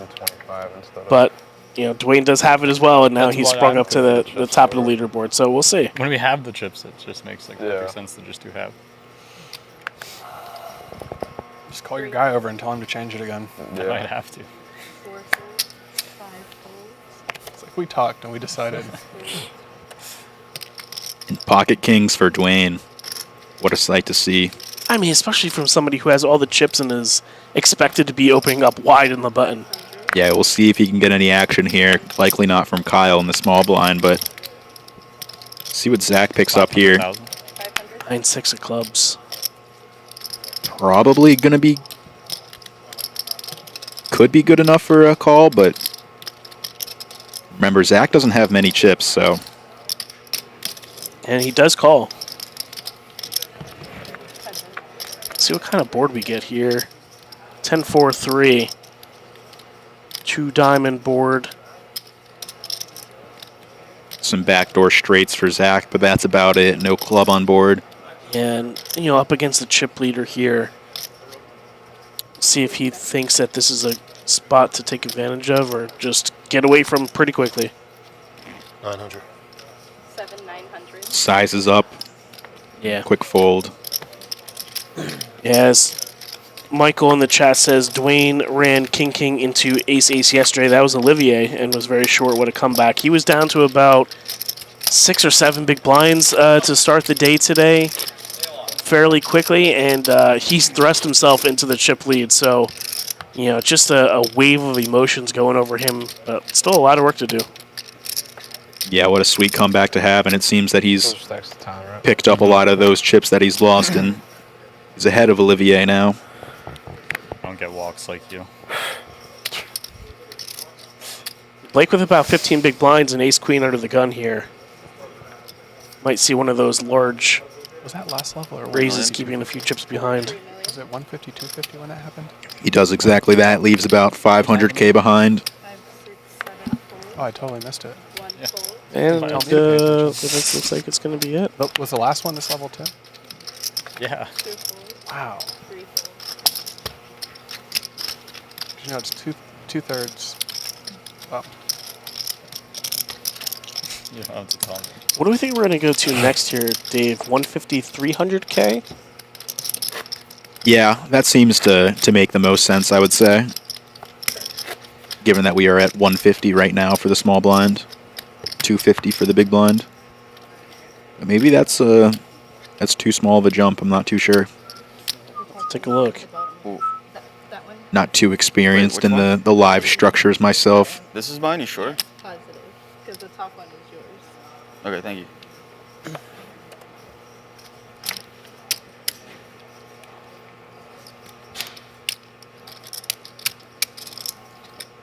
Jack with the ace-2 of spades here. 500. Comes in for an open.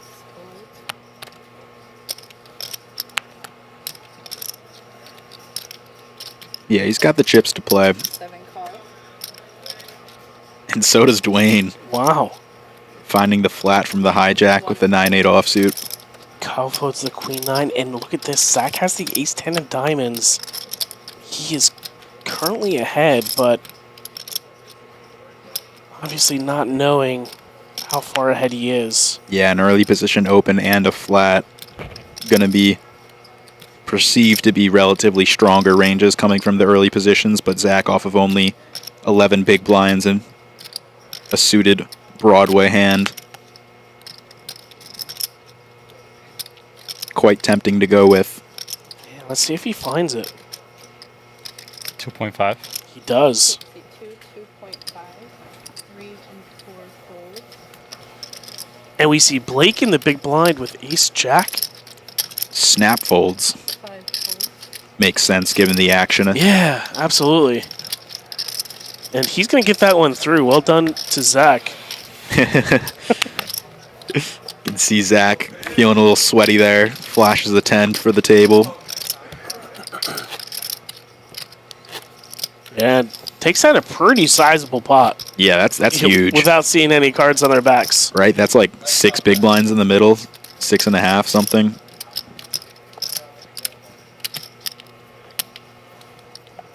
Well-earned pot for that Zach there. Create some separation between him and the other short stacks belonging to Kyle and Blake. Both just above the 10 big blind threshold, closer to the 13 to 15 range.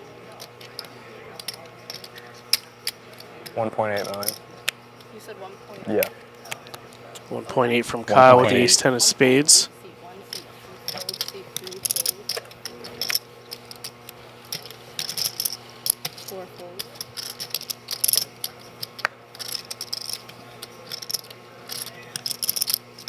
jacking the big blind with ace-6 of hearts. Yeah, and this is kind of what I alluded to beforehand, the power of these half-stack jams where maybe if he just rips it all in for 10, 11 big blinds, the decision's a bit clearer, but when he only goes half his stack, a middling hand like ace-6 suited has to think a bit more, but he doesn't think too much and finds the muck.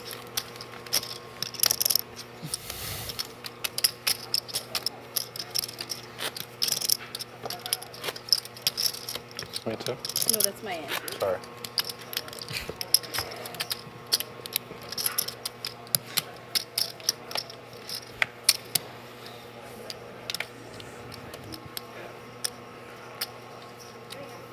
Sevenfold. Fold. One fold. Over to Zach in the hijack with ace-king.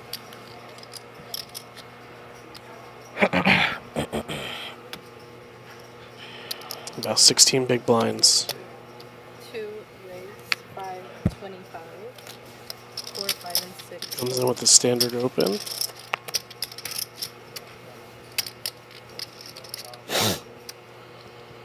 And Olivier here in the big blind with 7-4 clubs. We saw him play that a little bit earlier, I believe. In the same position. Yeah, and I imagine he has similar thoughts here where he's got a call, but not super happy. Just getting a good enough price, and as we see, Zach probably doing this with a lot of higher cards, and the 7 and 4 not really interacting with them can potentially lead to some good flops like this, where he pairs the 4. Yeah, it does pair the 4, and Zach finds the queen 4 deuce board. I check. Has some backdoor straight cards. And the both varieties of the 3 and the 5 and jack and a 10. A couple overs as well. 2, 3, 7. And with, a fairly dryish board, he comes with a continuation bet here.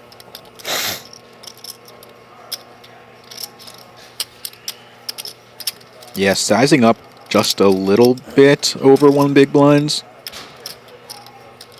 I feel like we've seen a lot of these 1 big blind bets from the short stacks, but somewhat notable maybe.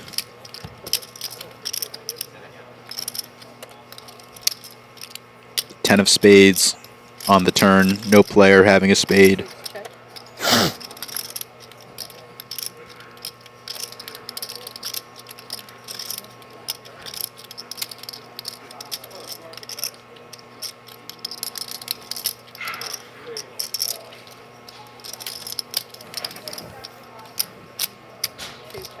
And Zach is going to check back as well.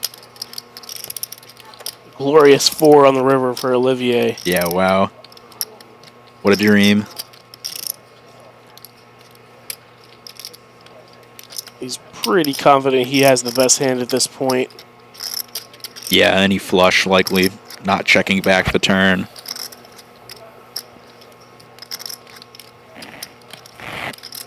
Question is how big? 1 million? Yep, about a little under half pot. Unfortunately for him, he's not going to have a customer. Yeah, Zach doing a quick spade check. If he blocks any of the flushes, or perhaps missed flush draws that Zach could attack with, or that Olivier could attack with, and Zach going to give this one some thought. Olivier is certainly a player that can take advantage of the 4 pairing on the river there, represent it. Zach finds the fold relatively quickly. Good for him. Look at how condensed the stacks are getting now as the blinds go up. Mm-hmm. You know, the shortest stack, Zach having 14 big blinds, and Dwayne, the big stack of the table, only having 14. So, if you see Zach tussle with Dwayne and get into it, they're both going to have the same stack at 28 big blinds. Yeah, we saw a wide array of stack sizes when we started this FT, and even started 7-handed, but as time has rolled on, the stacks are just condensing and condensing. Yeah, and some people were mentioning in the chat how it's, seems to be a little boring. I analyze this as more of a defensive football game. Mm-hmm. Not a lot of action offensively, but you have to admire the game at some points. And the all-ins will come, but everybody's trying to position themselves and maximize their value in EV and win as much money as possible here. Yeah, that's often just the nature of final tables. Folding makes a decent amount of money when other players get into big pots. There's a lot of incentive for big stacks who are clashing to play relatively smaller pots and wait for the short stacks to get eliminated, which, you know, just hasn't happened. We've been 7-handed for 3 hours, and we started 7-handed with some short stacks, and they just keep climbing their way up. And you know, as we were talking about ICM earlier, as those stacks get more condensed, the decisions become more important. Every little decision becomes a little bit more important as we see Olivier pick up the pocket kings on the button.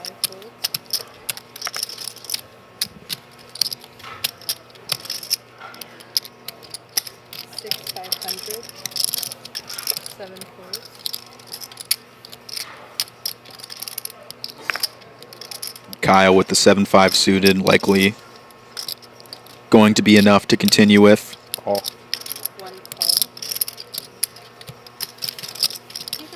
Yeah. Thank you. Heads up. So we get a king, queen, 10 flop. Olivier, I think I had top set with kings quite a bit on day 2 or 3. I remember seeing it at least one time, potentially twice, but another one to add to the list.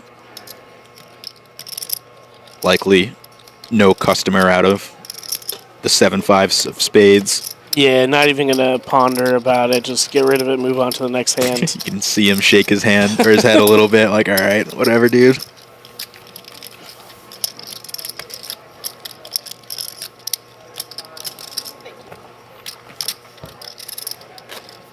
And Olivier is only 1.6 million away from moving into the chip lead.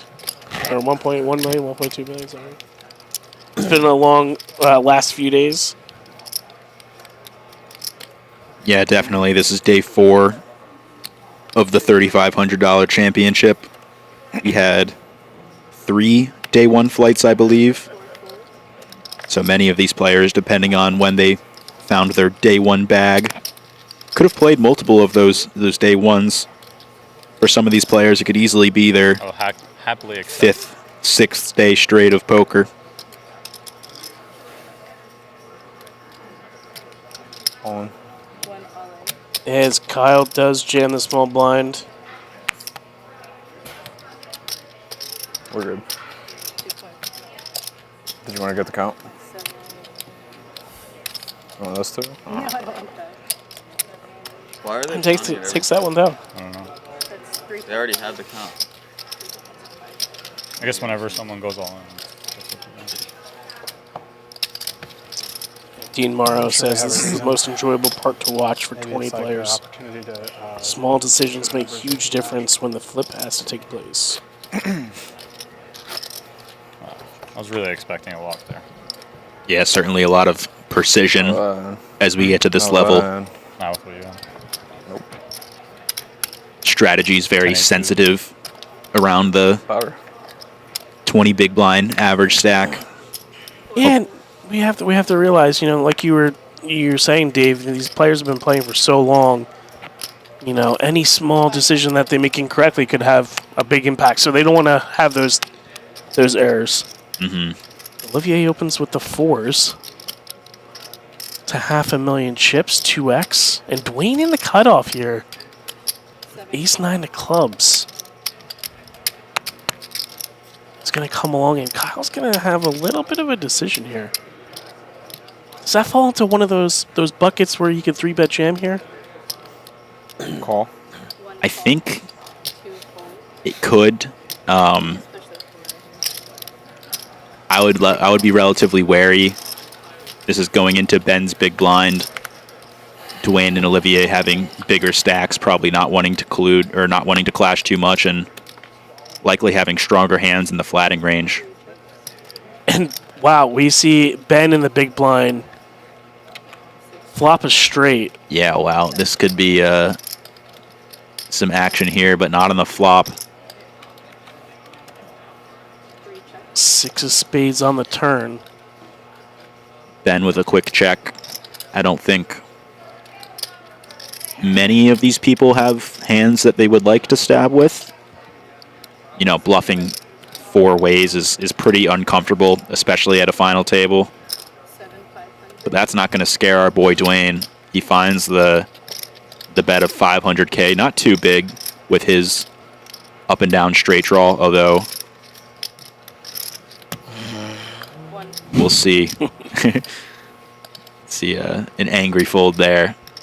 Likely not going to get Ben out the way as we see, and yeah, Olivier not much of a decision. Yeah, and he, Ben's up against the chip leader in Dwayne. He has a straight, but also he's got Olivier behind him too. Mm-hmm. Who ultimately started the action. Very easily you could have ace king, some king nines there. Yep, definitely not the stone nuts for Ben here, but after Olivier folds, has to be feeling pretty damn comfortable. Ace king likely raising pre-flop for Dwayne. Maybe he has king 9 at some frequency. Ben does check. The board pairing 10 on the river. Potentially losing to some boats now. Maybe if Jacks decided. Wow, he is going to come out for a bet here. 1.2 million, I think. Yeah, not too big. I don't think this is ever going to get Ben to fold here. I think we're going to have a new chip leader. Yes, we are. Ben picks up a massive one. A 4-way pot to start and ends up being roughly a 20 big blind pot-ish, a little bit over. That's going to spring Ben up to just under 12 million chips. Nice hand to Ben. Played it very well. Got his opponent to put in chips when he didn't really have anything, and scoops that one up and becomes the chip leader here at Borgata in the main event. So this is the 3rd person that has had the most chips.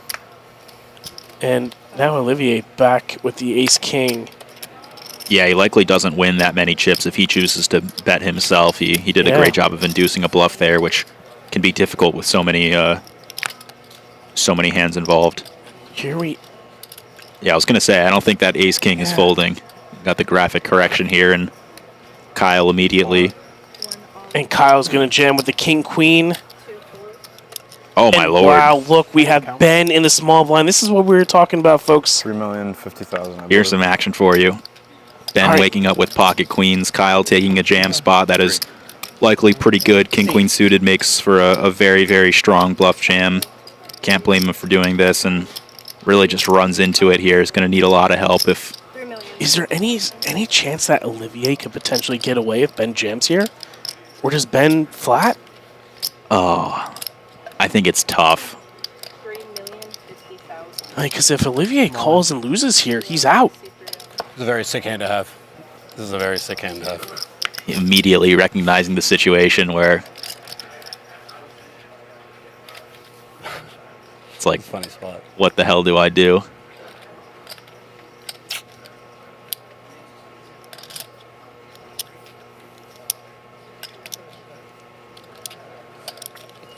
My gut tells me to fold. Wow, next level fold by Olivier. He makes a huge fold. I'm rooting for you, buddy. Really? Wow. Although he would have been flipping against the queens. Yeah, but he'll see that one of his kings is gone. This is best. Oh yeah, no, be sick. He has Maybe we're chopping, a couple of outs. It's okay. That's sick. Good luck, everyone. I'm happy with my play. I don't know. I don't know what the fuck I can do. No, it just sucks 6 spot. Yeah. I'm not saying. No, I know. Yeah. We see Kyle up against Ben's pocket queens. He's going to need to find one of the remaining 2 kings, I believe. Ace king of clubs. Did have the one folded. We didn't have another one folded. 9-6-5. 2 of diamonds on the turn. GG, 6 of hearts on the river, and Kyle is going to be our 7th place finisher. Good game to Kyle. A pretty unavoidable spot. I think good fold. The king-queen suited jam there was quite standard. Too, but good fold. Would you? Yeah. Really unfortunate to not only run into queens, but Even the ace king that ended up folding. And Kyle's going to be our 7th place finisher for $67,655. Good game to him. He played really well. You actually do need these, right? And just unfortunately picked the wrong spot. And for Olivier, it's chips sometimes that you don't lose as opposed to chips that you win. Yeah, he's keeping him in the tournament here. He gets to maintain his position as one of the middling stacks. Yeah. Zach and Blake just above 10 big blind stacks. A lot of money to be made with those two being eliminated before Olivier gets knocked out. That's going to be an interesting hand to review and see, what strategies can be deployed there, especially with regards to the ace-king hand, whether or not that wants to get in there, gamble it up for the chip lead, whether or not it wants to fold. And I think, one of the things that really impressed me there was he acted fairly quick. Like, he didn't sit there for 5 minutes and ponder. He was like, listen, my gut tells me to fold. Yeah. And he just pitches it within, 20 seconds. I would have definitely needed some time bank chips there. As we see Dwayne come in with a raise to $700K. And not to be remiss that Ben has now jumped up to 16 million chips and has taken the overmanning chip lead on the table here and has about 2x Dwayne's stack. 3. 3 on the dot. I have no time bank. 3 on the dot. Yeah. And we'll see how that plays into it. He's got it. We didn't talk about his zip up. He's got I think it was a Patagonia. 10 minutes. Yeah, looking fly. Zip with the hoodie combo. By any chance, Tom? Yeah, thank you. Always a big fan of anything Patagonia. I think they should do that. They usually when you're playing in the field, they And should wow. all the hands are done before they start it. Potentially another collision immediately after. Kind of devastating.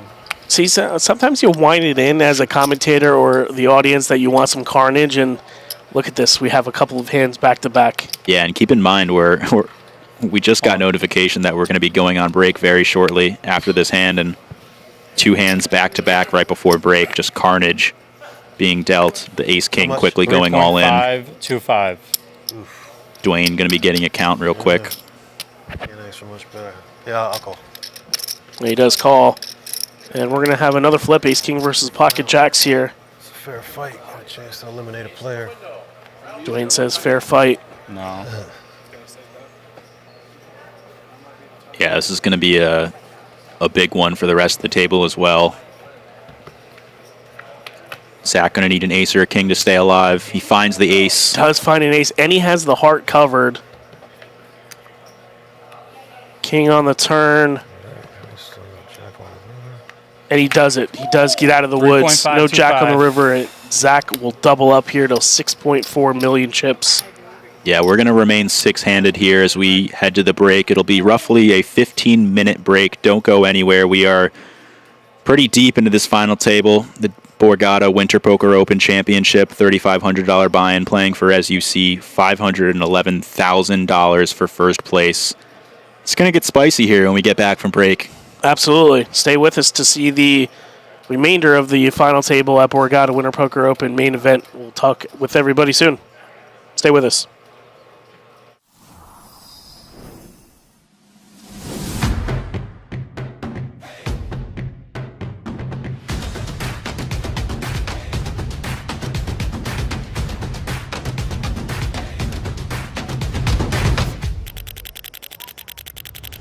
From the first shuffle to the final river card, the Winter Poker Open delivered 2 weeks of unforgettable poker. Players from all over the country came together at the Borgata, each one chasing the same dream: outplay the field, survive the pressure, and make a run at the title. Across every game and every table, the action never stopped. Big bluffs, dramatic all-in, momentum swings that turned everything upside down in a single hand. Every day brought new stories, new heroes, and new moments that will be remembered long after the chips were counted. This was more than a tournament. It was a showcase of skill, courage, and competitive spirit at the highest level. We want to thank the Borgata and BetMGM for hosting another incredible Winter Poker Open, and most importantly, thank the players who brought the heart, the intensity, and the passion that made this event truly special. And the action doesn't stop here. Join us this April for the Spring Poker Open and experience the next chapter of Championship Poker live from the tables.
It's seeing your third Vegas sunrise in a row.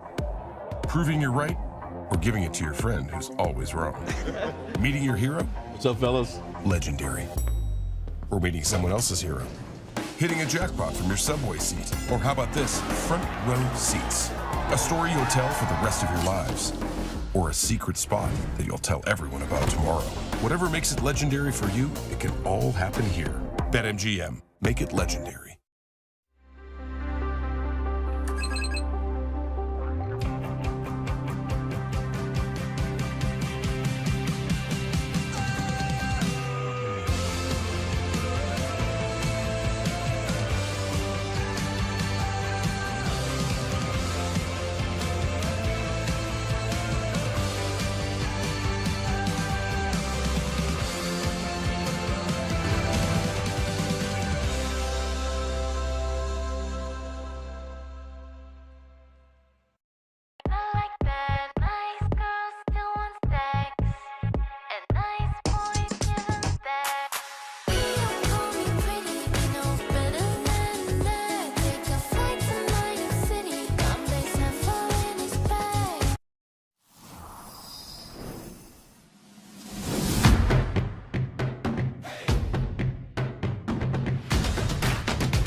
shuffle to the final river card, the Winter Poker Open delivered 2 weeks of unforgettable poker. Players from all over the country came together at the Borgata, each one chasing the same dream: outplay the field, survive the pressure, and make a run at the title. Across every game and every table, the action never stopped. Big bluffs, dramatic all-ins, momentum swings that turned everything upside down in a single hand. Every day brought new stories, new heroes, and new moments that will be remembered long after the chips were counted. This was more than a tournament. It was a showcase of skill, courage, and competitive spirit at the highest level. We want to thank the Borgata and BetMGM for hosting another incredible Winter Poker Open, and most importantly, thank the players who brought the heart, the intensity, and the passion that made this event truly special. And the action doesn't stop here. Join us this April for the Spring Poker Open and experience the next chapter of Championship Poker, live from the tables.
seeing your third Vegas sunrise in a row.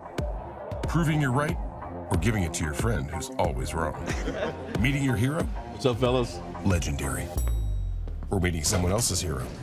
Hitting a jackpot from your subway seat. Or how about this? Front row seats. A story you'll tell for the rest of your lives. Or a secret spot that you'll tell everyone about tomorrow. Whatever makes it legendary for you, it can all happen here. BetMGM. Make it legendary.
shuffle to the final river card, the Winter Poker Open delivered 2 weeks of unforgettable poker.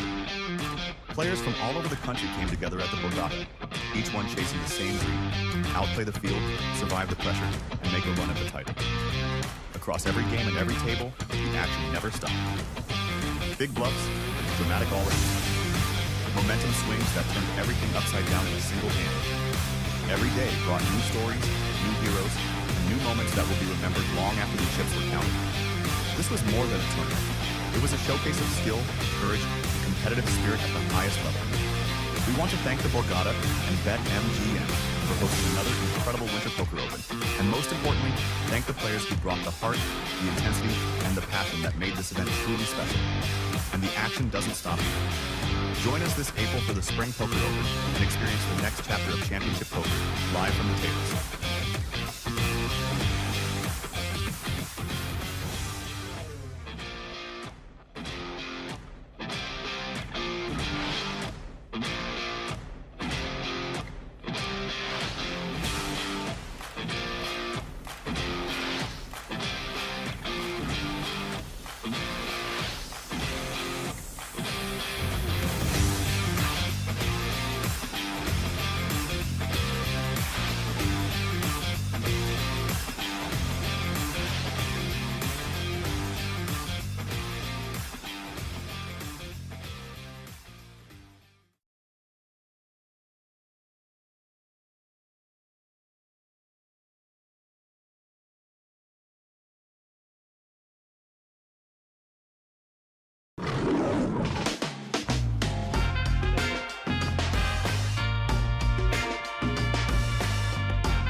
Hello and welcome back to Borgata Hotel Casino and Spa as we bring you the hopefully culmination of the $3,500, $3 million guaranteed main event. We see the updated chip counts here.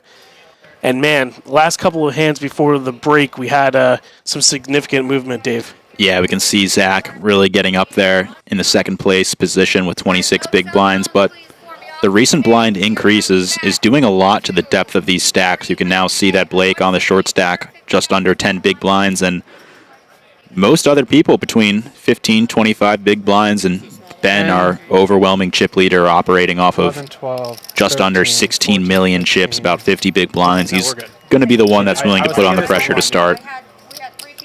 Yeah, and again, Boys, gotta double check. I got PTSD from the W side. we are playing for $500,000 up top. Better safe than sorry. Yep, only takes a sec. As the players are just double counting their chip stack. I believe we had a chip color up before the break here, and we get right back into the action as Zach has the 9-8 under the gun. Oh, Ducky, you missed a few hands, man. Yeah, there some were all-ins. Some pretty intense hands the last two before break. Certainly affected the chip distribution quite a lot. We got some hands immediately here. You're opening for 600, and how much did you got? 5? 7.7 to start the hand. Kudos to production and the staff here, getting the numbers and graphics completely accurate. Did you restart the clock? We'll see what Blake wants to do now, facing a raise and a call. There's already almost 2 million in the pot. Blake with only 3 million behind. Could definitely see him get aggressive with his hand, but he opts to fold, and I think that's a pretty good fold. Under the gun raise, flat from early position-ish. Yeah, and you get Ben, who has the chip lead. Who knows? He could be setting some traps for the people behind him. Yeah, and I think the big thing is he just doesn't have a lot of fold equity, right? Absolutely. And we see Dwayne flicking the call of the raise with the 10-5 offsuit in the big blind, and we get a Queen-Jack 4 board. Yeah, it looks like he's trying to play some hands now that he's operating off of the short stack. Wants to get involved. Chance to get his chips back. And we see Ben, who really jumped out to the commanding chip lead, continue his run good as he flops top pair here. Yeah, and Zach immediately throwing out the bet of 500K, just under 2 big blinds. And Ben's going to take this one down. You folded king queen? Oh, good read. Could have called There it is. Big stack. Did that king queen? Yeah, king queen one. We just had to reverse Can you the. please make sure that the clock is done as perfect as possible. I've been hitting it. So she did it that time good, but when it was on you, you looked at your hand, which took like 6 seconds. When you looked at the thing, yeah, it literally said like. Yeah, I just want to make sure. I don't have any time banks. Yeah, no, I know. I just want to make sure it's done correctly so it's fair. Sorry. Thank you. You're good. It's not about. No, I know. I've been looking at my hand like one spot before me. Yes, we were talking about earlier with the time bank extensions coming into play. Blake doesn't have any left, so he wants to ensure that he's doing everything within time frame. Yeah, wants to make sure he's not losing a few seconds, and as you can see in that conversation, a hint at potentially looking at your hands early to save some of that time. But I didn't show. Oh, I thought you said you had. Either way, want to make sure you're He had king queen. not being shorted on the amount of time you're getting. Trying to predict what your hand was. Yeah, I did not have king queen. Trust me. Oh, you check full king queen. Maybe. I mean, I see him pressure, right? That's true. You want to stack off there with one pair? I don't think so. I will say I would have called one and then folded the turn. Little strategery talk at the table.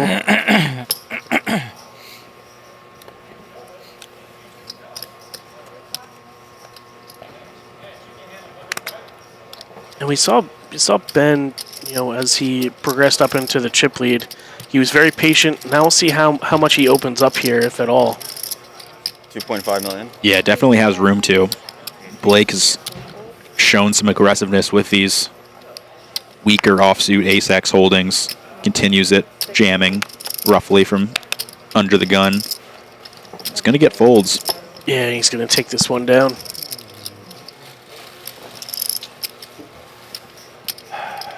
Well, there has to be some threshold somewhere. Yeah, probably not the one. 10-8 offsuit. I don't think so. A little bit of posturing, perhaps. Stop jamming so wide.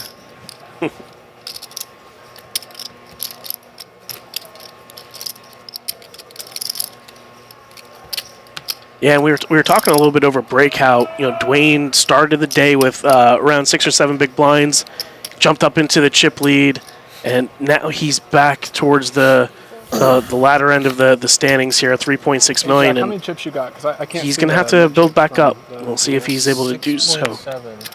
Yeah, he's had a lot of swings. And just as a reminder, we had an elimination right before the end of the break, or I guess the beginning of the break, leaving us with 6 people left. All 6 players guaranteed $85,300 for their performance today. 5th place getting paid $109,000, so roughly a $24,000 pay jump between 6th place and 5th place. Gotcha. A lot of money.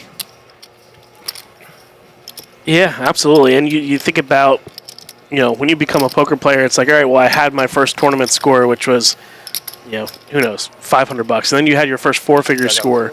You had your first 5-figure score. But the 6-figure ones, they don't come as often for some of us that are out there in the poker world. So there's some of these players here who are very well accomplished. I think we saw somebody only have tourney cashes of 54K, so they've eclipsed that mark here already. And now you could say that, but you could potentially have a 6-figure score, so it might be playing in the back of some people's minds. Yeah, it can be really hard for players to hit that 6-figure score benchmark without running deep in either a huge field event like this one, just under 900 total entries, or, playing the high rollers that have the smaller fields, higher payouts.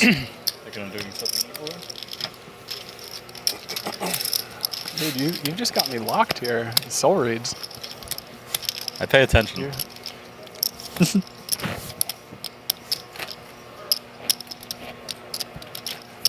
Zach hinting that he's just reading Ben's mind.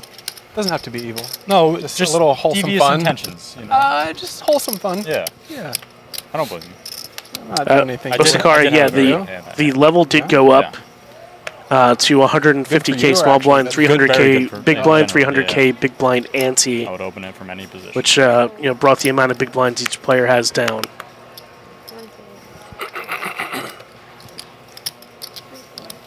And we got a question in chat here asking about the bounties for the mystery bounty tournament. The one you're referring to, I imagine, is the mirror mystery being offered by BetMGM either tomorrow or in a few days. The structure of that, the bounties will just mirror the regular payouts, each bounty representing one of the payouts. So first place prize will be roughly worth one of the bounties, second place will be a bounty, etc. And if you knock somebody else or out in the money, you get to pick up one of those bounties and have a chance at picking up one of those payouts. Should be a really fun tournament. Highly recommend anyone in the area come down here and hop in the field. Yeah, like we were talking about before, you could win some good loot before you hit the money. As we see Ben pick up the King Jack of Diamonds in the hijack, opens 2x and gets a call from Dwayne. The old 7-8 clubs in the big blind. Yeah, certainly a hand worth appeal. Oh, wow. And this is an action flop. Dwayne with just under 2x the pot behind in his stack. I mean, based on how we've seen play in the past, Ben throws out a bet. Not surprised to see a raise from Dwayne here, but he likes to call, and fairly quickly, too. I wonder if Ben reads into that at all, and another 9 of clubs comes on the turn. I think we had a very, very similar hand involving Olivier where he had a small flush and unfortunately ran out a 4 flush board to make him have a relatively weak flush, and that's exactly what's happened here again. And Dwayne opts for the check here. I'm not sure how this is going to affect Ben on the river here.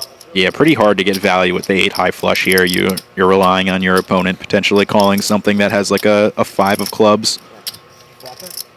Yeah. Maybe a hand like King Jack can call. Even then, would have to be a small bet in order to bring in King Jack. Yeah, and Dwayne takes a nice pot down and moves up to 5.5 million in chips, which now sees Zach, Jack, Olivier, and Dwayne all around the same chip stack. Blake hovering around that 10 big blind mark, and Ben still our overall chip leader at 16.3 million. And as we saw earlier, Jack came in with a commanding lead. It doesn't take much to chop that down a bit. Well, I didn't want to see another club on a turn. Would have been. I mean, yeah, I didn't like seeing that. Yeah, you probably at least get another bet out of me At if least I the had other some club outs. doesn't come. Some discussion there related to the last hand. The comments about the 4 flush run out on the turn. Potentially saving King Jack some value or some chips. Yeah, and Blake is going to jam here with about 10 bigs with the ace-10. And going to pick this one up. Yeah, credit to Blake. He has had a lot of jam spots. Just hasn't had a lot of customers, but he's keeping himself in the game, maintaining his chip stack, and sometimes that's really all you can do and all you really need to do. Yeah, you get 1 jam through. At this point, it's worth roughly 750K in chips, right? 300K big blind, 300K big blind ante, 150K in the small blind. That's a lot of chips. Yeah, I mean, we take a look here. It's 750K in orbit. Yeah, that's almost 20% of Blake's entire stack, so every jam he gets through is just so critical, and I don't think he's going to get this jam through with ace-king in the big blind. See how he decides to proceed. Well, this is with Zach in the small blind. Oh, yeah, my apologies. I forgot Zach was no longer on the short stack after the hand right before break. Ben does go for the ISO here up to $1 million, a little over 3x. And Zach, it doesn't immediately have to pitch this one. You can think about it a little bit, but... Yeah, playing a relatively connected, suited hand. Kind of high cards. I think this one plays pretty nice as a call, and he agrees. Yeah, we're going to go to a flop here. Clubs are going to be covered. Zach is going to need to find a queen or a 9, potentially, to win the pot. He does find a queen.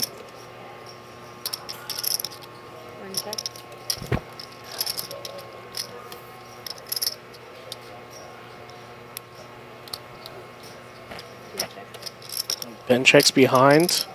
We see a king on the turn from Ben. Wow, what a dream card. Nothing like no limit hold'em where your dreams change from flop to turn to river. Zach throwing out a small bet of himself. 2 flush draws available on the board. Zach not having either card of either flush draw. Pretty confident flicking. I like how he did that. 3 on the river. Diamonds miss, but spades come in.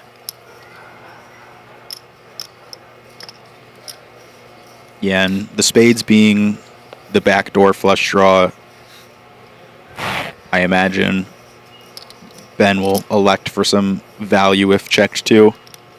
But Zach is looking to throw out a little block bet himself, I think. And we've seen Ben not really worried about rivers when getting bet into here. He's had it most of the time. Yeah, and I think the question's going to be if he's... You're saving money because that's less than I was going to bet if you had checked. So I'll just call.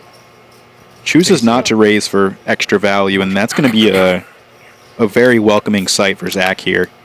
Obviously a little bit annoyed to lose the pot, but really lost the minimum there, having top pair on the flop and small bets on the turn and river. A relatively good outcome, I would say. 200 each. Yeah, and you know, part of me feels like he's mad at the run out, but also a little bit mad at himself for the line he took after seeing Ben's hand. And Ben moves up to 62 big blinds, 18.4 million chips. On the big one? And now he's really starting to distance himself from the rest of the field. Yeah, some very large separation now over, not over, but just about 3x the next two stacks. He's going to be able to play many hands. Better 600.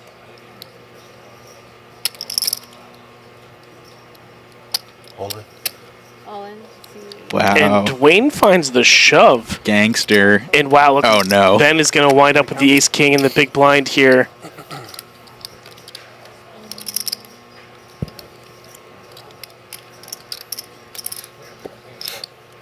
Yeah, wow.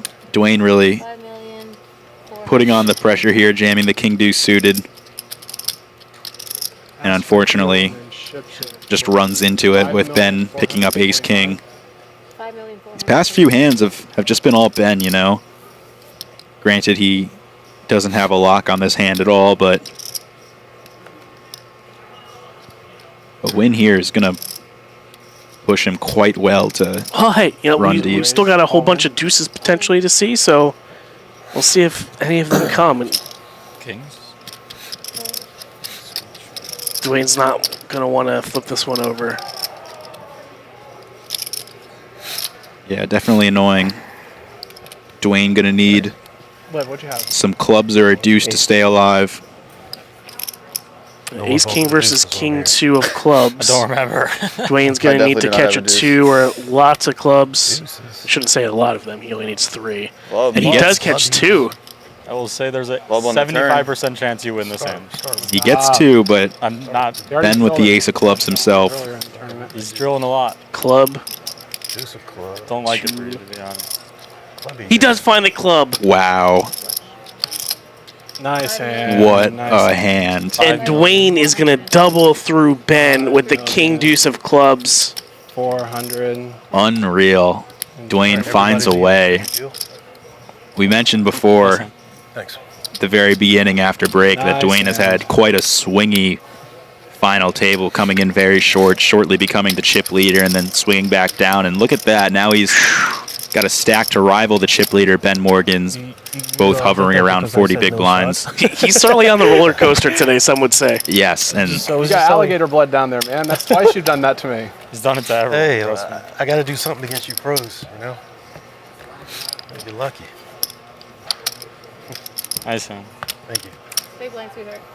And Dwayne goes up to second in chips with 12 million in his stack, and yeah, it's about a third of Ben's stack there. He drops down to 13 million chips. a very interesting configuration now. 2 stacks around 40 big blinds, 2 right around 20, and 2 right around the 10 to 12 range. Shipped it over your open there. You take that personal? I would. No. I learned a long time ago not to take things personally. Ben trying to instigate a little bit there. Yeah. You take that jam personally? I think that's what you should do in poker. Have a big ego, take everything personal. It's the road to success. His jam is getting through me. So. They do say personal poker is the best poker. Yeah. You got 5 people standing in between me and 500K. Yeah. Now you're a lot closer. Let's go, Dwayne. Love to hear it. He's going after it. I mean, now I'm down. You got.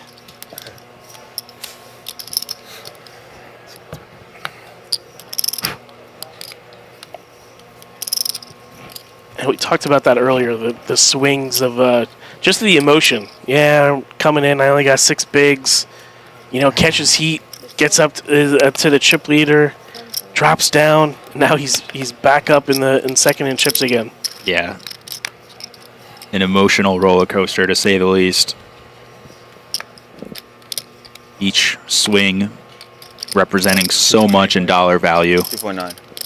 As a reminder, $511,000 for first place. Each player guaranteed $85,000 right now.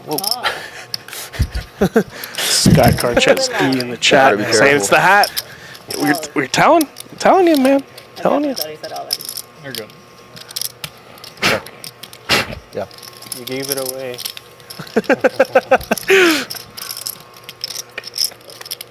I'm not sure exactly what happened there, but maybe Jack might have been about to act prematurely. Olivier reminding him that he still has to act.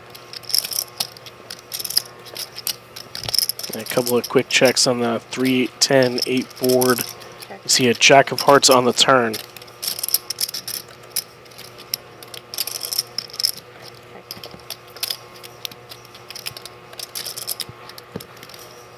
And the check mark is going to go to Olivier here, rivering a queen, a 9 for a straight with the queen.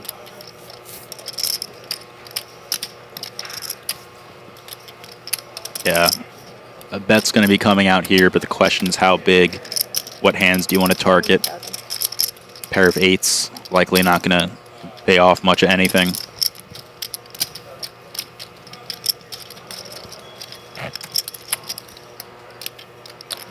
But he could get curious.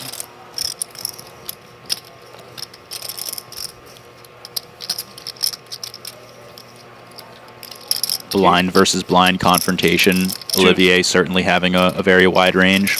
Dude, is he pondering because like these spots I feel are very bluffy? You know, people love to bet the 4-liners of the straight and the monotone 4-liner flush type of boards a lot. Yeah, and I mean, it can be hard to really find the thin value that would go for this size as well. Like, is he really betting a 1-pair hand like this? And he does call. Olivier's going to win this one. Gets hit with the bad news. I took one back already. Yeah, those very wide range spots, small blind limped, big blind checked. The big blind quite literally has any 2 cards in his range starting on the flop. So definitely a lot of candidates that can potentially bluff there on the river without much action on the flop and the turn. Gets paid off. And Olivier chips up a little bit. And Jack's chip graph is starting to go down quite a bit, unfortunately. Unfortunate for your potential dinner with Darren Elias. I know, that's what I'm thinking of. You know, there's no bias here in the commentary booth, but we are rooting for that interest. I love steak. A reminder to anyone who wasn't here earlier. Oh, wow. Oh, wow, never mind. Scratch that. Blake picking up pocket kings off of 10 big blinds, and Jack right behind with pocket queens. 2.5 mil. Yeah, this is surely going to get in. It's just depending on how. Just a pretty unfortunate run of cards for Jack here. As he does shove. And I'm sure Blake has called already, and he has. So it's going to be kings of Blake up against Jack's queens. Jack does cover. Blake is going to be all in for his tournament life. Jack's going to need to find a couple of queens. His spade is covered. 2 spades on the board. And that's going to wrap it up. That's going to move Jack down to 10 big blinds. Started this FT as our commanding chip leader, but sometimes 2.9. the cards don't go your way and the swings get swingy.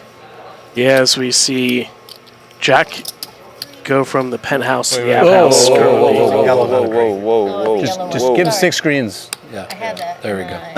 Let's just do it. There's that one. Good. Miscounting there. As Jack is down to Gave you 100 9 big blinds or so. 2.9, yeah. Yeah, it was 2.9. It was just on the string. Thank you. You got It's nothing personal ever. Please don't take offense. It's They don't 6 mints give and refunds to before chips here. Yeah, we gotta use the buddy system, double check. Yeah, it's nothing like when we come at you, I really hope you don't take it to heart. Thank you. It's like there may have been a If you deal the next hand, there's nothing we can do. little bit of an error there from a chip counting perspective, but they got it sorted out. So there's 4. Good to see the players and dealers work together, get that sorted out.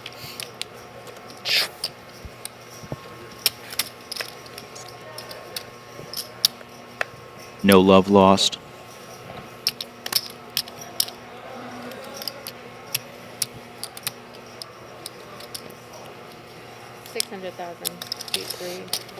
Blake, can you put your cards in the box? Mystery hand for Blake. Yeah, put your hand in the box, Blake. Come on now. I want to see. We want to see what Olivier is up against with his pocket queens. Yeah, that's for sure.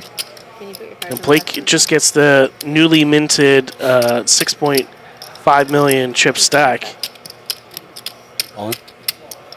And Olivier's just going to put it in here with the 20 big blinds and pocket queens. Can you put your cards in the box, please? I heard you the first 3 times, yeah. Why? Just you 3 times. I know, but you could just. I don't put have them a in the time box. bank, guys. I know, but it's not on you. You could just put them in the box. And then I don't have a time bank. I'm taking my time. I mean, the box is not that. It literally takes 0.2 seconds to. We don't have to put it in the box. I mean, when she asks you 5 times. Can I get a count, please? I heard her. I know, but like it literally takes 0.2 seconds. It's not like it's a big deal. Like it's like those Right. little things shouldn't be like a problem. Well, Hey, if that's a hill he wants to die on. I know, but it's I'm not a lot gonna of not those put 'em hills. in. You understand? It's not personal. All right. A lot of those hills I've seen her. So. It's 3, right? This is 3 plus plus that, your yeah. 3, that's 6. Okay. Yeah, we see Blake now having the Queen Jack of Hearts, and players are talking about putting the cards within the white, the confines of the white box on the table, which is the RFI card reader. Takes it down.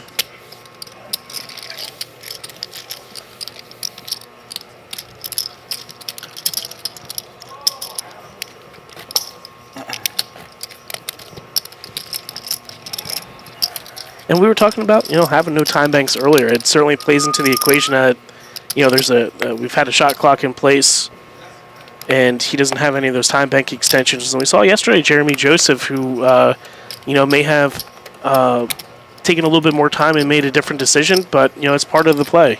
Yeah, definitely adds a bit to the stress level knowing that you only have X amount of time for each decision you make.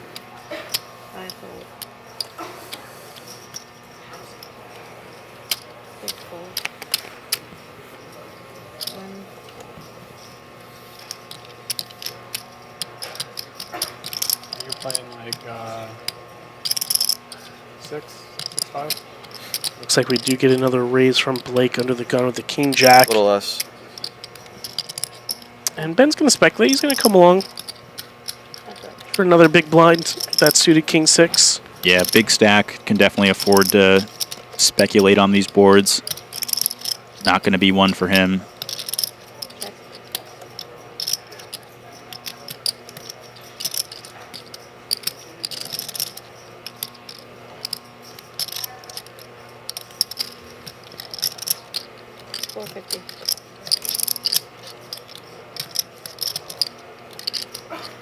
Dwayne comes with a 450K bet. I think it was about 25%. Yeah, roughly so. Maybe closer to a third. But definitely in that region where King High and some hopes of a backdoor straight draw, flush draw, are not going to be enough. And Blake does take it down, picks up the pot. Patience has paid off quite a bit. He got the kings versus the queens, but finding those extra couple of jams every few orbits now has him up at 7 million chips. I didn't know it was yours. It was over there. Who else could it be? No, it was over there, the coffee. So it might not. Oh no, it was just sitting right here. Yeah, on the I table. don't think it was. Housekeeping came through. Yeah, I don't know. That's all right.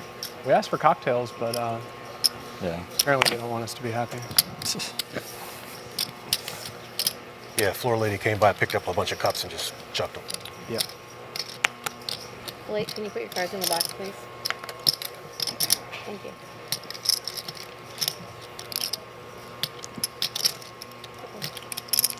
We fold over to Ben in the small blind with the 5-3-0. And he's been playing very well in the blind versus blind spots. Doing a variety of different methods to pick up the chips. Yeah. ISOing, playing defensively. We saw him attacking with the bottom of range hands, which is a strategy deployed out of the big blind quite often, facing the small blind limp. Yeah, and we get that 10-8 deuce flop. Blake does find second pair here with a heart as well.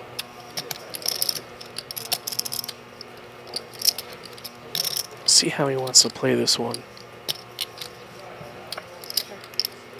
He does check back. Little hope for Ben as he catches a gut shot on the turn here. Yeah, potentially enough to even stab 5 high, being relatively bottom of range, having the gut shot itself. He chooses to play passive and check it over to Blake, who puts out a bet of 500,000 into 900,000, so relatively sizable for his 8. Yeah, Probably quite comfortable. And he does take it down. Thinking that the 10x would likely make some noise at some point during the hand before that.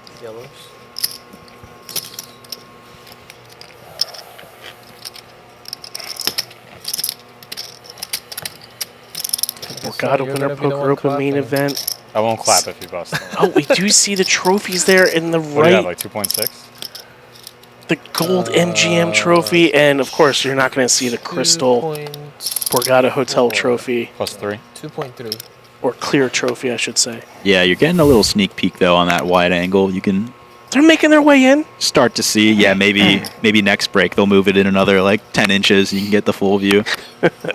Olivier with the king, queen of spades is going to open it up, and we'll see Zach in the cutoff with ace, king. Yeah. And about 10 big blinds. 3 million. Zach off of 10 big blinds, going to make it kind of hard for Olivier to get away from this hand. Likely going to be jamming worse hands, like the pocket pairs that king-queen is 3.6. doing pretty good against and is getting a decent price to flick it in, but this exact hand, that's not the case.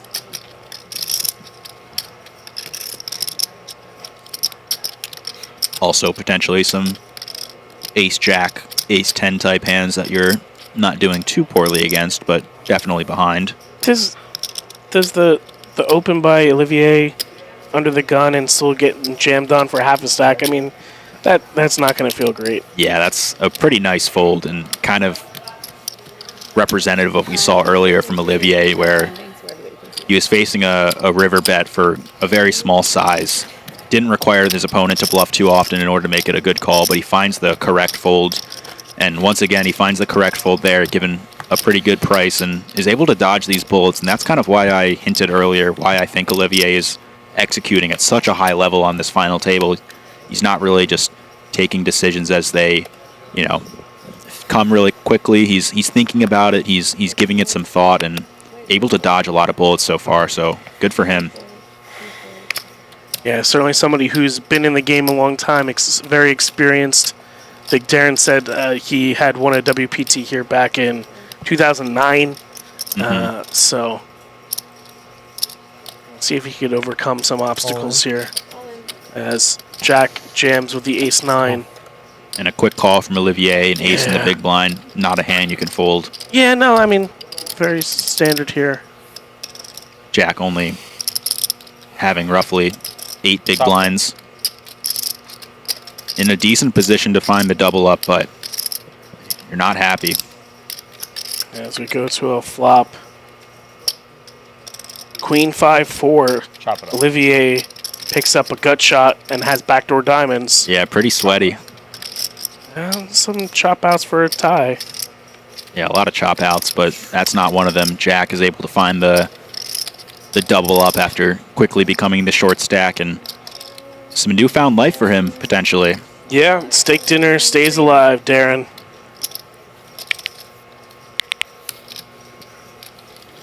I believe we saw some action before I got to explain that wager for anyone who tuned in recently. We had Darren Elias in the booth to start, and my co-commentator Nick decided to wager a steak dinner. Nick taking Jack to win it when he had the overwhelming chip lead. Darren taking the rest of the field. How does Darren run so good? Darren runs pure. I mean, he leaves the booth and then naturally everything starts going downhill. I mean, the guy just knows. Anyone unfamiliar with Darren Elias, I would highly recommend you take a look at his Hendon Mob. More specifically, the last 5 tournaments listed that he's cashed on his Hendon Mob, because 4 out of the 5 are first place finishes. One of them including a 600K win in the 25K. truly a crusher and a great person to have in the booth. Yeah, absolutely. And all right, well, hey, and Jack picks up Ace King on the button here. Getting gifted another hand. Eyeing the stacks, and he's just going to put it in. Yeah, definitely a decision there whether or not you want to just make it 600K or go all in. Dwayne being the chip leader. Jack seeing some reasons as to why all in is going to be better.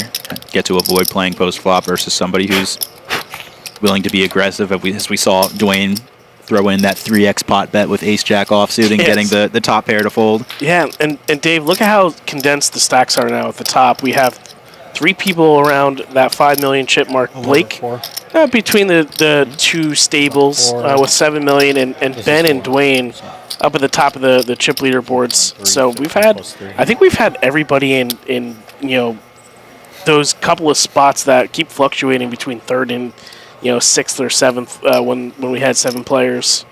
Yeah, the stacks are truly just getting more condensed and more condensed as this final table goes on. No one's becoming an overwhelming chip leader. There's no overwhelming short stack at the table.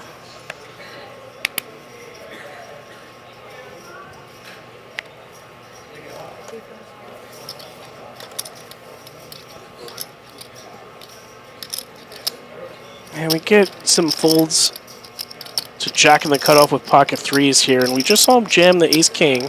He's going to get away from this one, though. Yeah, 18 big blinds, probably a bit much for 3s to jam, and going to be met with good news seeing the pocket 9s in the big blind, not a hand that would fold. 4.7 right then. I think Dwayne, it's pretty likely to just ship this in there, though. Zach only off of 14-ish big blinds. Yeah, I stopped trying to think about what Dwayne was doing a long time ago. Only Dwayne knows what Dwayne's going to do, and he pops it up to 700K. All in. Quick jam from Zach. The exact count. It's about 4.4 is what we counted before the hand. Should have 4.7. 650. Or 650. Huh?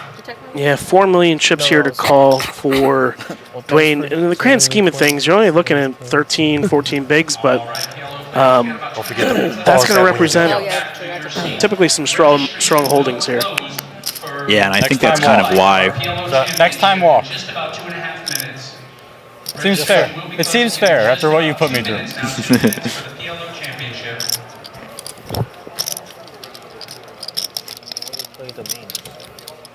I played the 600. Yeah. Heard about the Pot Limit Omaha Championship.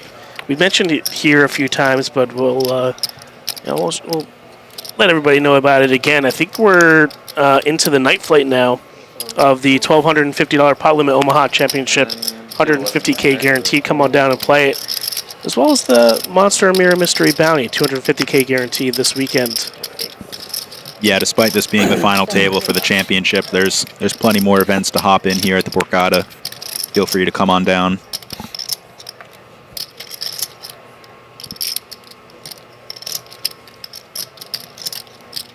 And we get a raise from Dwayne on the button with the King Jack.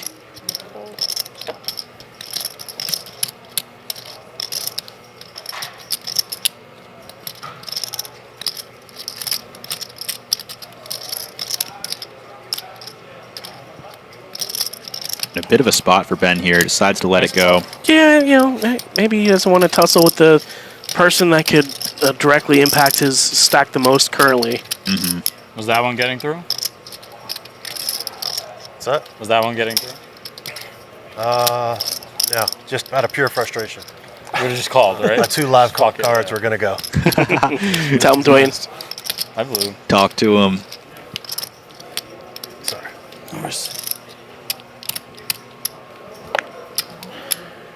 Yeah, Dwayne's been a fun presence at the table. As a reminder, I believe he made the final table of the Almighty, the first live-streamed final table we had of this series. No stranger to the camera, to the bright lights. Good to see him back on a final table here. The bright lights of the Borgata. There's something iconic about the Borgata at night. Like 6.7. The glimmer of the gold outside, and Oh, then yeah. you see the letters slowly transition to that purple lettering. Oh, Glorious.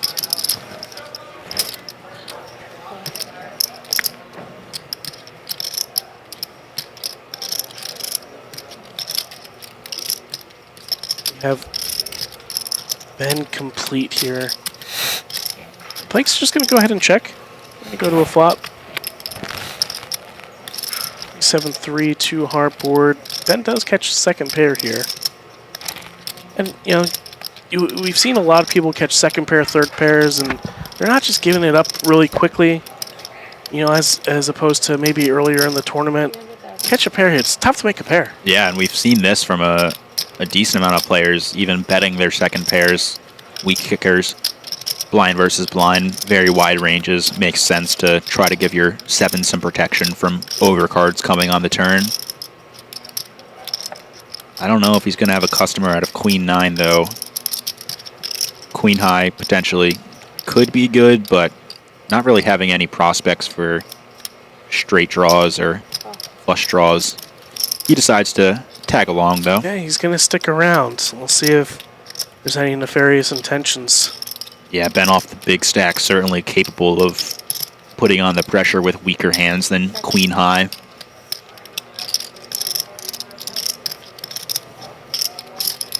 And like you said, we'll see if Blake has any of these devious intentions on the turn here, facing a check.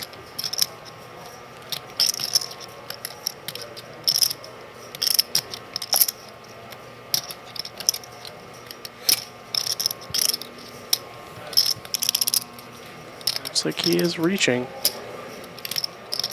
900,000. Remember, he doesn't have those time bank chips, so he is going to have to act pretty fast. We'll see if that factors in. And Ben's going to come along with a fairly quick call. Yeah, that's a big bet and a very quick call. Kudos to Ben for finding it there.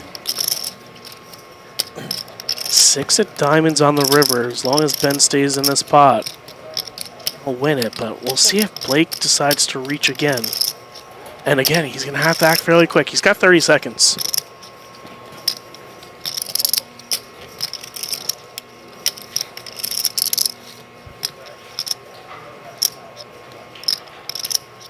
Having a 9, potentially decent to bluff with. Davey is reaching. 2.1 million. Wow. He sizes up a little bit, about 2/3 pot. I mean, let's just give it up for him for finding the bet, though. Yeah. And he does take it down. Well done. Ben quickly hits the muck.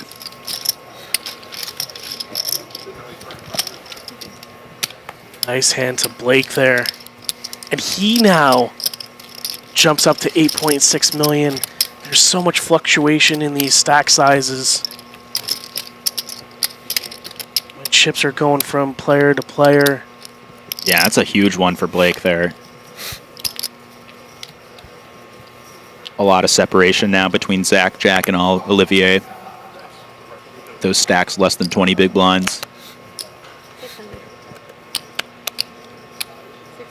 Olivier does come in with a raise, and Zach has the pocket 6s on the cutoff here. A little bit less than 20 big blinds.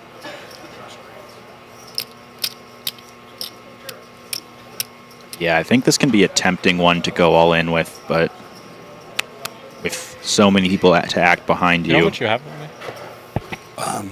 becomes a little risky. 3.5, 4.8 almost. He's getting the count of the stacks behind him. Seems like Jack and the big blind is the stack that he's asking of. Or no, I think that was Olivier off the original open. Yeah, I think I would imagine so. As we see Ben the dealer does pitch it. Yeah, I think that's a pretty good fold. As I mentioned, a lot of stacks behind you. You could run into some hands. Those pocket pairs start to shrivel up fairly quickly, facing an open on final tables. Yeah, and Olivier does take that one down. Move to the next hand here. And I believe we may be going up in levels fairly soon. We've been at this level for a while now. I forgot when we restarted, Dave. Yeah, I kind of forget as well. But, you know, when you take a look here, we don't know if it's going to go to 175, 350, or if they're going to jump all the way to 200, 400. Kyle, who asked about that earlier, is now gone, unfortunately, so you can't drive that. But Dwayne picks up the ace-king. And he raises it up to 850K, almost 3x. Yeah, choosing a bit of a bigger size will be interesting to see how others perceive this.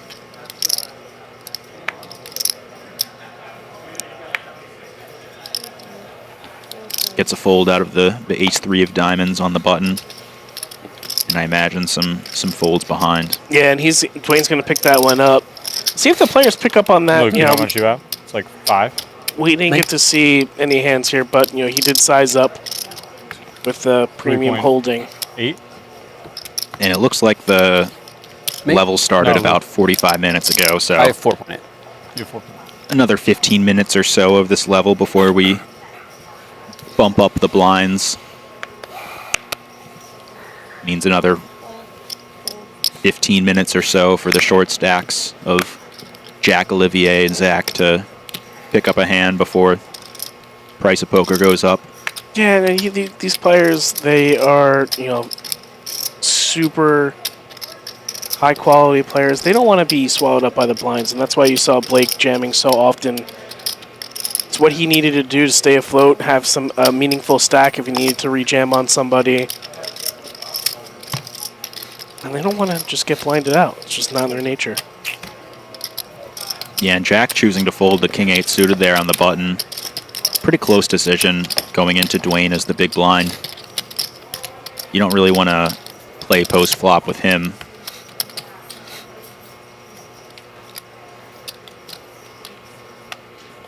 As we now see Dwayne take over the chip lead, up at 11.6 million. And something tells me we may have a couple of different chip leaders potentially throughout the rest of the evening here. Yeah, honestly, one double up for most of these players can thrust them into the chip lead. Far from over.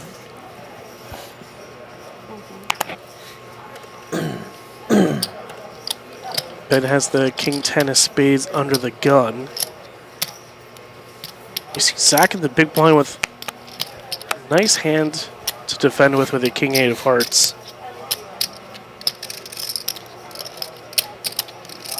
And he's going to come along.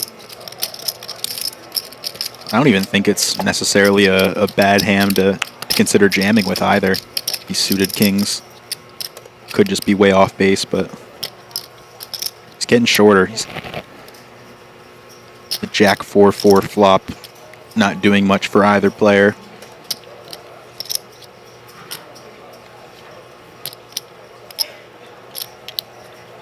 On a final table, Zach probably defending less of his hands containing a 4 than he would earlier in the tournament, so maybe not as favorable of a hand to rep for him having a 4. Yeah, sometimes you see, you know, players out of the blinds like to check raise these board textures, but you know, as you get to the final table and have, you know, less playability, you don't see it as often. Yeah, especially off of a relatively short stack, you can see he has less than 16 bigs. And he does give it up.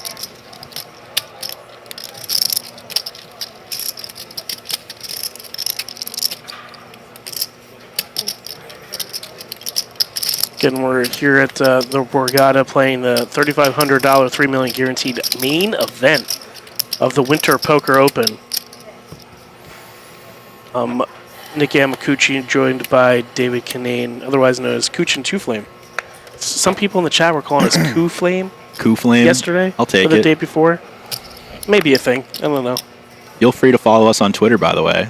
Yeah, absolutely. Shameless plug. I go by Two Flame, TWOFLAME. Nick Amakuchi. I forget what your Twitter handle is. Yeah, I go by my name. Okay. Not too hard to find.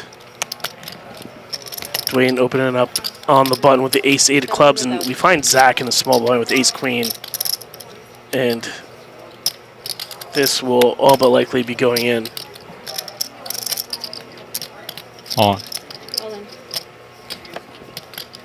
He puts it in there. And a little bit of a dynamic is, you know, Zach and Dwayne were tussling back and forth where Zach was saying that he still owes him one from the previous hand. 4.6. So 3.9. Yeah, some fun banter in between those two, but Let's see if he gets some paid here. Who knows? yeah, it really could. Dwayne opening off of the button could be a relatively wider range coming in the small blind, and I think it was a time chip. Time bank chip, pump fake. Messed me up. Apologies.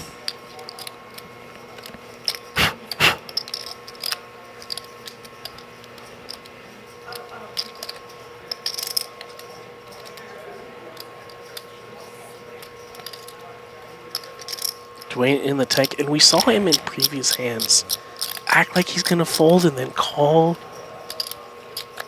Yeah. Not this time, he says. Good fold from Dwayne. Can be quite annoying, seeming like you're getting your open picked on, getting jammed over, but finds the discipline fold. Yeah, you know, especially with the ace-8 of clubs, I wonder what he finds a call there if he calls with the ace-9, ace-10, as we see the chip counts here. And man, look how condensed it is. 36 big blinds for Dwayne up at the chip lead, and Jack with 16 at the bottom, but it won't take much for Jack to get back up to the top. Yeah, at the start of this FT, I believe there were 150 big blinds separating our chip leader and our shortest stack, and now you can see it's only 20 big blinds separating the top from the shortest stack. So yeah, and as we see the same potential dynamic happening here as Dwayne picks up the pocket nines, and Zach we see on the button behind with ace-king suited. 800,000. yeah, this is likely going to be an unavoidable clash. Zach off of roughly 20 big blinds. Going to be a relatively big jam versus Dwayne, so not the most comfortable call with 8-9s, but he quickly calls. All right, here we go. Keep those up Another your sleeve. flip. Zach's ace-king versus Dwayne's pocket nines, flipping for some big bucks. Yeah, off to the races. Zach going to need an ace or king or some clubs to stay alive. Let's do this time. Dwayne looking to take a commanding chip lead if he can win this pot. Ace in the window is going to Get that cheerleader out of here. let those hopes die down for now. Sick. Nice hand. Nice hand. And a clean run out for Zach. He's going to find a huge double up. This is insane. So many flips. So many flips is right. This is insane. 6.9. And as we were talking about, it doesn't take 5.9. much for the standings to flip. 5.9. And Zach, you know, who we saw in the beginning was super take 6. patient, wasn't getting a lot of cards. Yeah. He's now going to rake in a monster 12.5 million chip pot and will surge into the chip lead. Yeah, wow. What Ace-king's been my friend. What a come up. Yes, it has. Buttons, right?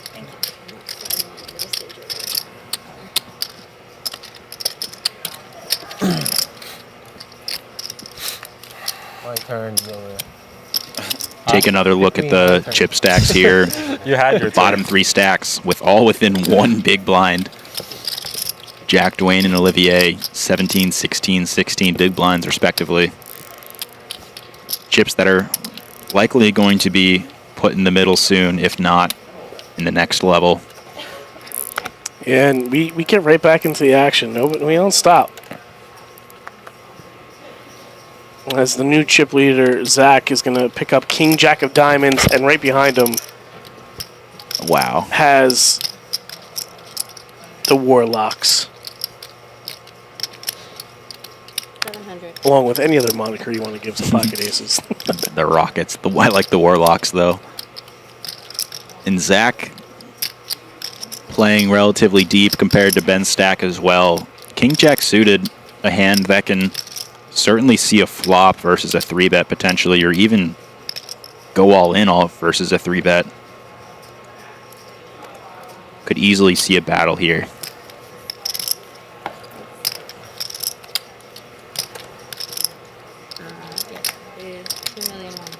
I believe Ben raised to 2.1 million. I think that's what I heard as well.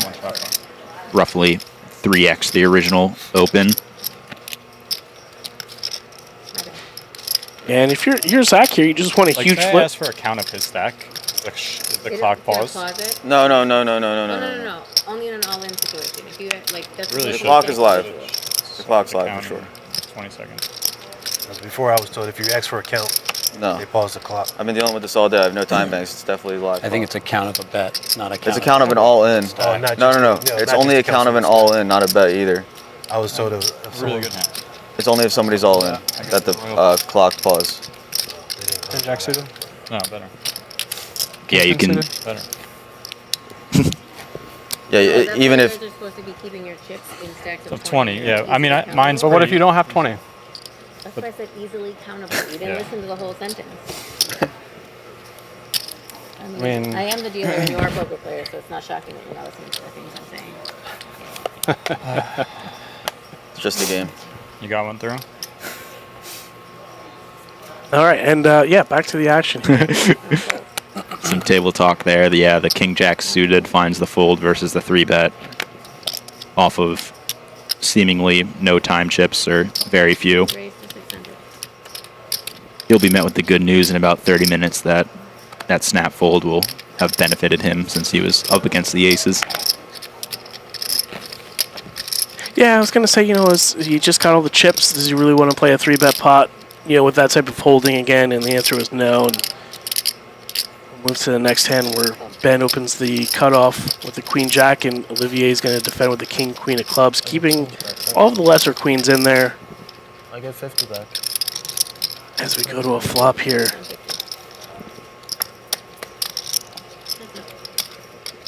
Ace king 7. Olivier does pick up a king. Ben having a gut shot here. Yeah, this is going to be a board that Ben's going to bet at a very high frequency. Betted. The ace and the king hitting his range quite strong. Yeah, okay. 400,000. One bet's not going to be enough to get Olivier off the king queen, especially a bet that's roughly 1/4 of the pot. Having the backdoor flush draw as well. Yeah, he does come along with the call. 8 of diamonds on the turn. No magical 10 for Ben. Yeah, not much changing here. Ben with a hand that can definitely keep barreling if he chooses to. I think that's the route he's leaning, just trying to put this newfound chip lead to use and put the pressure on these small stacks. Sizing up a little bit here. 1.2 into 2.4, about half pot. Yeah, and this is not going to be a easy call for Olivier to make here. As he stares at that ace on the board, maybe some potential 2-pair combinations, and he makes it fairly quick. Yeah, no fear just yet. Yeah, we have 4.8 million chips in the pot here. 6 of diamonds on the river. How much you got left? Yeah, and Ben having a diamond in his hand feels like it could be of some importance, blocking any of the backdoor diamond draws that called flop, called turn. Yeah, and to me, Olivier doesn't look that comfortable here. Yeah, and Ben also blocking some of the hands like ace queen, ace jack that Olivier might find himself in this line with. He's going to put it in. Putting Olivier to the test. The rest of his stack roughly half pot. See immediately Olivier counting out his stack. And, if he folds here, he leaves himself with 8 big blinds, but if he calls and wins, he puts himself back up in the chip standings. Yeah, definitely going through the scenarios in his head. What happens if I call and win? What happens if I call and lose? What position does that have me compared to the rest of the players at this table? You can see he calls and loses, he's going to be the... Or if he calls and wins, he's going to be the... nearing the chip lead. Yeah, there's part of Olivier. He just wants to make the correct decision at this point in his career, too.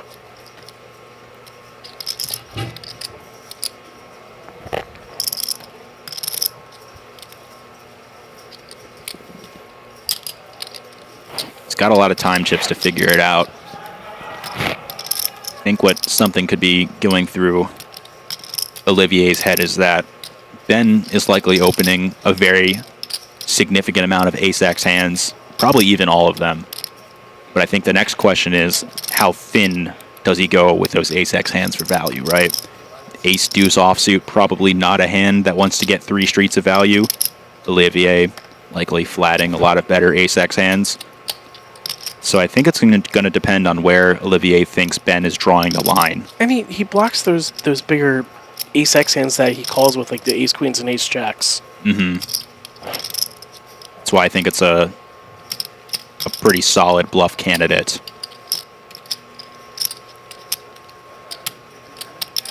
And Olivier really being put to the test here. You can see the raise of the eyebrows. He's not happy at all. And he trusted his instincts before with the ace-king hand. I didn't believe you at first. Now I'm starting to. The table talk. Trying to get a reaction, potentially. Said he didn't believe him at first.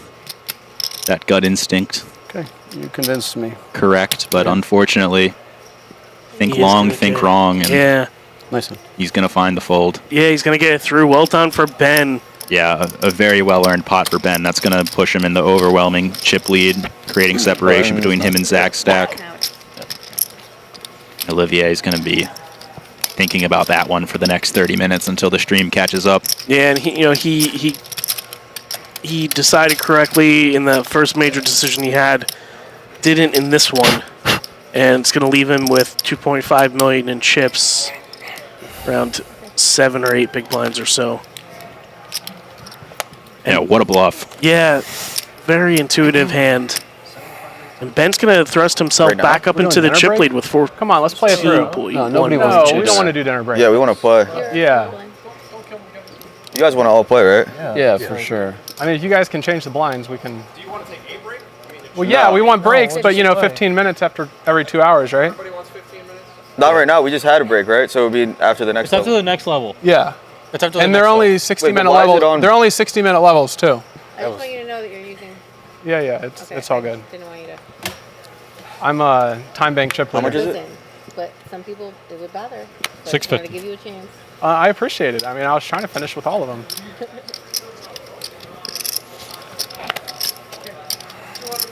And players just discussing. Okay, thank you. If they want to go for dinner, just play it through.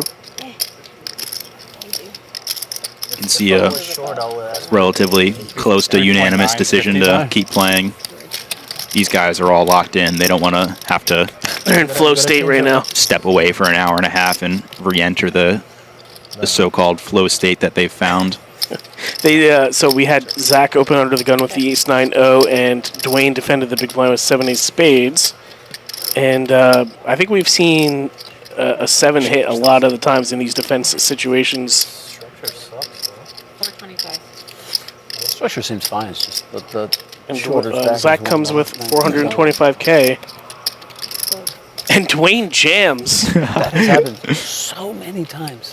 Gangster. Just ever gets called. Ever gets called. Turbo. I wish I could call. No, I'm not saying. I'm just saying. Oh, I know. It really over the last has. 5 hours, I'm not it has gonna- been I want you to insane. tell me. And then someone angrily mucks. Somehow from like the big blind too. You gotta let me win. It's just like even small me pots to stay, always but go to the person with less chips. It's crazy.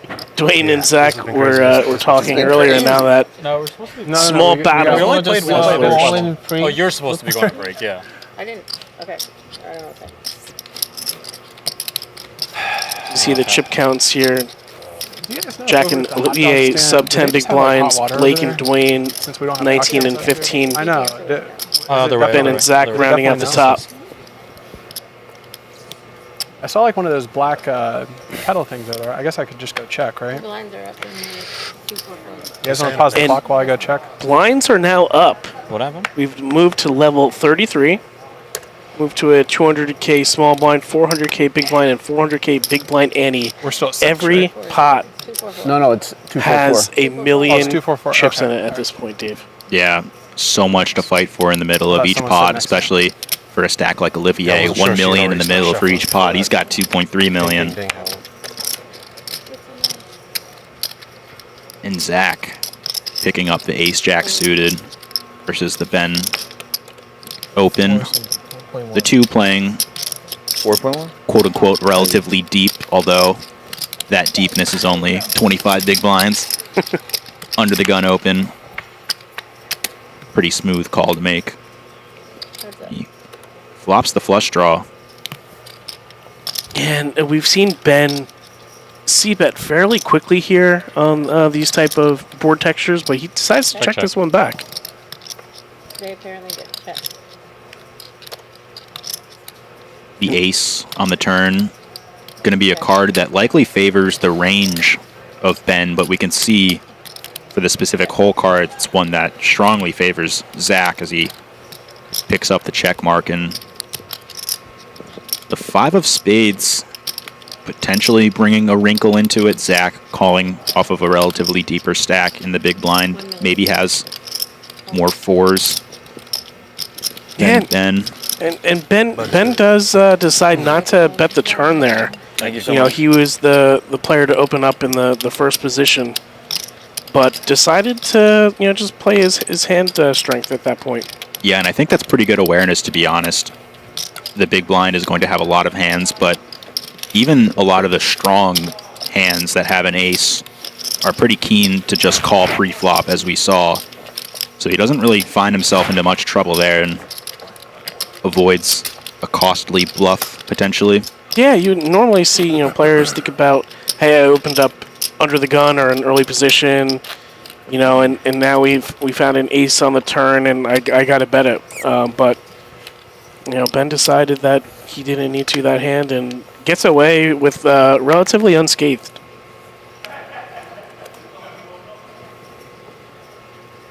Also possible for the queen high to be good itself, trying to take it to showdown on the river if the big blind decided to be passive.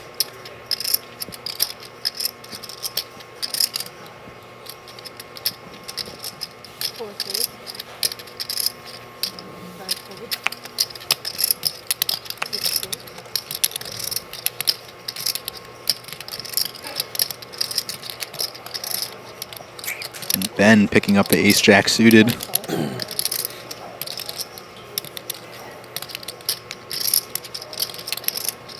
I believe we did see it complete from Zach, and Ben is going to bump it up. They've had this scenario happen a few times, and Zach is going to pitch this one fairly quick. One day. Only takes one.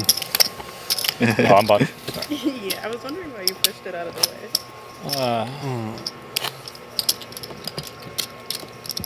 Suited also. You're suited? Last time I limp called that, I had a very good hand suited also, and I lost. Zach divulging some information that he folded a suited hand. Who knows if Ben thinks that's true or not, but we did see, in fact, it was a suited hand, just happened to be He's the telling worst the truth. suited hand. Yeah, he's telling the truth. He's most of the time poker players don't tell the truth, but he did. Yeah, just interesting because saying that you're folding a suited hand there might invite some more opens. Over here of knock on low. If you're not specifying the suited hand, right? Maybe He's more getting likely you, it could You're be getting me and he's getting you. Not like big stronger pops, but hand. like Yeah. when he's pitching the no hitter, it adds up. Oh, yeah, I feel you. Yeah. That's how I feel. So just maybe get a little colder in here. It's always cold in here. Well, it feels substantially colder. It's Colder. We're up to 1,300 in the chat. Thank you I got all this nice for new hoodie they coming gave us. and Maybe taking I a need look to throw to it on. Yeah. I haven't even taken see it the on show mine. today, Oh, and doing hopefully you were here over the past few days. Certainly appreciate everybody. Gotta try. Yeah, thanks for tuning in. If you're enjoying the stream, drop a like, drop a sub, show your support so we can continue offering these streams in the future. Been a fun time here back in the booth. comes Dwayne. Oh, can we flag down cocktails? Can you grab her? 900. Dwayne opens to a little over 2x with the 6-4 diamonds and the hijack. Pretty suited one gapper. Jack finds himself with 10 bigs in the big blind with a playable hand here. Yeah, I'm very curious if he decides to just Yeah, go hey, all what's in up? here or Can I get 2 call. teas with honey and lemon? I would imagine call seems like the more likely option. But against Got to order 2. Dwayne, who might be It'll willing last me all to night. mix it up a bit more. Yeah, Could see something else. Jack is really in the Have a tank here coffee over thinking here that about this tossed one. him. We were on break.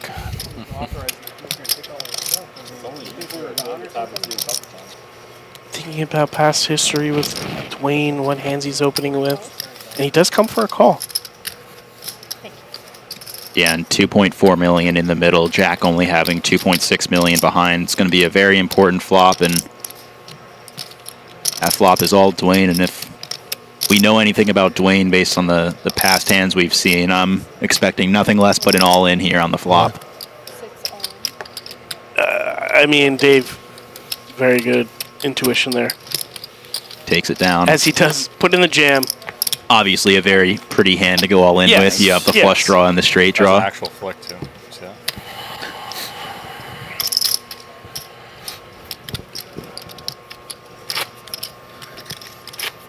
Appreciate the love in the chat for us commentators. Yeah, absolutely. Tell your boss y'all need a raise.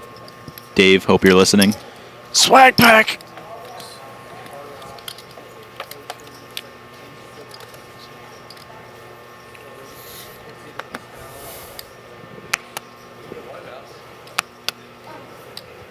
Dwayne picks up the pocket eights here. I like to call them pocket eightses. Everybody, you know, we've heard on stream before the last few days. Yeah, I heard Soheb and Rish's reaction to the pocket eights last night, and they weren't too big of fans of it. As we see Jack in the small blind, All in. the fives who folded, and Blake with the ace king. Am I reading? Okay, we had Blake on the button with ace king. Got it. Who jams? Count, please. Dwayne gonna get a count for Should be making his decision. This jam is for roughly 17 big blinds, 18. 5, 6, 6, 5. Yeah, a 6, little over 750, I think. 15 big blinds, 16, 17-ish. No, 6, 750. Yeah, because that's 4 right there. Yeah, getting that's a 5. That's 6. 6.250, decent price, but 750. 6, 750. 6,750,000. probably a bit worried about how many worse pairs Blake is going to show up here with, if any. Like, is he jamming pocket sevens? Could be a hand that just chooses to muck versus the early position open. And he's kind of correctly identified the situation. It's most likely a race, a flip. Is he feeling lucky? He thinks it's a flip.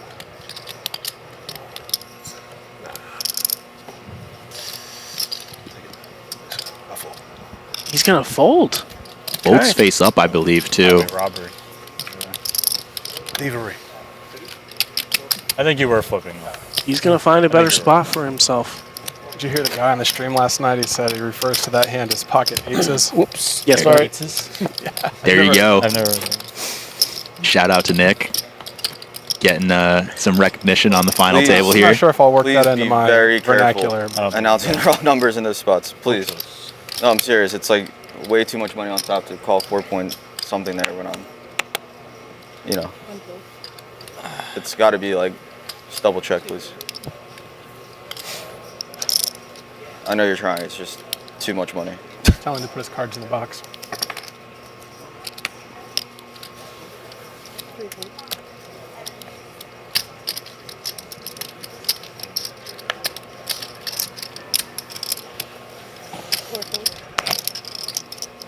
Oh man. Oh, gosh. No way. Show aces. Show aces. Show aces. Really? Oh my god. Yikes. Common, we can't have anything.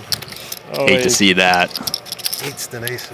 Especially The with reaction Olivier. couldn't even be kings. It had to be aces. Olivier only having 3 big blinds and a small blind. He's going to be going all in with like Maybe it keeps 30, 40% of the hands he has there when folded to, and You didn't lose It's just pain.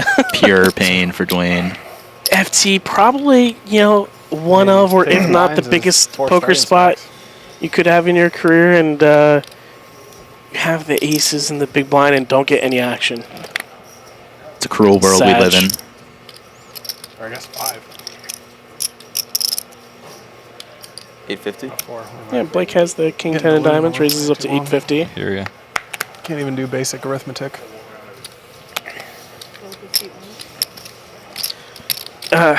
You know, Ben didn't like my pocket aces comment. Zach didn't like it. I might have to bin it. No shot. I don't care what anybody else thinks. It's getting the recognition, and that's what matters. People are talking. Zach does come along for the defend.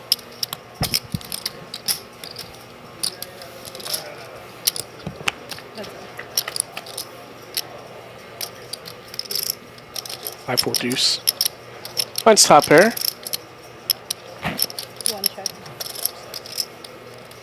It's a rare pot between Blake and Zach. I don't think they've played too many pots together today. Yeah, I don't think they've tussled much, despite a little table talk in between the two earlier this FT.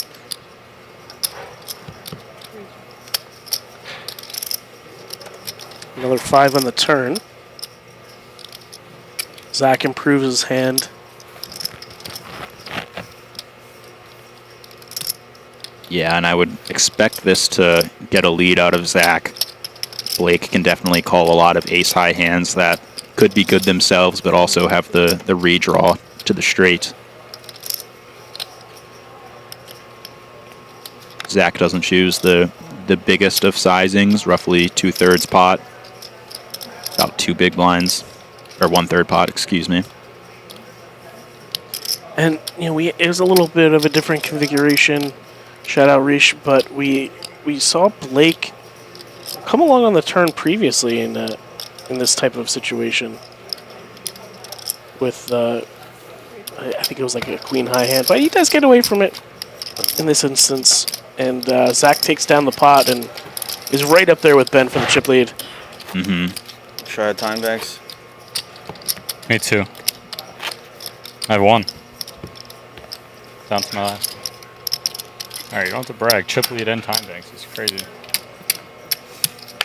We're at 4 and 4. There's that.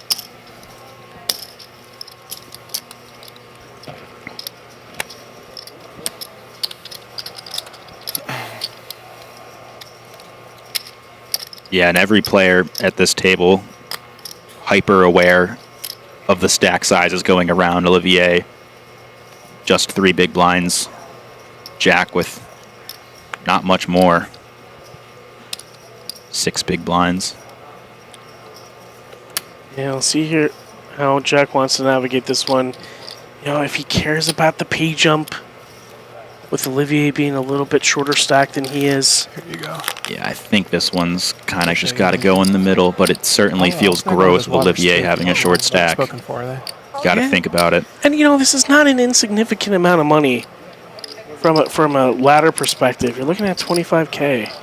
Yeah, and you can see who's in the small blind and big blind this hand. It's Zach with the big stack and Ben with the big stack.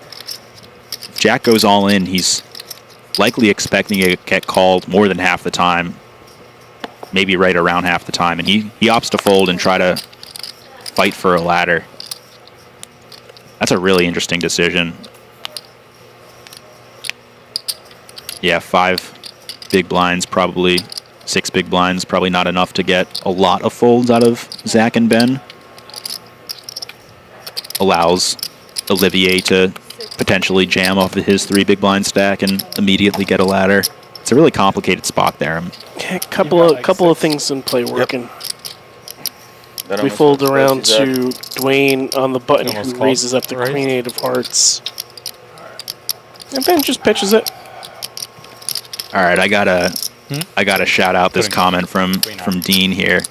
Just searched eights in my texts and found 37 hits dating back to late 2024, all with Nick Anacucci. Looks like you're the only one, mister.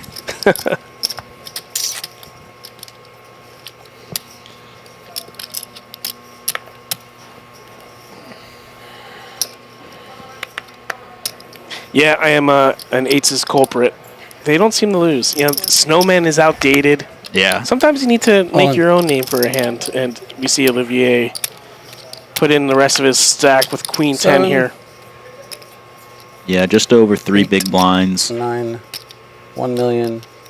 We already see 150,000. 2 candidates that could potentially call both the King 9 suited and the Ace 5 off. But looks like Dwayne is going to come along here. Yeah, he decides to get in the mix. And he's going to be ahead slightly. Cards are on their backs. We're going to run it. Olivier is going to need to find a queen or a 10. You know who's going to win. Good luck, brother. Thanks.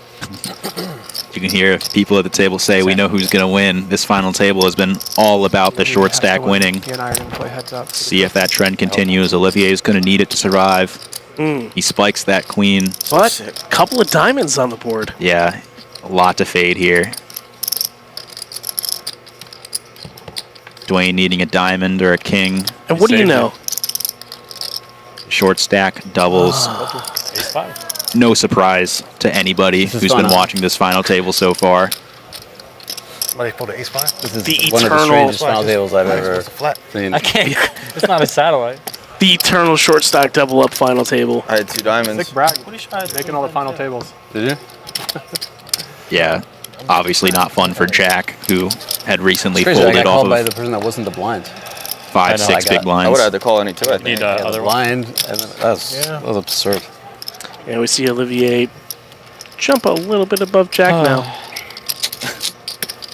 Jack's going to be thinking about that A7 I'm hand a guessing little this bit. is going longer than it's supposed to. Yeah.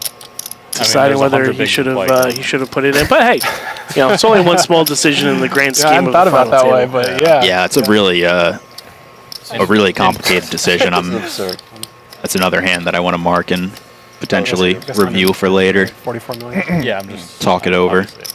Some friends. No rest for the weary. Dwayne does come in with the Queen Jack here, off of about 15 big blinds. And Ben with the near chip lead. We saw a lot of players, you know, tend That's to a lot flat more than those 10-10 slash, you know, Jack-Jack hands in certain positions, but, you know, not this time. He's the chip leader. He's got to apply some pressure with Jack and Olivier being so short. Yeah, and I think this is also a function of Dwayne having a relatively short stack. He's not going to be looking to flat too much. Got like 4 or 5 left. Dwayne's not going to be folding versus this small 3-bet to 2 million. And we find the Jack 4 deuce board. Wow. I mean, Rooting for. this is just going to go Dwayne all is in going to call, put it right? in. Snap call by Ben. And Dwayne is going to need a lot of help. Yeah, very unfortunate You know it's going to be spot. turn 8 or 9. You've gotten it twice before, so I mean, third time's a charm. Let's not count our chickens. It's going to be turn 8 or 9, 100%. If he had Ace Jack, maybe. Queen Jack fair. is very scary. Players are saying ace, Very ace, scary. queen, 8, 9, something to that effect. It's gonna 9 be on the turn turn. eight. Wow, man. Come on. 8 or a king for Dwayne. Wow. 3 side first what? River. And he finds it! Oh my god. That is so good. God. It's Dude, too good. that I'm is not kidding. incredible. What is I'm like You not are even mad at actually- That's amazing. You could be one of the best I've ever seen. Take a bow, Dwayne. And he does. And he takes I've over never the seen chip anything lead. like Was there ever any doubt? No, I there never- wasn't. You're not- Dwayne Mitchell 4.3 This is crazy. goes runner to keep his 7-5. tournament alive and thrust himself up into This the is chip crazy. lead. 2, 3, 4, 4.3. We should have listened to him and chopped. Let me count that. 1, 2, 3, 4. Yeah. Short stacks Hey, man, nice cannot hand. lose. 3, 7, I've just been waiting for the snap turnover and like I have the nuts. That's I've been it, waiting right? for Like, that's it. And then it doesn't even hold. We've been waiting 5 hours and it still doesn't hold. I mean, that's the texture of this game. It's like this Maybe all I in called too always fast. wins. I don't know. Oh, you got to feel for the tens there, though, having 95% Wow. equity on the flop and just I thought it was cannot king on river hold. for sure. And I'm going to go back to 830. Chad and Matt Rodriguez. It's the professional hat, the Borgata In the window to scare lucky final table hat. Yeah, Did a dealer change? I mean, he's not going to lose a pot until he takes it off. That was impressive. certainly seems like that. I was like, yeah, he's just gonna be dead on the turn. Come on. You knew he was never going to be dead on the I turn. really thought he was gonna be. I didn't think so. I am bad at this. I am I mean, stunned. this is insane. I'm stunned, but I'm not. I felt it. I felt it. Fate decide. Let your fate decide. Just gonna get blinded down and triple. That's unreal. Wow. Yeah, poor Ben. Oh, well. Dwayne says ICM is for the poors. Man, just everything about that hand. That was Pre-flop, That was messed everything. up. That was messed up. Sick I don't think hand. He feels bad though. No. You can't. Still, But, someone has to win these tournaments, and you get a bunch of, whoever wins usually has a bunch of situations like that. So it's just how it is. Like I said, there's only 100 big lines to play, so for that to go down. Blake is three going to all put ins Olivier for in. massive pots against that guy. Thank you. Right, and like monster And favorite. Jack can get the fold. Like set verse over pair, ace king versus king two. Wow, I don't think I've ever seen anything like this before. yeah, this has been an unreal final table. Just the short stacks continuously being the ones to win these all-ins. And we've been at this final table for about 6 hours so far, roughly. And we've only lost 2 players. And we came in with some relatively shorter He wasn't even stacks. worried, to be honest. He knew it was coming. Absolutely. Well, yeah, he snapped. Well, we keep saying, yep, yeah, we're going to see a lot of all-ins here, and we have, but nobody wants to Please leave. have kings. He was Please have trapping you. aces. He was trapping you. No, he was trapping you. It worked. Oh, good to see the players having a little bit of fun, given the absurdity. Even Ben finding some humor in this. Jack finally picking up a hand he can go all in with. Yeah, and Olivier picking up the pocket twos with 3 big blinds. Wait, I'm sorry. Yeah, Jack going all in for just over 3, closer to maybe 4 big blinds, 3.5, and Olivier has a pair. Kind of a gross spot though. Dwayne having a lot of chips, enough chips to probably call 16 million, right? versus Yeah. Checks out. anything. You guys are gonna make me sick. Sorry. 1.6. 1.6.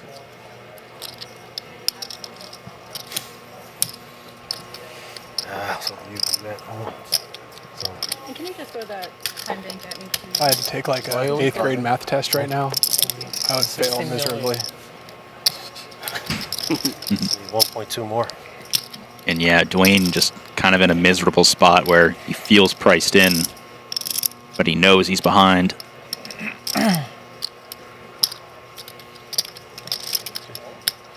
Calling about 1.2 million chips for the 2.6 already in the middle. I fold. Yeah, he's just going to give it up. Thought about it. Oh my god. And 16 million strong. Now you're at 16 million. You definitely doubled up. Wow. There we go, Jack. I was never happy to win a pot You're not ever. flying. Full tournament. I will say, Don't try that chip versus me. there is some merit to Dwayne breathe. folding there and keeping a short man. stack in the tournament. He can keep applying the pressure with the big stack on the other stacks that are waiting for Olivier Jack to get eliminated. Yeah, especially with his style of play that he showed he's not not opposed to just sticking his money in. I saw So, 3. a fairly Forgive me. sharp fold, if I must say, from Dwayne. It can become easy to just say you're getting a good price, flick it in, but there's a lot of future game considerations to think about at the table. And Olivier is going to put the money in with the queen-9 of clubs, and Dwayne has an ace.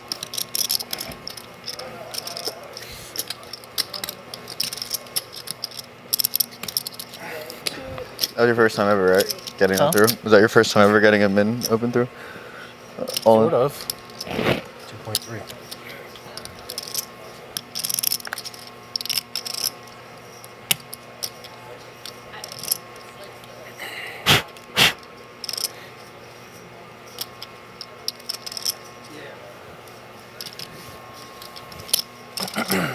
Dwayne does fold, and Can't do anything with that hand. Olivier is going to pick up 1,000,000 chips. What is going on around here? I wish I had a hand to call. The short stacks are getting richer.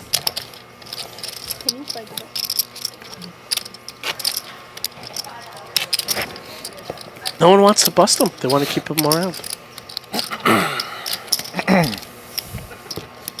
How much we do you see have? the MGM trophies there all the way to the right. Yeah, that's what they're playing for. The Borgata Clear Trophy is doing its best John Cena impression.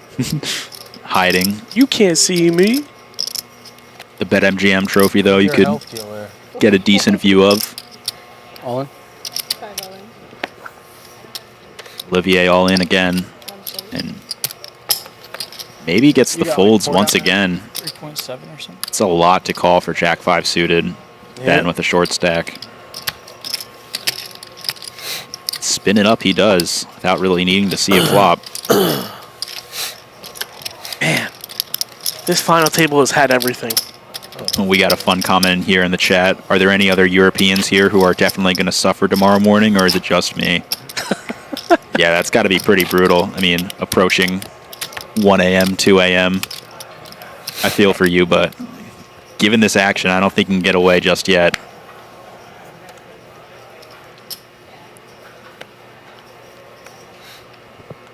Jack picking up Queen Jack offsuit under the gun with just 6 big blinds-ish. You get a count, please? 0.6. A clear shortest stack compared to Olivier and Ben. He decides to move in and is very likely going to get the snap call from Blake, which he does. That was a good point. Sorry. I just didn't have a time bank. Okay. Like, there's no way. Good point. Thank you. All wins don't lose, right? Yeah, whoever's all in and shortest is not going to lose. Yeah, just give the chip Is to it Jack. Is it etched in stone at pretty this sure. point? I don't know. We'll see. Wow, I'm dead. This is my steak dinner at risk here, Jack. Ooh. 297. 8 or 10 for sure. Uh-oh. Wow. No. Not like this. Can you No. just stop speaking it into existence? Not like this.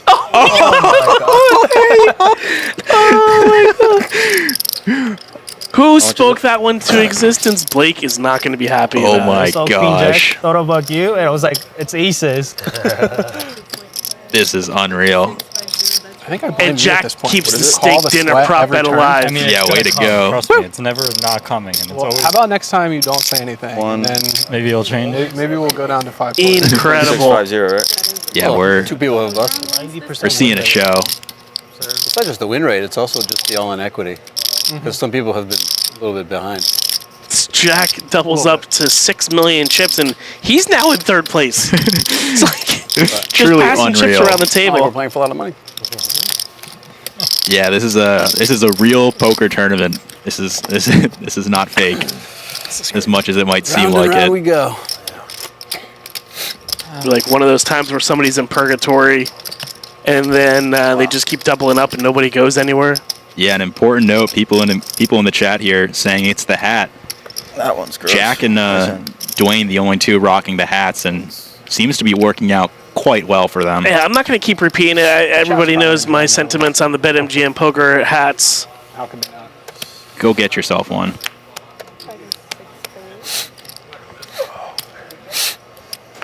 Wow. I just don't know where we go from here. Is that okay if I change? Yeah, truly unreal. I mean, just a quick update on the stacks. You can see Ben, Blake, Jack, and Olivier Queen Jack. all around 10 to 15 big blinds. We've been saying we should be seeing some eliminations soon for hours, but I mean, doesn't seem like that's going to happen anytime soon. No, yeah, nobody's going to be busting. We're here in our about a little over 6 hours of coverage so far today, and again, we'll be with you till the end. So this is the final table of the $3,500 Borgata Winter Poker Open main event. $3.5 million guaranteed here, and that fantastic $500K plus first place prize. Just waiting for somebody at the end of the all-in rainbow. Yeah, whoever can be luckiest.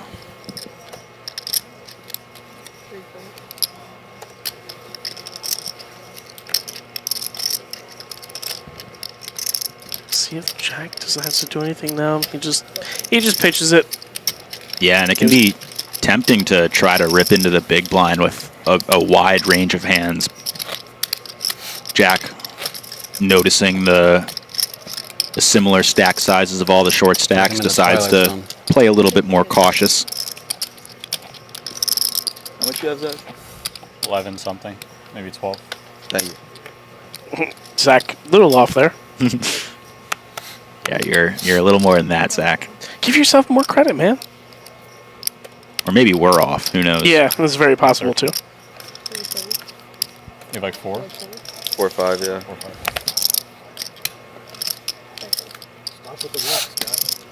Dwayne showing the premium in the big blind again.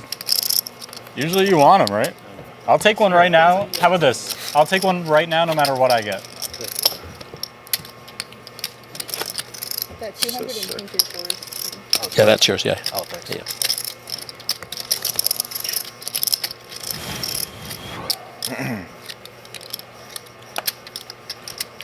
And still ongoing, we have our $1,250 pot limit Omaha Championship. That's within the night flight now. Come hop in if you're in the area. Yeah, again, this is the last few days of the Winter Poker Open. The Monster Mirror Mystery Bounty, a couple other tournaments as well. Could even come catch the end of this FT. Absolutely. Come watch the carnage live. That PLO FT will probably finish up before this one at this rate, so... Well, hopefully not, Dave, because that doesn't fire until tomorrow sometime. Oh, okay, So- okay. I wasn't sure if it was today or not.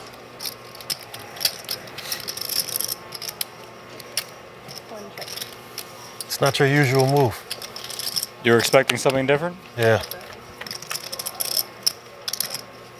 We see an ace-5-3 board. All clubs. Dwayne having the 8 of clubs here, but Zach having bottom pair. Some fun table talk there. Not your usual move. 1,400. And Dwayne's not one to fold a flush draw here. Heads up. Yeah, the 7 potentially becoming an important card, definitely on this turn. Yeah, a little bit more interesting here. Picking up an open-ended straight draw. You can see all the outs that he has on the screen. There's plenty of them, given that Zach only has a pair of 3s with a 7 and an 8. And was there any ever doubt that Dwayne was going to drill this river? Yeah, it picks up a straight here, and we'll see what size he likes to go with.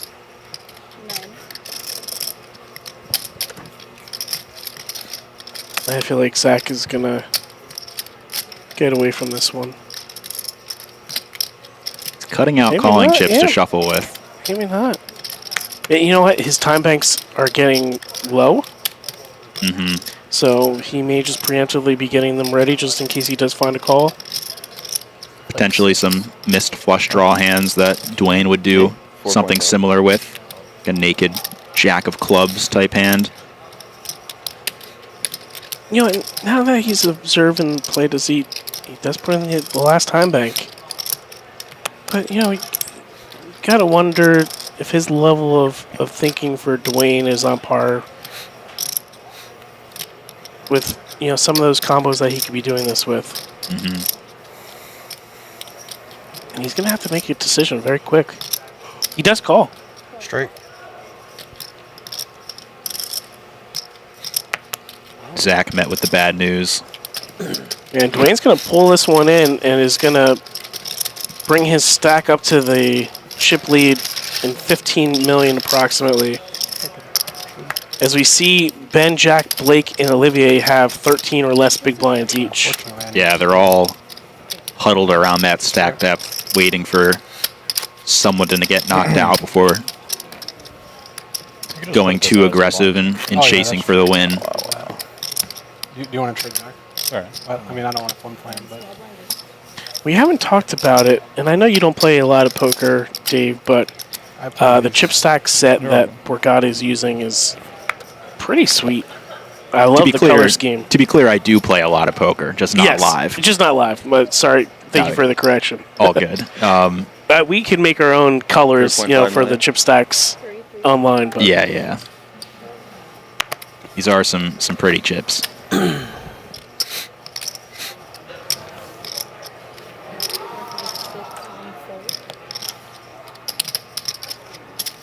Blake shoving the vast majority of his stack into the middle, leaving about $1 million behind.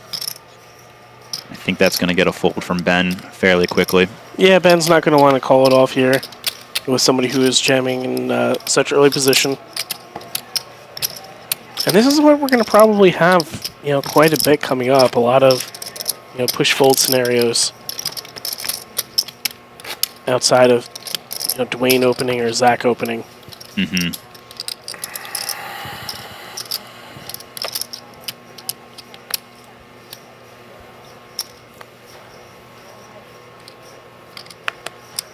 You guys are on the BetMGM YouTube channel. Yeah, as a quick reminder for asking who's commentating, I am David Two Flame Canane, joined by, Nick Amakuchi, known as Cooch in the online poker world. Yep, so we see Jack pick up the ace-queen of clubs and jam it in there and see if he gets any takers. Doesn't seem so. I took my shades off. Things Oh, how much did you jam? I don't know.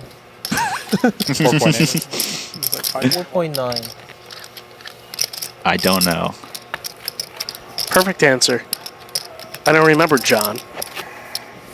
I jammed, so I didn't have to count my chip stack. I could just say all in.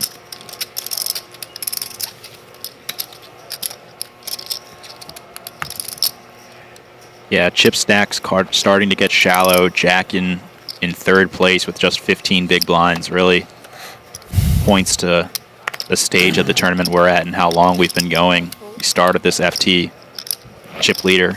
Jack had 150 big blinds, roughly 20 million in chips, and just a lot of fluctuations since. Man, we see Zach in the cutoff with the ace-5, peering around, checking the stacks, deciding, is this just a jam? And he says, yeah. Yeah, a lot of short stacks behind. I think this is a pretty sharp jam. And Ben looks down at a nice hand such as like Queen 10 of Hearts, but in the grand scheme of things, from an ICM standpoint, it just leads to a fold. Yeah, it's a pretty hand and one you don't want to fold, but facing it all in from the big stack, it's not really given many options. And Jack with another pretty hand that he's forced to fold. Spades. Flashes it. I was winning though. No. I would show him the 5. I don't think you were going to win that time. I'm not going to lie. Oh, if I raise, you jam. Because you went all in. Yeah. If I said all in, I'd probably win.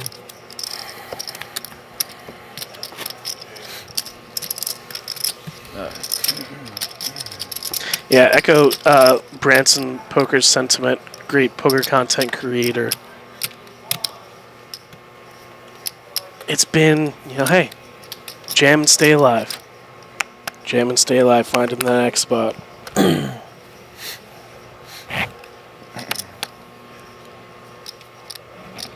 All in. You can see the flurry of all-ins starting to sprinkle in. The bigger stacks given the opportunities to go all in against these shorter stacks that can't call off much. We saw the Queen 10 suited fold, King Jack suited fold in the last hand, and that kind of speaks to the tournament stage we're in. These bigger stacks are just looking to accumulate, force these shorter stacks to pick up a real hand in order to put chips in the middle.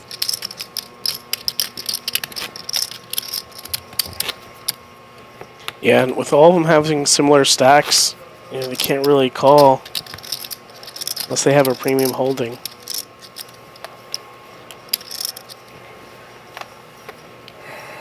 But we'll see who gets tired of that happening. Yeah, who puts their foot down.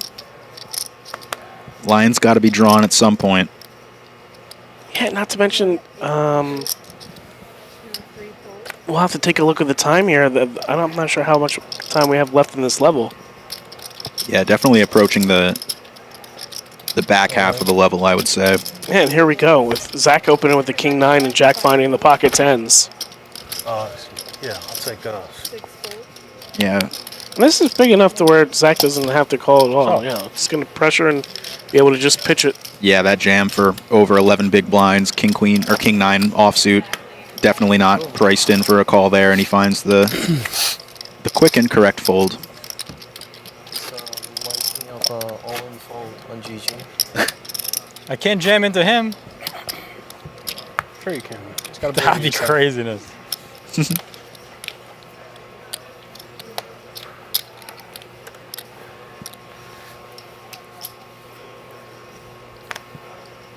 fold. 3 fold.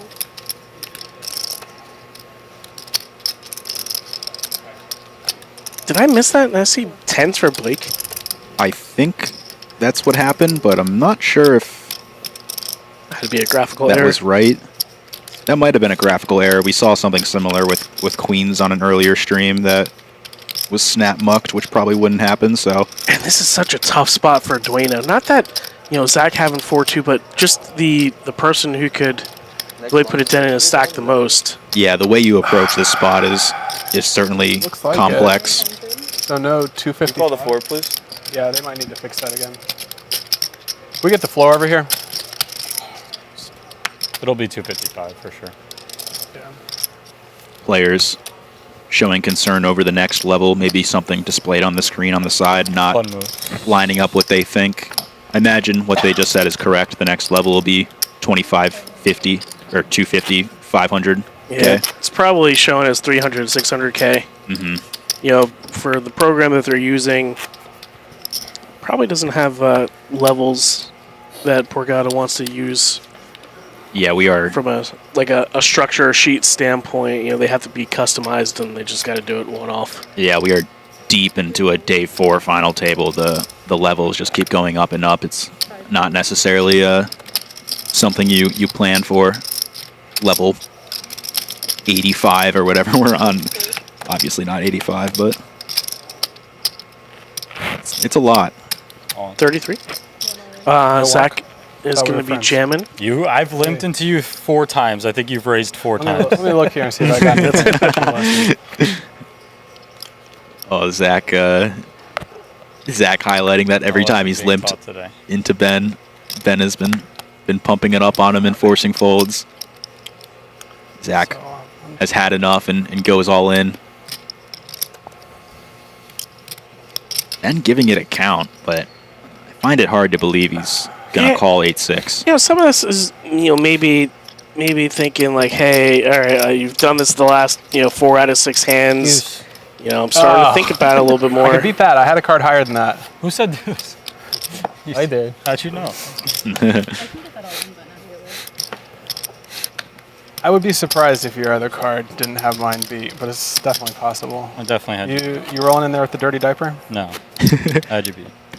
No 3 deuce offsuit Ace, for deuce, 7 deuce or deuce. for Zach. 7 deuce. You're sick. Only you have the 7 deuce there.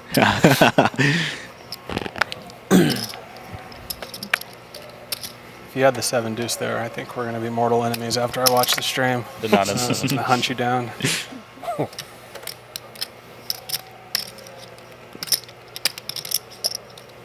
Good to hear the high spirits at the table. People clowning around a little bit still, despite over $500,000 being awarded to the first place prize here. And Dwayne opening up the 10-8 of spades on the cutoff, and nobody could really play back at him unless Zach finds a spot to do so. Which I don't see his cards, so I think he did fold. Ungood.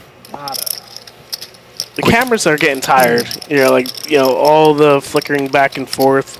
Yeah, understandable.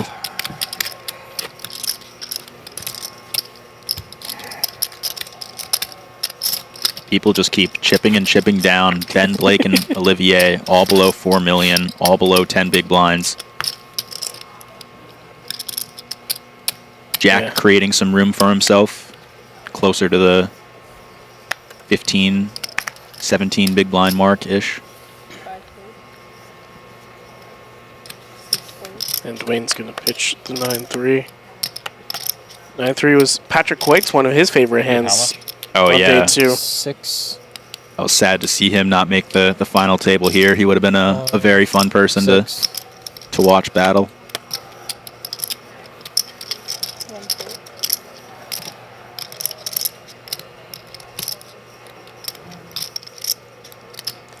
Ben didn't immediately pitch.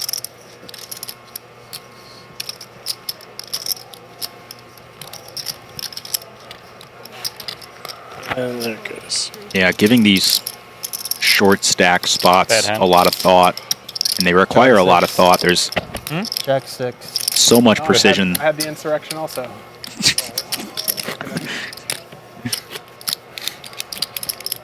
Oh, that was unreal.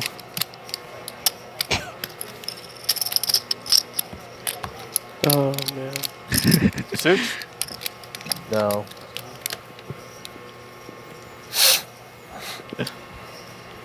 Yeah, it's like you were mentioning before. It's nice to see that players still have their humor after 3-4 long days.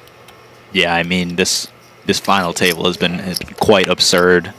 Some unity in the fact that they're all still playing here somehow. No one's eliminated. Ace-9 jam.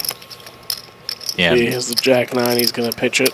The big stack doing big stack things, just putting the pressure, making somebody call him off. And you see how many chips it, for an orbit here. So Olivier had 3.3 million, and the big blind and big blind Andy was 800K, and now he's going to have to put in another 200K, and he's going to be right back down to 2.3. Yeah, nearly 1 million chips in every single pot before the hand starts. Yeah, that's why you see, like Blake earlier, being able to jam in those spots gives you the chips to make it in orbit. So we'll see.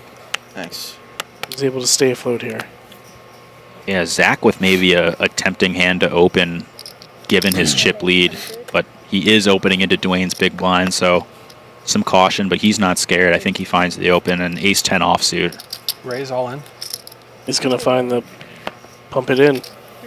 Yeah, and I wonder what kind of spot this puts Zach in, where this jam is only for 8 big blinds. Zach putting 2 big blinds already in the middle, calling off for 6 big blinds. And when does it become a fine line? Yeah, it's a profitable call, but I don't really want to make it because I want to maintain my chip stack. There's just in a situation like this where every blind is mattering. Yeah, there's a very fine line to be drawn there. There's plenty of hands that, if you're only playing and considering chips, that it's profitable, but I have no reason to bust you. as you can hear Zach say to the table, I have no reason to bust you. He's not in strategy related. You're just like sitting here talking to me. It's not strategy related, right? You just want to have a friend at the table. I had a good hand. As we see the chip counts here, Dwayne and Zach up at the top. Jack with 17, Ben with 13, Blake with 9, and Olivier 5.8. I only play good hands. I mean, you should in this stage for sure. Zach posturing a bit, saying, I had a good hand. Well, if you had a good hand, brother, I think you would have called. I got news for you. I need a little redemption after that 10's hand. Yeah, I feel for Ben on that one. That 10 hand was very brutal. Olivier finds the king 4 suited. Got it all in with 95% equity. This has got to feel like a premium hand for Olivier with his chip stack. Oh, yeah. Very happy to see the king 4 suited. And both the small blind and the big blind having deeper stacks, neither of which really having a hand to call, though. That's a huge pickup for Olivier. Nearly doubles his stack. Yeah, and but in another 4 hands, he's going to come back around to the big blind. And if he doesn't win a pot, it's going to go right back in there, and around we go. Ooh, look at this here. New graphic for everybody at home. Shout out. Cumulative winnings. Dwayne has gained 11 million chips.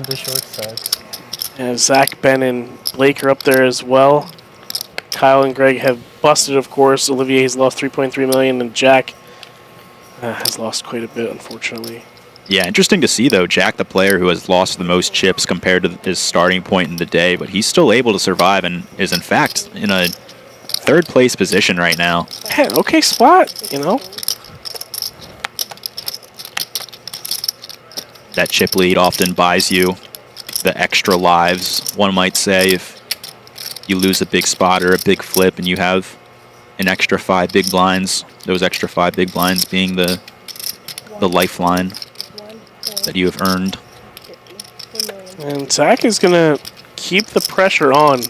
Instead of limping here, he's going to raise it up to 1,000,000 chips. I think that's a pretty strong strategy to implement. Maybe some of your worst hands preferring to choose the non-all-in sizing, but I think the vast majority of hands that Zach sees in the small blind here, he's going to want to be all-in with or close to. Yeah, and he is going to pitch it here.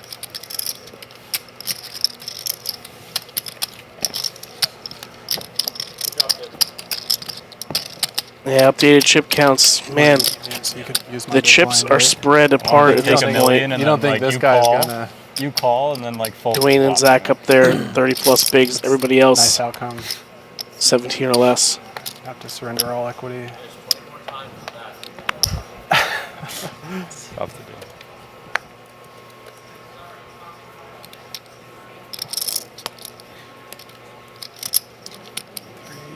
Jack finds the ace-queen under the gun. Probably.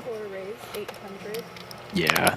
What about a hand like ace-jack? Is ace-jack, you know, potentially be a fold in this spot with, you know, Dwayne and Zach able to put the most pressure on him? Yeah, I don't know if it's enough to fold, especially now that we're down to 6-handed. But the min open versus jam is definitely a consideration. Dwayne has shown willingness to flat. Universal standard is for Yeah, this is the pressure. You know, not necessarily pre-flop, but hey, you know, maybe he wants to float post-flop. Because coming up, we'll be at, in some certain situations, as we see Jack flop a queen with some backdoor hearts and Dwayne not connects. So At this point, but you never know where the running 9, 10. Can you call the floor, please? They are. didn't fix it. Is 10 buy-ins. Yeah, hey, can we get the floor over here? We're on break in 5 minutes. Oh, okay. They can fix it then. So if one big blind is 10 buy-ins, but with the ante, it's really 20 starting stacks. I feel like most tournaments probably end before that. They need to fix the level for the thing. They said it wasn't right. Like, it's supposed to go to 255. They had to fix the last one, too. But also, Lance, this is a break. This is a break, yeah. This is 2 hours. 1.1 million for Jack here. I have to look that up. Yeah, roughly 40% of the pot. Dwayne having the 8 of hearts, maybe doing something, but it's not the best heart. Oh, there's no doubt about that. I'm curious. Like, pretty you know, because usually like bubbles optimistic pop around, like 4 or 5 straight draws. starting stacks. Yeah, I don't know. And he does give it up. Nice read by Dwayne. Jack's going to take that one down. When a big blind is 10 starting stacks, I can't imagine any tournaments go much. Fun's good? Fun's good. No. For anyone just popping into this tournament, this is the Winter Poker 5-0 Open Championship. Thank you for telling everyone. $3,500 buy-in. You want to know how many I have? $3 million guaranteed in the prize pool. First place about $511,000. 6 players remain. I believe all 6 are guaranteed $87,000. Those payouts are going to continue to go up as more are eliminated. Very close. 85,300. Damn. Looks like. Listen, you've been sniping chip counts, bet sizes all week, so we won't hold it against you. I mean, you're fairly close, as it was anyway. It's been a long week, guys. As you see, Blake jam the King Queen O for 2.7 million up against Jack. Yeah, looks like I mixed that up with the $67,000 pay jump that was awarded to 7th place. I wonder if they're going to give any more time extensions to the players. Looks like a lot of people are running short. Ben's goal was to win the tournament with using none. I don't know if he's accomplished that. He's got a stack of them to the left of his chip stack. Yeah, I think he had to use 1 or 2, but certainly holding on to a lot still.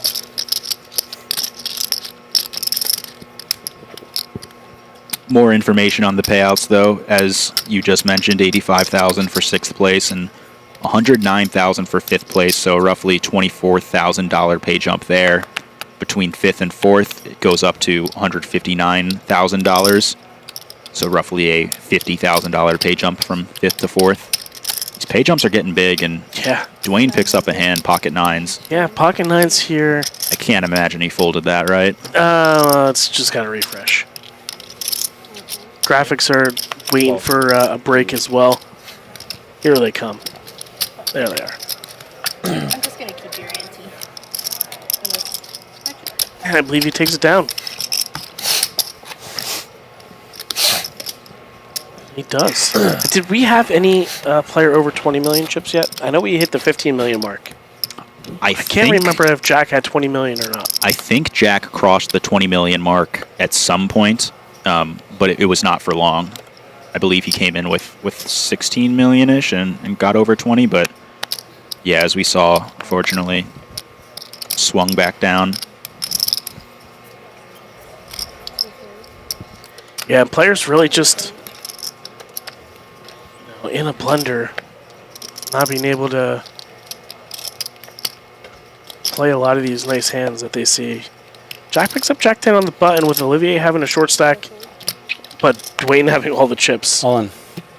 And this is going to get snapped off. Yeah, quickly. Cool. Getting a king in the small blind is certainly good enough for a stack that's so small, but runs into it here and is going to need some help. Again. Short stack. Let's see what happens. King 3. Yeah, opposing forces here. Olivier with the short stack, but no hat. We'll see if which force takes over, and an ace on the flop is going to give Dwayne a comfortable lead, and the turn drills it. That's going to be GG for Olivier Bousquet in 6th place. Good play with you. Yeah, GG Olivier. He performed quite well at this final table. Yeah, that's... Unfortunately, could not spin it back up after turning into the short stack. And he's eliminated in 6th place for $85,300. And I know he's going to go home and think about some of the spots that he was in, mainly that King Queen hand where Ben triple barrel bluffed. So that among a couple of other ones. Thank you. Yeah, a lot of tough spots for him. So don't forget about my 50. And we're now down to 5 players. It would have been too much, you know. We got an elimination. Somehow, some way, we're down to 5. Each player now guaranteed $109,000. 4th place being given $159,000. That 50K pay jump that I just alluded to. Nobody wants to bust the last hand before break. Maybe that's what he's thinking. Still does See it. Blake jam with the ace king here. I believe we're going to be going on break here, ladies and gentlemen. So, Floor, did they? After this hand. Are they going to adjust the? Oh, okay. Yeah, I just wasn't sure. This is supposed to be a dinner break. What time is it right now? We're not doing All right, we're going to be headed to break now. Just a 15-minute break, I believe.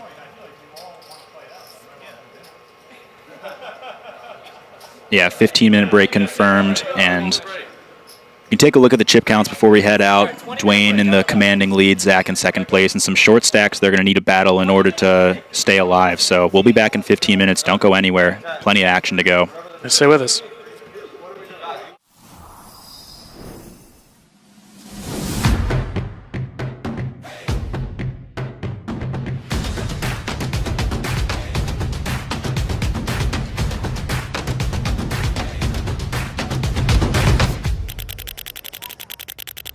From the first shuffle to the final river card, the Winter Poker Open delivered 2 weeks of unforgettable poker. Players from all over the country came together at the Borgata, each one chasing the same dream: outplay the field, survive the pressure, and make a run at the title. Across every game and every table, the action never stopped. Big bluffs, dramatic all-ins, momentum swings that turned everything upside down in a single hand. Every day brought new stories, new heroes, and new moments that will be remembered long after the chips were counted. This was more than a tournament. It was a showcase of skill, courage, and and competitive spirit at the highest level.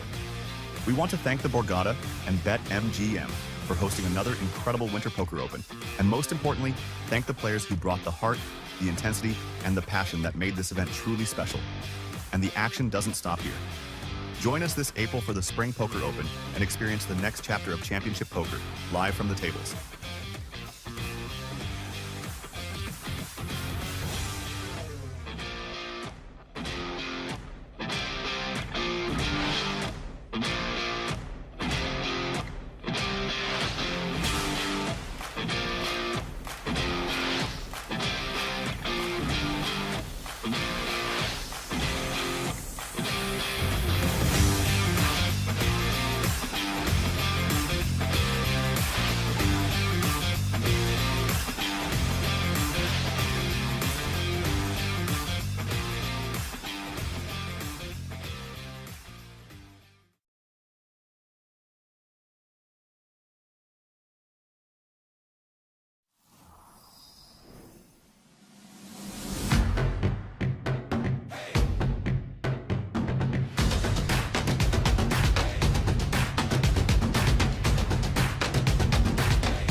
Legendary. It's seeing your third Vegas sunrise in a row. Proving you're right, or giving it to your friend who's always wrong. Meeting your hero? What's up, fellas? Legendary. Or meeting someone else's hero. Hitting a jackpot from your subway seat. Or how about this? Front row seats. A story you'll tell for the rest of your lives. Or a secret spot that you'll tell everyone about tomorrow. Whatever makes it legendary for you, it can all happen here. BetMGM. Make it legendary.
first shuffle to the final river card, the Winter Poker Open delivered 2 weeks of unforgettable poker. Players from all over the country came together at the Borgata, each one chasing the same dream: outplay the field, survive the pressure, and make a run at the title. Across every game and every table, the action never stopped. Big bluffs, dramatic all-ins, momentum swings that turned everything upside down in a single hand. Every day brought new stories, new heroes, and new moments that will be remembered long after the chips were counted. This was more than a tournament. It was a showcase of skill, courage, and competitive spirit at the highest level. We want to thank the Borgata and BetMGM for hosting another incredible Winter Poker Open, and most importantly, thank the players who brought the heart, the intensity, and the passion that made this event truly special. And the action doesn't stop here. Join us this April for the Spring Poker Open and experience the next chapter of Championship Poker, live from the tables.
Legendary. It's seeing your third Vegas sunrise in a row. Proving you're right, or giving it to your friend who's always wrong. Meeting your hero? What's up, fellas? Legendary. Or meeting someone else's hero. Hitting a jackpot from your subway seat. Or how about this? Front row seats. A story you'll tell for the rest of your lives. Or a secret spot that you'll tell everyone about tomorrow. Whatever makes it legendary for you, it can all happen here. BetMGM. Make it legendary.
From the first shuffle to the final river card, the Winter Poker Open delivered 2 weeks of unforgettable poker. Players from all over the country came together at the Borgata, each one chasing the same dream: outplay the field, survive the pressure, and make a run at the title. Across every game and every table, the action never stopped. Big bluffs, dramatic all-ins, momentum swings that turned everything upside down in a single hand. Every day brought new stories, new heroes, and new moments that will be remembered long after the chips were counted. This was more than a tournament. It was a showcase of skill, courage, and competitive spirit at the highest level. We want to thank the Borgata and BetMGM for hosting another incredible Winter Poker Open, and most importantly, thank the players who brought the heart, the intensity, and the passion that made this event truly special. And the action doesn't stop here. Join us this April for the Spring Poker Open and experience the next chapter of Championship Poker, live from the tables.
Hello and welcome back to the Borgata Hotel Casino and Spa, where we are down to the final 5 of the $3,500 Winter Poker Open main event. We see the updated chip counts here. Dwayne Mitchell chip leading the final 5 with 17.1 million chips, or 34 big blinds.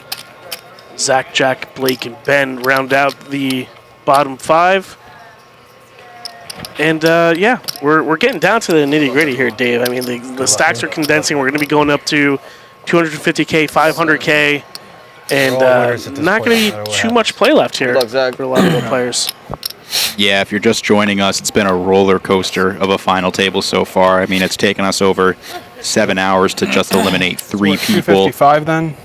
Seemingly every short stack winning their all-ins, surviving and surviving, but we're starting to reach the point where survival's really put to the test here. 2 stacks below the 10 big blind threshold.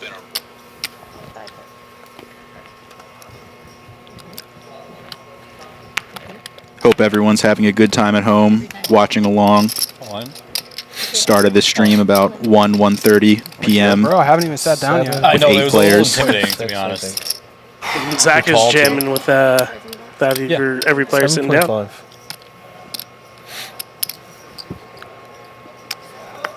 We got to be mindful here.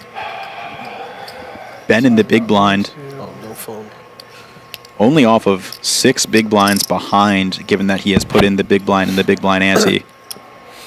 8-7 suited. Not bad holding if you're up against like a king jack. He's got almost 40% equity. Yeah, you're going to have equity, but it's not really comfortable. I mean, you got Blake behind you who's about to get hit in the big blind as well. Get his stack severely diminished too. And he opts to wait and see if there's a collision as a result of that. Folds. Yeah, it'll be interesting to see what kind of hands are passed up here as we see the players condense a little bit. Dwayne moves over, go towards the middle of the table. And, we're playing for that $500,000 first place prize. No hot and cold equity. As we see Jack pick up the pocket queens. $7.5 million behind, and even then at a $500K big blind level, still only has 15 bigs. Yeah, premium you want to see though. See if anyone has anything else to battle with, and Ben picks that up. The ace queen of diamonds is going to quickly go into the middle, and he's going to be met with the bad news. Raise all in. Raise all in. How much do you have? Did you ask for a phone? Yeah. I call. 2.450. Just wanted to double check there wasn't any chips behind others, and over him. we have those. All in. The queens versus ace queen. Ben's gonna need to find a bunch of diamonds or an ace or some straight cards here. One, two. Yeah, 1, 2. Yeah, really feel for Ben. He took a brutal beat earlier. 95% equity, got it all in, and couldn't hold. King 6-3 all spade. Jack holding the queen of spades, so no outs there. Extra couple of outs, but we see couple of tens folded. And that is going to do it for Ben. Good game to him. A lot of tough hands. Yeah, good game to Ben. He battled as best he could. He had such a prime position to accumulate a lot of chips and just couldn't hold. Unlucky. And he had the couple of hands that were really, really tough against Dwayne. This flop set of tens. Mm-hmm. And the other hand, and he's going to be our 5th place finisher and take home $109,925. 12.5. Yeah, not too shabby. And, what I think I like the most about Ben there is, he took those beats in stride. He really didn't, make a huge reaction about it. Mm-hmm. He made the correct decision each time, and the cards did what they did, and that was it. Yeah, credit to him. He was able to still kind of laugh about it even afterwards as the absurdity of this final table had continued. Every short stack winning. Yeah, sorry. Now we go down to 4 players, and no ICM pressure on Blake. He's the lowest chip stack, but the other folks, there still could be some consideration there. He's going to want to see Dwayne and Jack and Zach battle it out. Yeah, definitely. Blake is the shortest stack by a wide margin, just 7 big blinds. Going to be looking to get it in as soon as he picks up a holding that's worthwhile. 4 players remain, each player guaranteed $159,000. Locked up. It's locked. I mean, it's not going below that. Yeah, put it in the cashier. Got a 3rd place finisher earning $243,000, so roughly an 80-ish, $85,000 pay jump, if my math is serving me correctly. Serious money coming in here.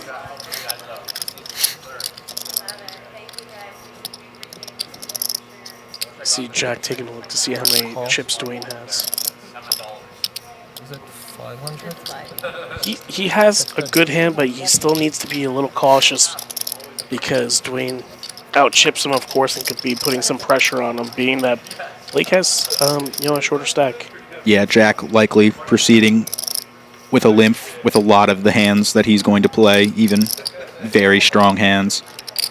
Queen pairing on the turn here, probably making Jack feel a bit more comfortable about his pair of 4s and comfortable enough to even bet it for value.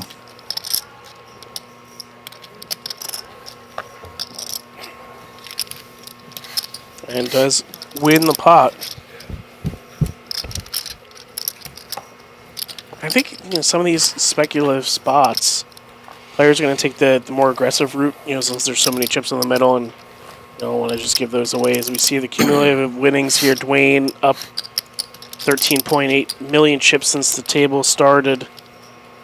Jack's still in, but lost quite a bit. Still on the rebound. Get that chip graph back in the vertical direction. Yeah, he's got the chips to do it. One double, and he's commanding chip leader.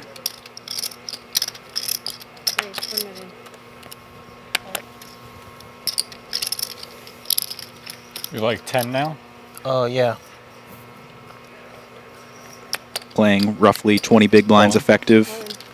Wow, and Zach is going to put it in, even though Blake has so little chips. Well, actually, I think was Zach out chipping Jack by a smidge there? Even then, it puts him in harm's way to a degree. Yeah, I think maybe covered by a little bit, but as you said, when the stacks are that close, it kind of doesn't even matter who's covering who, because they're just so similar that it's effectively an all-in. Even if you cover by a little bit, you're going to be all-in very quickly afterwards if you lose. But yeah, I really like attacking there with the pocket sixes. Good find. Oh, is it on me? Yeah. Oh, sorry. Come on, Jack.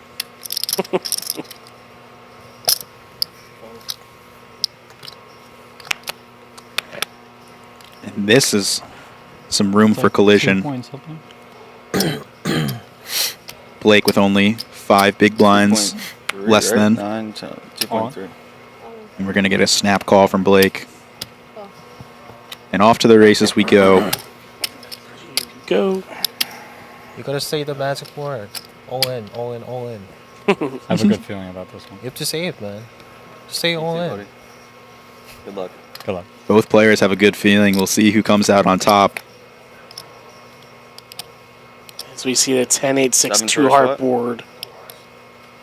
And that's going to lock it up on the turn for Blake, who's going to double up. And he'll go up to about 6.1 million in chips. Yeah, not out yet. And as a reference for the other payouts, we said 4th place gets the 159K. 3rd place, 243K. 2nd place, 353K. And that 1st place prize, $511,000. Thank you. Still very close here, 34, 22, 21, and 12 bigs. Yeah, Blake's still on the short stack of 12 big blinds, but he's able to find a double and not be completely out of there yet. One more double and he's back in the pack.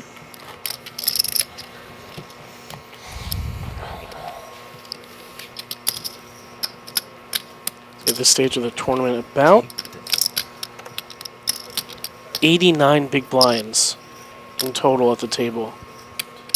As we find Dwayne pick up the pocket jacks. A little peer up, see what's in the blinds. How much are you playing? 1.2. Oh, like 9 million?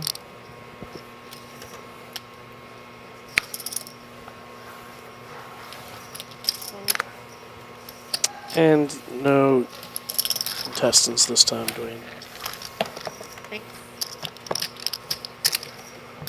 You have like 6.2 now.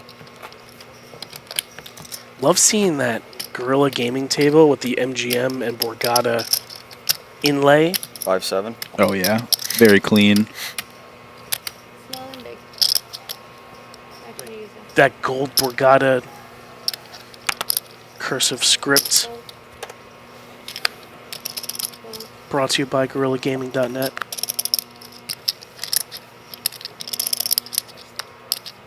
And potentially some room to clash here. All in?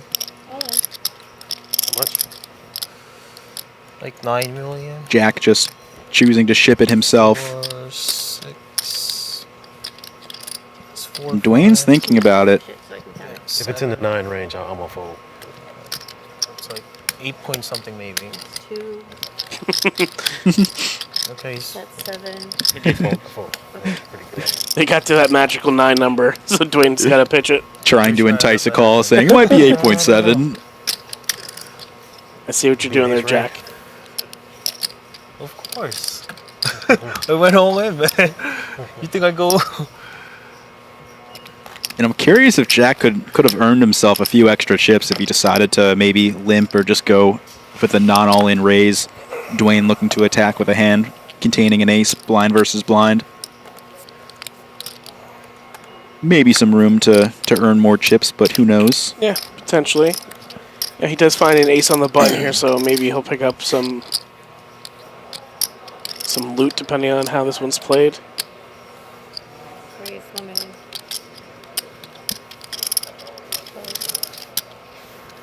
Min raise being 20 starting stacks, I believe. Yeah, truly unreal. The chip denominations we're dealing with now. And Zach with a nice suited connector in the big blind. Definitely a hand that you're going to want to defend with here. Gonna do so cautiously, though. Blake's sitting on less than 6 million chips. And he flops a flush draw. Yeah, previously we've seen Jack throw out a chip here, chip there, from a C-bet perspective, but he does check this one back and has that backdoor 3 come in. It's a 2 for the wheel. He's ahead at this point. I don't want to see like a deuce of hearts. You may want to see a deuce of hearts, but... Oh, yeah. 1.2. Zach chooses to bet here 1.2 million, and that's going to put a hand like Jack's into a pretty uncomfortable spot to begin with, but he quickly calls. 1.2, right? Having the pair, straight draw. I saw the single digit, and I was like, maybe it's a deuce. And then we get the 3 of clubs. Jack gets the check mark as long as he stays in this one. Let's see how much Zach wants to bet here to potentially win this, or he may just check it back. Yeah, he's going to need to bet in order to win this one.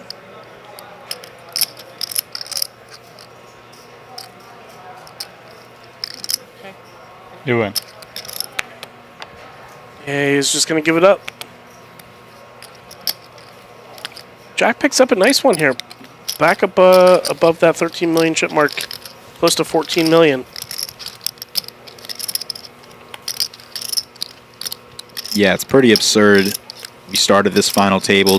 Jack had the chip lead, and I believe it was around 16 to 18 million chips were the chip lead. That was effectively 150 big blinds or something absurd.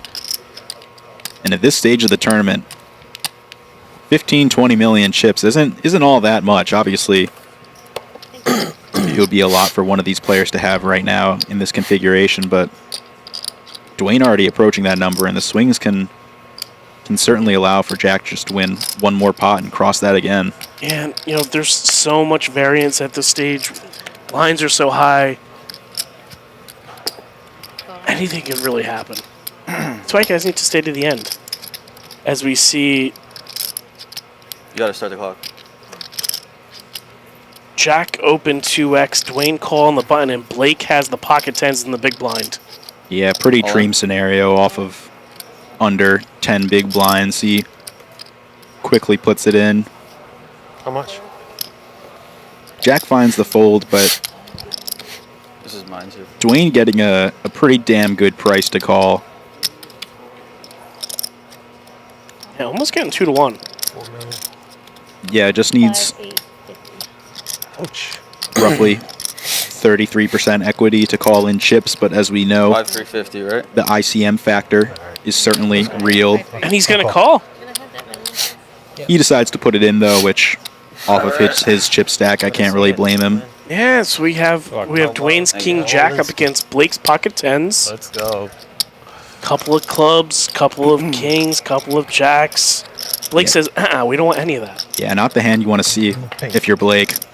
One of the weakest hands that'll call you here.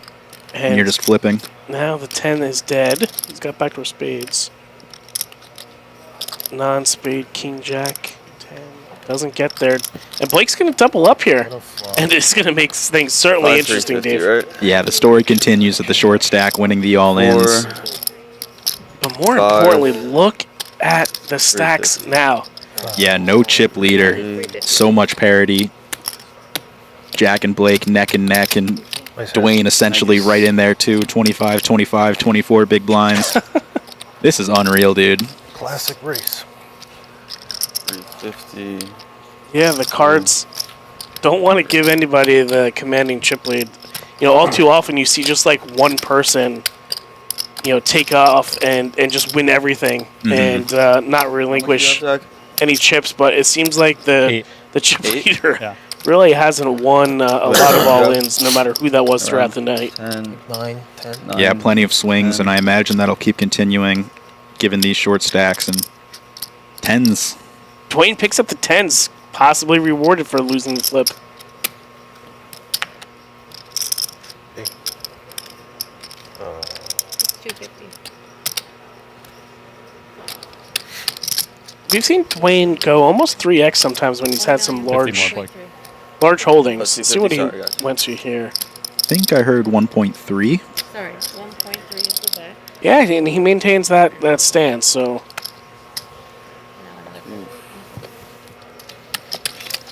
Quick folds all around, no holdings for any player. And not going to get any action there.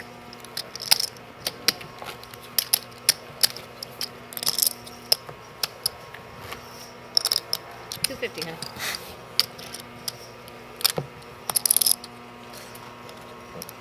huh? I think the trophies moved in a little bit from the right. They're not so much to the middle of the table. Like I said, inching and inching into frame. By heads up, they'll be in the middle. 1 million. Zach comes with a rare open here. And seeing the players just chip it in, but you know now there's stacks of 16 through 25 bigs. Yeah, you're gonna have to battle versus Dwayne if you want to earn a pot. And Zach does find a jack here. Jack 8 deuce 2 clubs. Pretty safe board for Zach. See if he wants to go for a bet or pot control a little bit. He's gonna go for a bet. Like 1.5 million or 3 million. 1 million. Quick fold, not much to do there. And these, decisions are going to come quicker and quicker.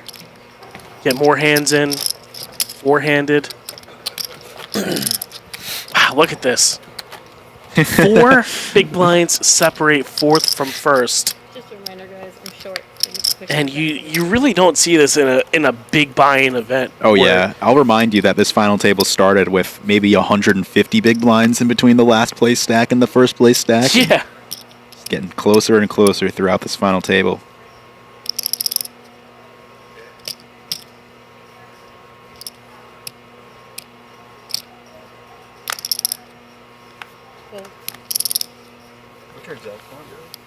Oh, like 10 million.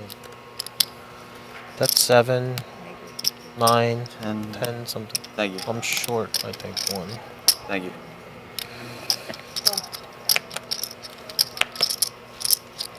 Dwayne completes from the small blind with the 10-7 of diamonds, and we'll see if Zach wants to try to ISO here, if he just checks behind.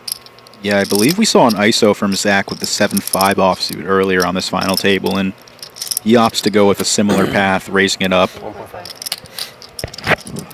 Yeah, and he does. Quick call by Dwayne. Certainly don't blame him with the suited 10. 3-gapper. Uh-oh, sorry. Yeah, connected enough to call versus an ISO raise. Albeit shallow stacks. You can see 3.5 in the middle, 7.7 back for Zach. Neither player connecting on this board. But Zach, being the pre-flop raiser, can probably represent more. Gonna continue the story. He gives it up. We'll play to Zach. He's getting the best hand in the folds.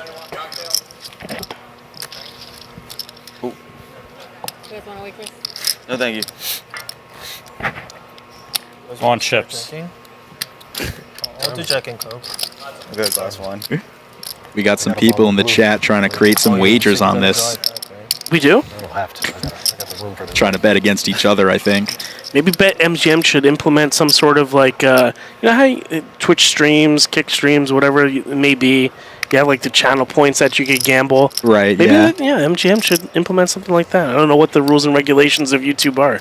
You could think of something that works.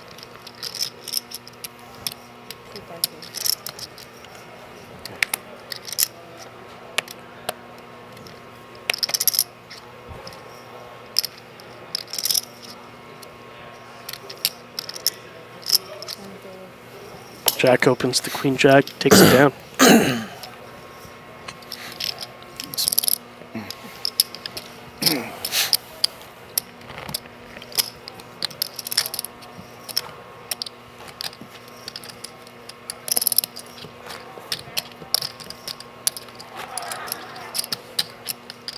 For anyone tuning in, missed the early action of this final table, this is a $3,500 buy-in.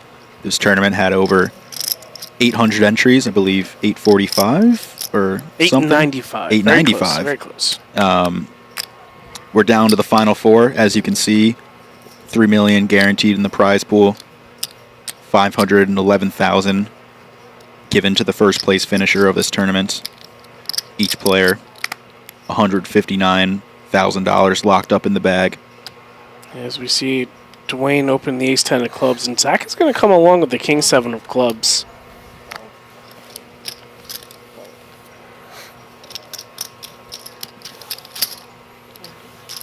Yeah, he's going to be looking to play one in position here, it seems like.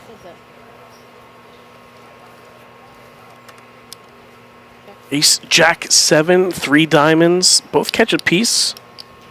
And, you know, we may see Zach wanted to play it with a speculative hand here. You know, Dwayne did mention earlier, I got to get lucky against you pros. Mm-hmm. You know, so maybe Zach thinks he has a little bit of an edge, four-handed, wants to play more pots with Dwayne. Just conjecture. 8 of diamonds on the turn.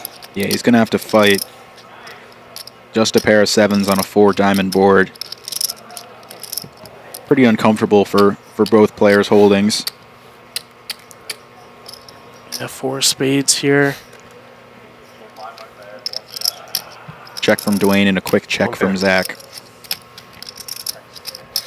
I was curious if Dwayne was going to go for some value there. He opts not to, and I think that's a smart decision. Seems fairly thin on a board like that. No. I wish. Do you have any left? And we're still neck and neck. 5 big blinds separating all the stacks.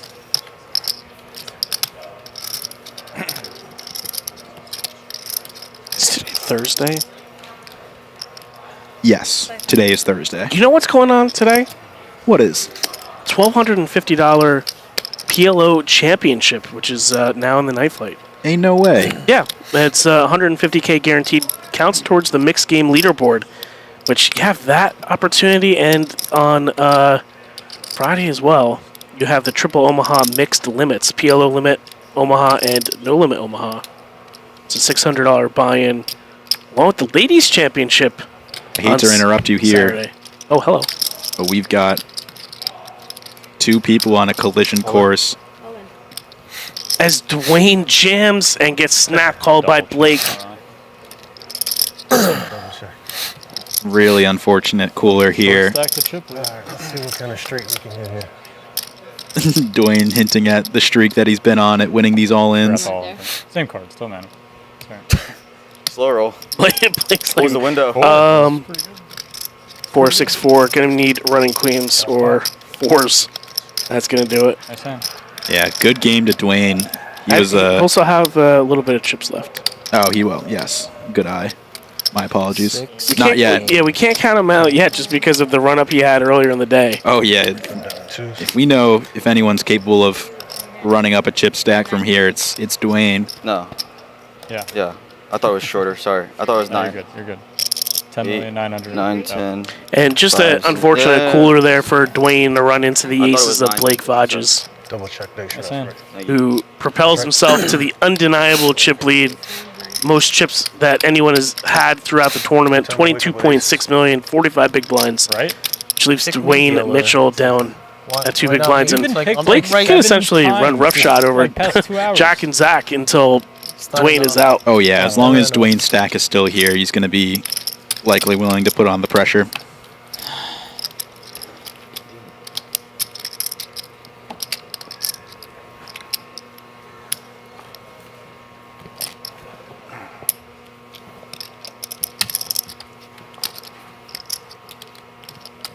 Aces versus queen four-handed. Sick. Yeah, forehand Can't is do unfortunate. Me? Jack Think picks over. up ace Yeah. king here. I was just putting a million. And you See have no what time. Blake has. Million. Blake is gonna Yeah, just a second. bump it up. Didn't scan his cards Wow, now yet. he's With the back to queen 10, five of see? hearts, and just like we had All in. mentioned, All in. Jack's just gonna put it in. He knows that Good triple up moment. Blake is gonna be opening super wide here, and Dwayne, yeah, essentially he could fold if he wanted to, because he could be picking up an extra couple of bucks if Jack gets called and loses. Yeah, he could, but he's just got a lot in the middle, so I wouldn't blame him. He chooses to pass, though. Can you push your chips to me, left? Avoid a potential scenario where Blake has ace-queen or jacks or something like that, and they get involved in a huge flip. 7.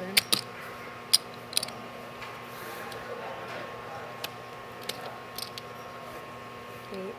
9. And he's just getting an account here, posturing, picking up some chips. 10. He is not going to be calling here. 10.6. 10.6. 10.65. Jack's going to take that one down. Very happy to see fold there. If you have ace-king with a 1.7 big blind stack, Yes, please. no matter have a time what the bank calling already. hand Counts is, I know. you don't want to somebody see asks for it. a count and you waste time. Yeah, what's wrong with that? You're not calling. It's like I think that was completely in line. What was the count when? What's up? What was the I count? didn't use my bank after she counted. But he said it. So You know what I mean? What was the count? When she 10-6. counted? 10-6. So it's like 11-6 plus 5. Action on the 12-6.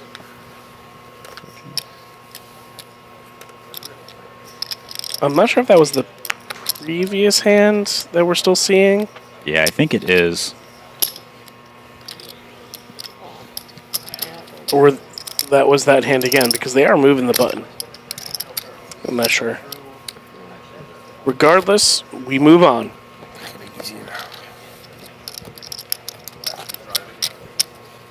And if you're Dwayne sitting there, you know, what a roller coaster of a day. And I know he's been having fun. Yeah, and this hand likely good enough to go with. 1 million, I think. Yeah, absolutely. Gonna get snapped off by the big blind, certainly. Yep, Jack has an ace. So That's your hand. Yeah, one of them. Dwayne. Same All suit in, and all in, everything. all in. Same suit and everything. Yeah, Queen Jack was the It's gonna be hand like that ace high flop, and you're gonna win somehow. I think. Dwayne ended up winning with Yeah. against the tens. He's going to need to find a couple of queens Ace and jacks or 10-5. running straight cards like he had previously. Ready?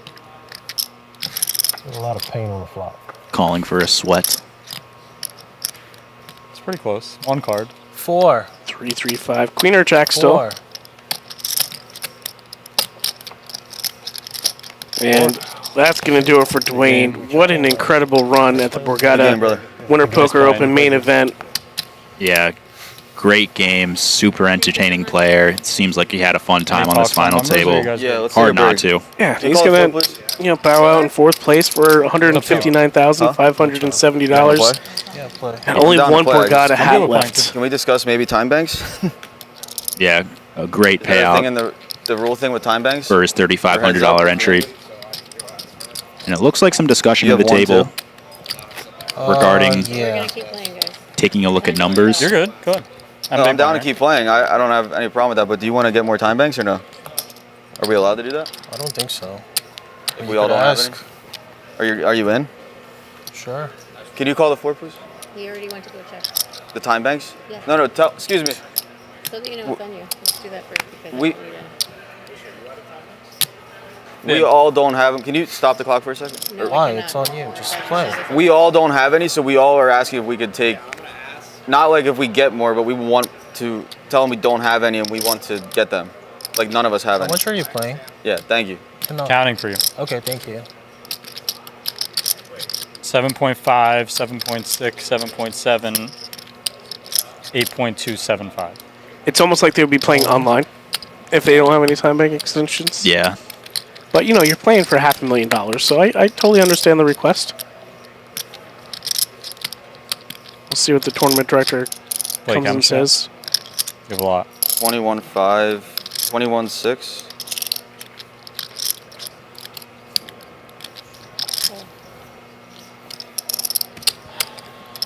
Sorry.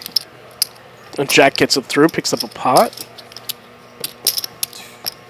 Monster laydown.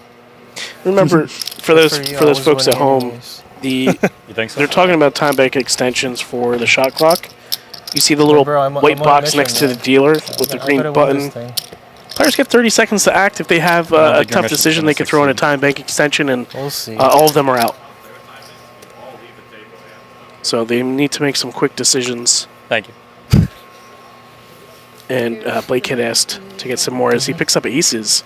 Well, Zach has ace-5 in the small blind. Another setup that's going to benefit Blake. All in. Wow. Aces. Fuck. Wow, and Zach jams into Blake. That is so unfortunate for Zach there. Spades. I like spades. Quads.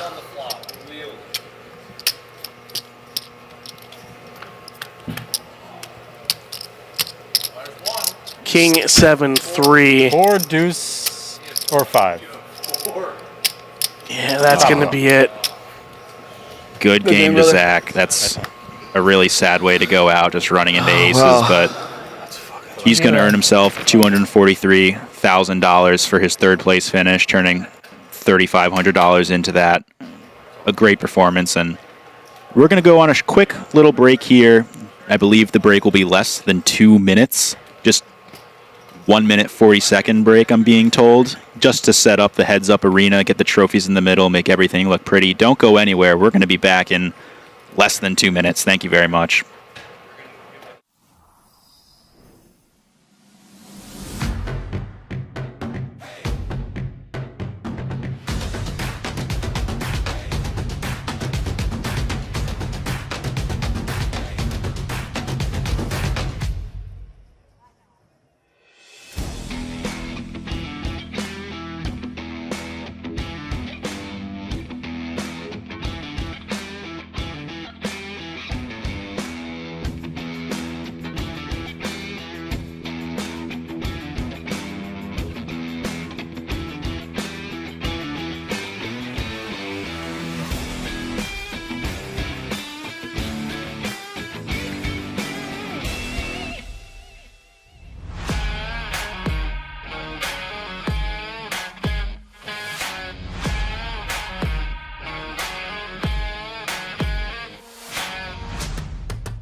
It's seeing your third Vegas sunrise in a row.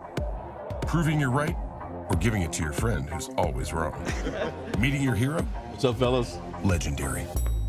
Or meeting someone else's hero. Hitting a jackpot from your subway seat. Or how about this? Front row seats. A story you'll tell for the rest of your lives. Or a secret spot that you'll tell everyone about tomorrow. Whatever makes it legendary for you, it can all happen here. BetMGM. Make it legendary.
And welcome back to the main event of the Borgata Winter Poker Open $3,500 main event.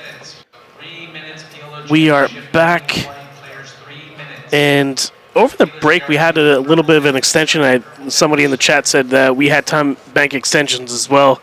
We did. We threw a couple in there, Dave, and it looks like the players are coming back and have been discussing a chop. So we'll see what that is going to equivalent to.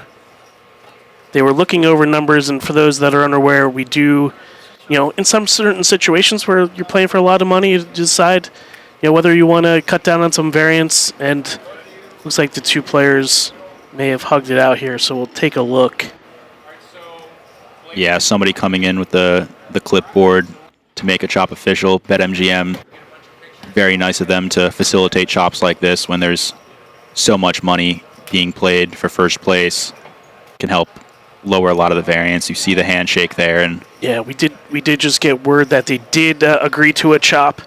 The numbers here looks like we have, I believe, Blake taking home $457,980.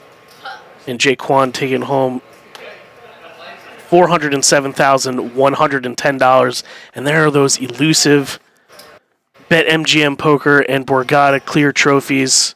Oh, so pretty. Yeah, so pretty. So beautiful to see, and congratulations to Blake for taking this one down, coming out with, I believe, both trophies, being crowned the winner of this event as a result of this chop. As we see him taking a couple of pictures next to the trophies here. Yeah. Extremely well played by everybody. Like just a normal picture? Wait, with both of us, you're saying? Both of us, yeah. Oh, okay. Yeah, as we come in for a picture here. I wonder if each of them is going to get one, with the chop. We'll see. Yeah, I don't know. If I was Blake and I was the chip leader during the chop, I'd want to keep both trophies, but I'm just selfish. Maybe I ought to be a bit more willing if I had just scored 450K. Is that a video or a photo? And Jack, who came in a little bit bittersweet because he had such a big chip lead. I thought it was a photo the whole time, so just all day. Oh yeah, kept himself in the pot. Like I'm a fucking model, right? Yeah. I don't give a fuck. Well, and there we go. And that's gonna do it for our coverage. Yeah, thank you very much, everyone, for tuning in for all of the days of this event. As a reminder, we streamed day 2, day 3, and day 4 of this final table. It's been quite a fun run, and this was an unreal final table, just action-packed from the start to finish. Felt impossible to get rid of some of the short stacks for a very long time, and it winded down slowly, but once we got to 5 4-handed, got it pretty quickly to hit the end here. Yeah, and we're going to have the actual graphics coming up in a second here. And, before that happens, we do want to give some appreciation to, obviously, the Borgata, BetMGM Poker, Guerrilla Gaming, and everybody else who had a hand in the event here. A lot of people behind the scenes that put a lot of effort and time in. So we want to thank everybody along with the players for a terrific main event, terrific stream. And don't forget, we have the final table of, I believe, the 2200 PKO coming up tomorrow. Is that right, Dave? Yep, I believe that will be tomorrow. So if you're looking for some more coverage, you are not going to miss out on anything. It'll be continuing tomorrow. Yeah, thank you, everyone, for joining. Thank you, everyone who was active in the chat, giving us feedback, giving us comments. It was a very, very fun time, and that's all because of you guys. Don't be shy and show some love for the stream. Toss it a like, toss us a subscribe so we can keep offering these streams for you in the future. Yeah, and we love feedback as well too. So this is the first couple of times that David and I are in the broadcast booth. So if there's anything that we could do better, feel free to drop us a message on Instagram or X. We'll be more than happy to take that under advisement. And as we see the official payouts here with Blake Vodges taking home $457,980, and Jaquan taking home $407,110. And it was a really great experience. Again, hope everybody enjoyed, and we'll see you next time. Yes, sir. Here at Borgata. Thank you, everyone, for tuning in. Adios.